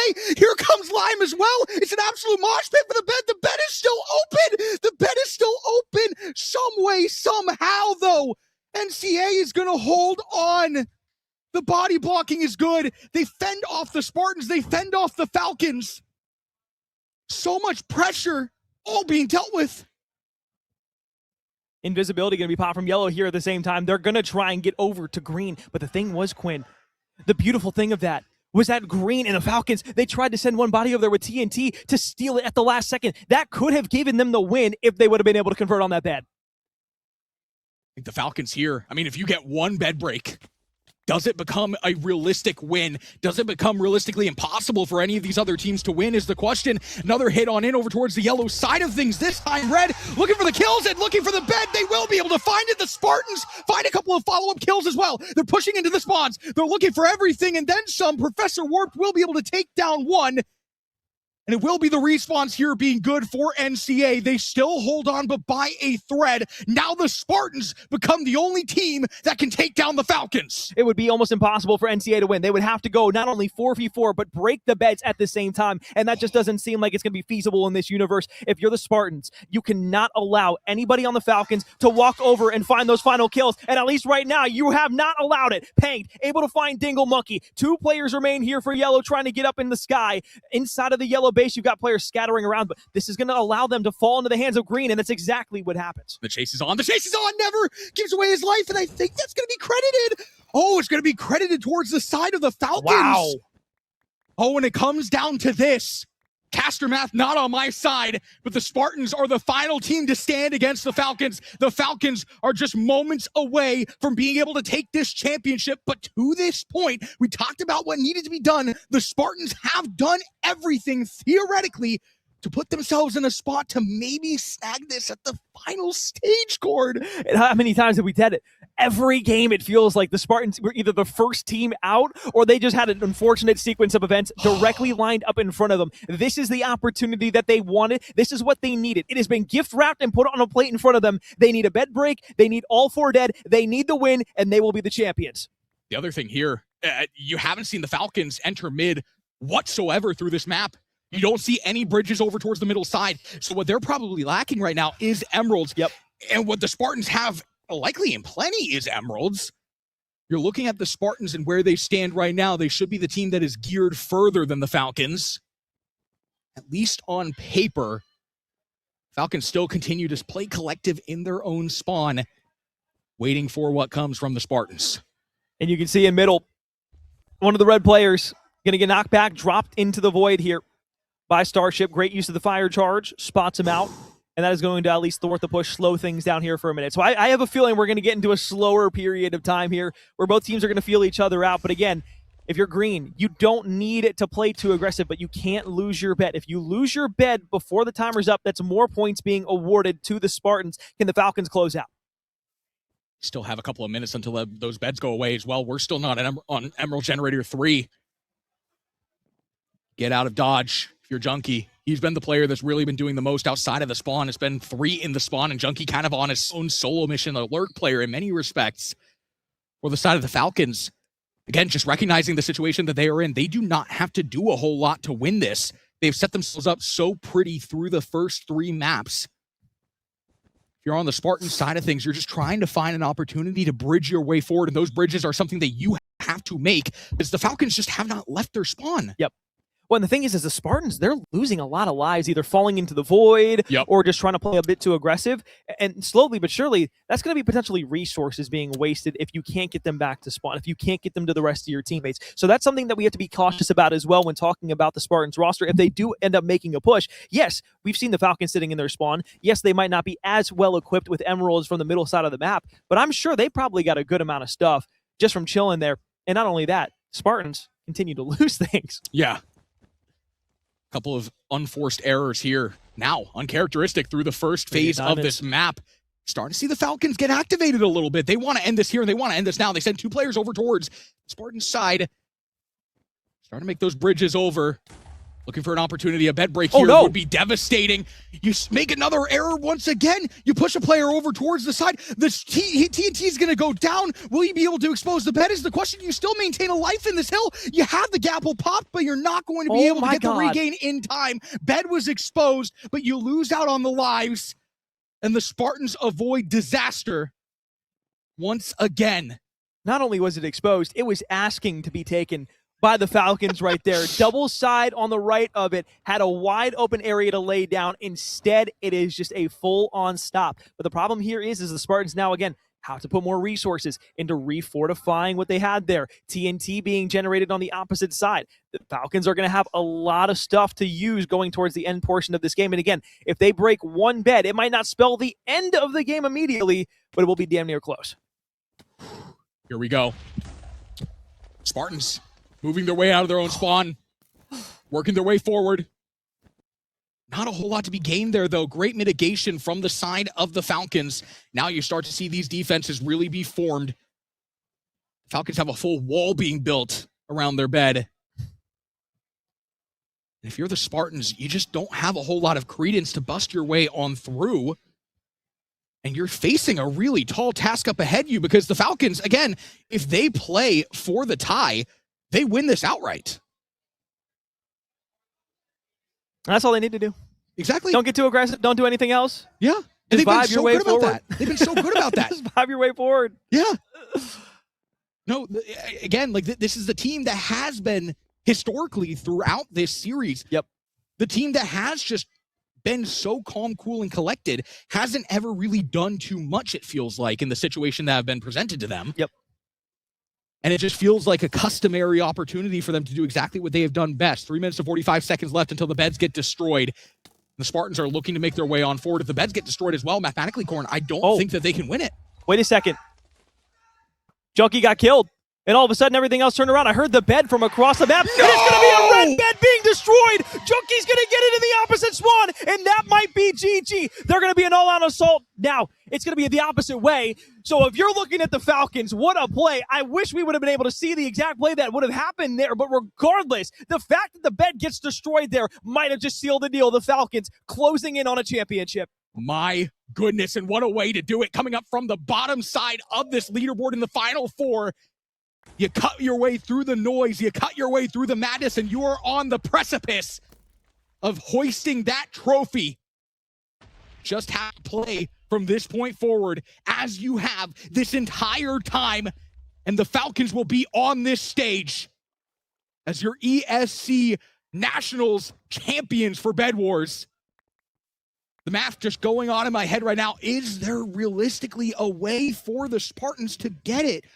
I don't think so. Well, you got to remember, the Spartans broke 2 beds early on in the game. That's 8 points. I believe they also have another 6 additional points from final kills that they were able to get. Do they need the bed break here? But they need the bed break here. Not only do they need the bed break here, but they're also going to need the win on top of that because they need 26 points. If you were to just break another bed here, then you would be looking at from 8 plus 6, you'd be looking at, 14? 14 plus another 4 is only 18. They needed 26 points. They need a bed break and the win to win the whole thing.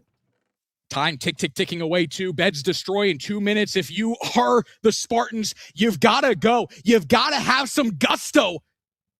And you look at the defense that the Falcons have set up. Is that maybe too much to even cut your way through? The one thing I just realized, though, if they don't get the bed break and they eliminate the final 4 players after the bed break and still win the game, they will win, I believe, by 2 points. Oh, here we go. The Falcons, they want to end it here. They want to end it now. They don't want to leave any doubt possible. Making your way forward, slowly but surely. Getting hit with a couple of fire charges, though. That's going to slow things down ever so slightly. The aggression from the Falcons now. They cut their way into their spawn. Here we go. Junkie leading the charge on forward. Looking for an opportunity to get through all of these fire charges. Set them to dismantle them. Spartans still holding strong, though. It's a 4v2. And on this push here, if you're able to at least find one, that is worth every bit of reinforcement and resource that you threw into this. They're going to go on the 1v1. It's going to be Starship who falls immediately. Royal Enderman falls into the void. And the last remaining player here going to get sniped at the same time. So 3 players will fall immediately. That basically gives you about a minute's time of buffer to stop that next hit from coming through. So at least, at the very least, you shouldn't lose any lives here. It's going to be all about making sure you are the final team standing. You have to, if you're the Spartans, eliminate all 4 players and win this game in order to even have a chance at the championship. 36 seconds left to destroy the bed as well. That would give you a cushion. Theoretically speaking, you still, again, as you said, Corn, have to win the game regardless.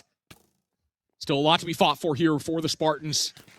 24 seconds left. You're starting to see the bridges get built, but you're also seeing them taken down by the fire charges as well. The fire charges being the defining factor here for the Falcons as 15 seconds left, and they just make the time being the additional factor, making it so much harder for the side of the Spartans to maybe make this thing happen. Final kill comes through. The final kill comes through once again. 3 stand for the Spartans. 2 stand for the Spartans. 1 stands for the Spartans. They do get the bed break, but how much does it really matter? No, they didn't get the bed breaks at all because it was just an automatic bed break and destroy. So the last opportunity that they tried to send the entire Renegade at them. It didn't work out. It's a 4v1. Lime and the Falcons now have the clear driver's seat unless you can pull off the most incredible 1v4 and somehow get the help of the Dragons at the same time. This is all the Falcons, and they will be walking out with a championship. Wow. And I mean, again, what the Falcons have done to get to this point is ridiculous. Just barely squeaking your way forward from the round robin play. Now you find yourself in the 4v1. You find yourself with the advantage. You find yourself with everything that you could possibly ask for. You are asking the world out of this remaining Spartans player. And imagine the pressure on the shoulders of this young high schooler. Yeah. Has an opportunity to give his team the win if he can somehow put the weight on his shoulders, find all 4 kills, and win the game. It feels like a Herculean task. It feels like it's impossible. And in my mind, it almost is at this point with the way that the Falcons have been playing. But imagine winning that, and then after the summer's over, going back to school and being able to tell that story. Bringing back those rings for Minecraft Bedwars. So much riding on this moment, these final moments of this match.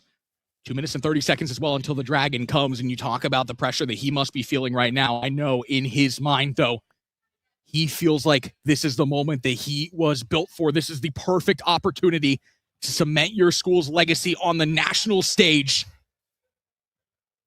The question starts to become, what is the strategy here? At least initially, just sending things forward, just sending the kitchen sink at them, because realistically, that's all you can do at this stage in the 1v4. They're sending bodies out. They send little recruits out. All they're doing is they're just sending one body here, maybe push it out, and then they're going back. He's trying to play for the fire charges right now. If you can just snipe one, maybe get a second if you're lucky enough. I don't think the Falcons are going to give anything away in that capacity, but if you're lucky, maybe you get that. Then you start factoring in the Dragons. But even if they fall, he still needs to at least get 1 kill, and the Dragon maybe kills the rest of them. But that's It's still then. Look, I'm going off of the basis that I understood exactly how the points divvied out before this point in time. Realistically, in order for them to win here, I believe the tie would be 2 kills and the win. 3 kills and the win would get the win for the Spartans. 4 kills, obviously, is just the cherry on top. But if you lose a body here to, say, a dragon, and then the fight commences after that, the dragons being an additional factor here. I didn't even think about that. The dragons can take away kills as well. Final kill? Wait a minute, he finds the first. He got the first. That's through the fire charge. And that's not even dragons yet. We still got a minute on the dragons. This just became even more doable. It's not 100% possible, but it's doable. You just can't let the dragons be the one that kill because you're not going to get the points off the dragons. But again, he just needs 2 points in the win, and I believe it's either a tie or a full-on sweep. Oh. But the first one is huge. Absolutely massive. You're starting to see them flirt with the idea, making their way over. Corn, they want to finish this, and they want to finish this now. They don't want to leave any room for error whatsoever. But is this the play that you want to be making when you're up 3v1? Make your way over towards the blue side to get some additional information, a little bit of points, or excuse me, a little bit of mats. Starting to feel the fire charges come your way as well on either side of the coin. Just holding the line, 10 seconds until sudden death, until the dragons start to come in. That's where things start to get interesting. And let's see where they spawn. Does green get affected? Will the Falcons have great opportunity here? That's the real question. Is the dragons now commence on the map? Where will they attack first? It looks like they're going to go over towards green side. They fly directly through, and it looks like it's going to be the final nail in the coffin. I think the dragon ended up finding the player on the Spartans, so the Spartans will drop off. The Falcons will have themselves fully come to closure, and after winning basically all 4 maps in all of our championship games here tonight, they will be the champions of the Esports Series Minecraft Bedwars. My goodness. The final tally's still pending, but it feels like the Falcons have done everything in this moment to be crowned the champions of the Esports Series Championship Nationals. Oh my goodness. What a story from these players, battling all the adversity that they possibly could have hit. You get your way in from the round robin as the final team. You win basically almost every single game to get to this point. And barring an absolute miracle, they will hoist those rings, hoist the trophy, and be crowned your champions for Bedwars. You heard the live venue pop. Oh my goodness. And just imagine how heartbreaking that is. Not only do you get down to the 1v3, you get the first kill, and you thinking to yourself, I have a chance. Yeah. And then it's a dragon. Oh. It's a dragon that comes out of nowhere, and that's what breaks the camel's back. The Spartans, credit where credit's due, those first 3 games were rough. They still had some decent pointage that they were able to accrue from them, but overall, it was rough. Yeah. They had the opportunity there to really make a push. It just came down to that one final hit. And again, I don't think because again, we didn't know the points to a T. They definitely didn't know the points to the T. I think what the Spartans thought was that they had to push to grab the bed, and they had to break that bed. I think that they thought it was going to be over regardless if they didn't get that final bed there. So look, I can't hate on the play. They played a hell of a final game, but all 4 teams that were able to compete, not only just here, but all the teams in the round robins as well. It was a fantastic pleasure being able to not only watch them, but commentate over them and be able to get them perform their craft in front of not only us here in the venue, but around the world as well. It's just, again, this is such an incredible opportunity for these high school kids. Yeah, we had the opportunity to talk to the TO heading into this, and one of the things that she said that made a lot of sense and just sounded incredible was the fact that Minecraft is kind of like, all puns intended, a bridge into esports for a lot of these kids. Absolutely. So you see a lot of these young kids coming out, they love playing Minecraft, and they bridge their way into esports eventually through a game like Bedwars. And really, you haven't seen Bedwars done in an esports way at a stage quite like this, on a national stage. This is something special for all of these kids that have had the opportunity to participate this weekend. And again, huge congratulations to everybody that has had the opportunity to play out here, that has come out to play live in Orlando, Florida. We appreciate all the parents as well, and everybody who has made this weekend so fantastic. Again, I'm talking like the weekend's over, but there is still so much more. Many games to be played. But at least from the Minecraft Bedwars side of things, it's something very, very special, and it is really something that allows these kids to figure out that they love esports and want to compete later in their lives as well. Well, look, I know we basically kind of like said that the Falcons won, but we don't know the exact count yet. So we're going to have to make sure that we get the full count correct, and then we will fully confirm that the Falcons won. Just based off of our caster math, we think that's the right call. But again, we don't want to say it with absolute certainty until everything is all tallied up and finished out. So that's exciting. We don't know. We don't know. There's still everything up in the air. We have people in the background. Again, caster math, as we've said, hit or miss, give or take. You trust us, you don't trust us. That's fine. We understand. But that being said, again, given our caster math, that is what we think is going to be happening here today. We will let you know, though. That being said, Corn, what we have seen here has been absolutely phenomenal. As we said, still a lot of action to come your way from ESC, from everything that we have planned for this weekend, from all the other titles, from all the other kids that have come out to compete. But for the side of Minecraft Bedwars, as two casters that have never casted Minecraft, never casted Bedwars, it really has been something super special, I think. And it's really been an eye-opening experience as well. Look, from the very moment that we were doing this, we were like, I don't know how this is going to be, but, it might end up being something cool. And then we got on here, and that first game we watched, we were like, oh, wait a second. Oh, hang on a second. Wait, this is great. And then the second game was like, oh, this is even better. And then we get to the grand finals here, and that was 4 straight matches of pure dopamine. So I can't really complain about it. I think Minecraft Bedwars not only has an opportunity to be a continuation of great success for the esports series, but for esports in general. And I think that's such a huge thing. And specifically for it to just be high schoolers that are giving us a sample size of what they can do. Come on. Hey, come on. We have seen an incredible storyline, but we got to cement it. Let's go ahead and throw it over to the awards and see who has been crowned your champions for Minecraft Bedwars for the Esports Series Championship Nationals of 2026.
The final part of Saturday Minecraft, the 2026 Esports Series Championship.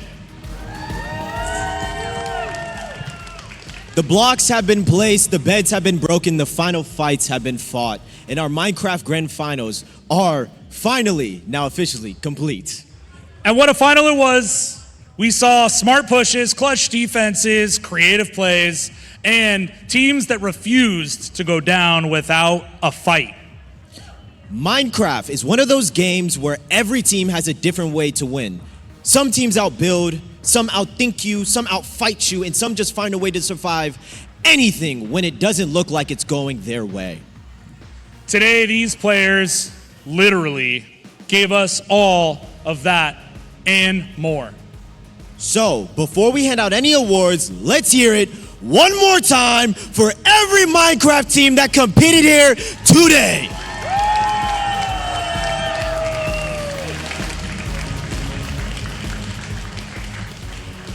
Now it's time to recognize the teams who built their way all the way to the top. At this time, I'd like to invite the Esports Series Championship Chief Growth Officer Brian Hanula to the stage.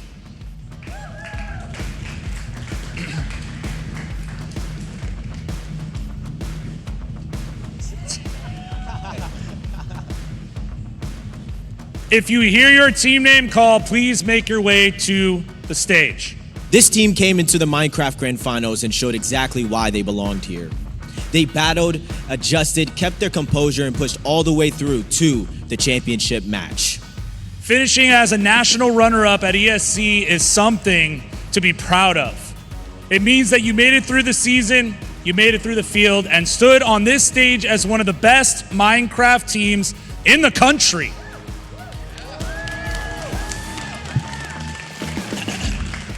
Please join us in congratulating your 2026 Esports Series Championship Minecraft National Runner-Ups, Spartans from Immaculate High School! Come on up to stage.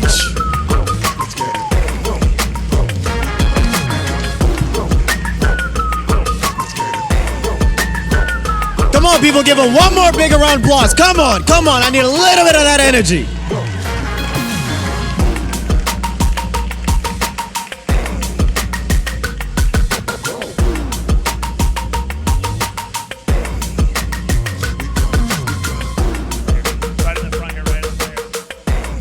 Each player will receive an official ESC National Runner-Up commemorative ribbon, making their incredible run and their incredible journey in their place among the top competitors in the nation.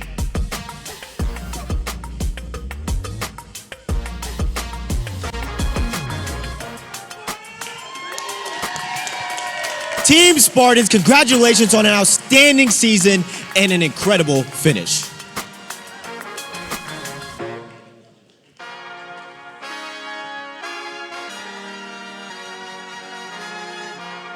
And now it's time to finish the build. You get it? Sorry. Okay. We try. Now, I'd like to invite the Esports Series Championship Chief Executive Officer Morris Jackson to the stage to present the National Championship rings.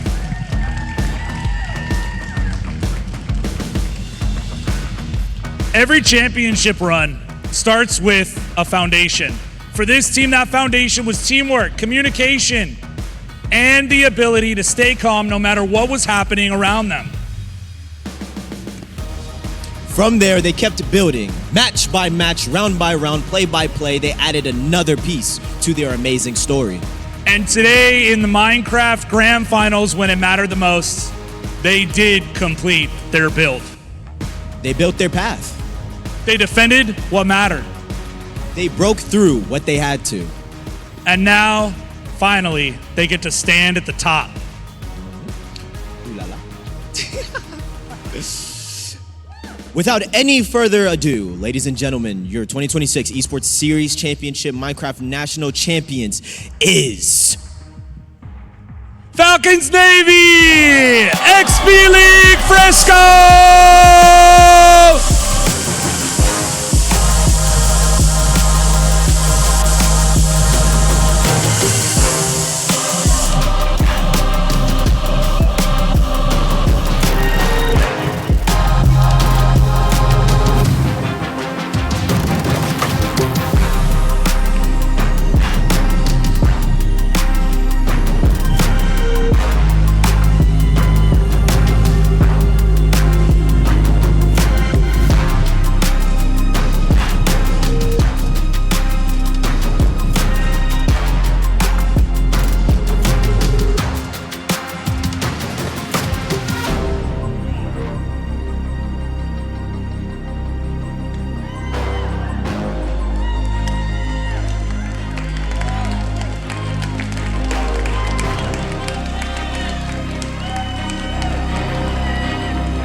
right, before you walk away, gotta ask a couple questions, gotta know. And I think the thing I'm most curious about is you guys came in today not even qualifying yet for the finals. You were not even in the top 4, and you came from not qualified. By the end of the day, you stand on top of everybody else. What was the difference maker?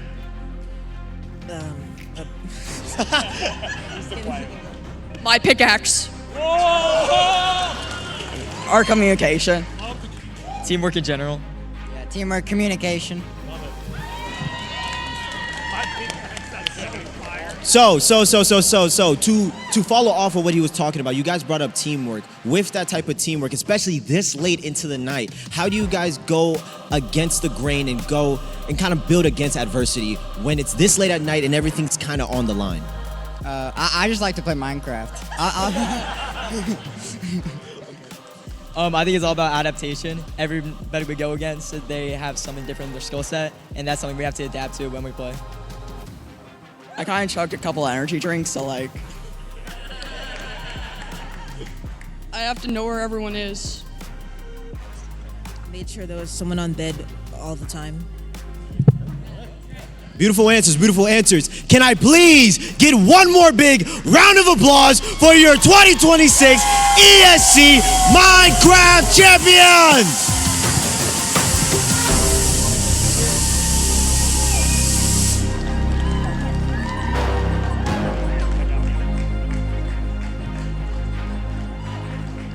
I think it's important, since we're closing out day 3 here, to make one more final remark.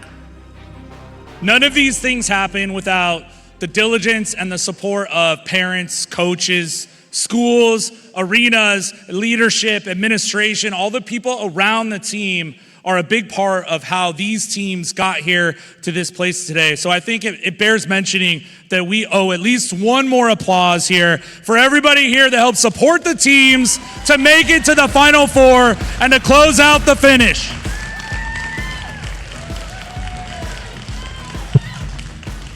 For those of you on the way out the door, make sure you get a little bit of rest, you travel safely, and for those of you who will be here tomorrow, so will we, and we'll see you guys tomorrow for the final day of ESC!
Congratulations to the Falcons. They take home the W, take home those fantastic rings as well for the Minecraft Bedwars Finals for the Esports Series Championship Nationals. Corn, This was a fantastic show. It was. I mean, from start to finish, the entire presentation of everything was phenomenal. And that ring ceremony at the end there, Quinn and I were off to the side of the stage. The bass that is pumping through the arena now shattered every bone in my body. So let me tell you that was a lot of great stuff. But I mean, even behind us right now, they're still taking pictures and everything. So it's celebratory days here for the team that was able to take it off. But realistically, again, this has been a fantastic showing, not just for Minecraft, but for the entirety of ESC. Absolutely. Now, we were playing a lot of caster math. Let's officially solidify it with the points on the board. Let's take a look at our leaderboards to finish things out. It was not close. The Falcons Navy, 64 points, a whole stack of blocks on the Bedwars. The Spartans follow them up with 39 points. They try to make their way up on there. They make a good final run at it, but too little, too late. NC Academy, they're going to be able to finish things out at third, and the Raiders clock us out at fourth place. Yeah, overall, I mean, and look, NCA not being able to be there all the way at the end kind of stunk a little bit for them, I'm sure, after having a phenomenal round-robin stage. Yep. Just not able to pull it home, but look, these things happen all the time. We say it, once you get to that final moment, you never know who's going to be coming at you. And it was the rest of the teams that wanted to take NCA out of the equation. That's exactly what they did. It wasn't anything of ill will or intent. It was just, hey, we see these guys at the top. Let's go take them out if we can. And it just kind of happened to be everybody's game plan at the exact same time. So unfortunate for NCAA. I'm sure they would have loved to walk away with the championship here. But a third place finish, still not bad. Again, this just means you're one of the top in the nation at what you do inside of Minecraft, at gaming in general. So the fact that you're able even to come out here, represent not only yourself, but your school, it's still a hell of an accomplishment. Everybody, regardless of where they placed inside of the top four, but in the entire tournament, should be proud that they were able to get out here this weekend. Caster, by the way. But again, supposed to be our thing. They're hard, though. Exactly. But again, congratulations to the Falcons. They deserved it more than anybody else. They played a phenomenal championship. So again, to the players, to the school, to the people that support them, congratulations. Such a special presentation for Minecraft Bedwars here at the Esports Series Championship Nationals for 2026. Still got a lot of action coming your way tomorrow. You got Marvel Rivals, you got Overwatch, you got Rocket League, and you've got Valorant. But for the Minecraft Bedwars portion, we appreciate you guys in the chat, in the venue, everywhere and all around the world for tuning on in. My name is Ben Quinn, better known as Colorblind, joined with Corn on the desk. We'll see you guys tomorrow for some more action for the ESC.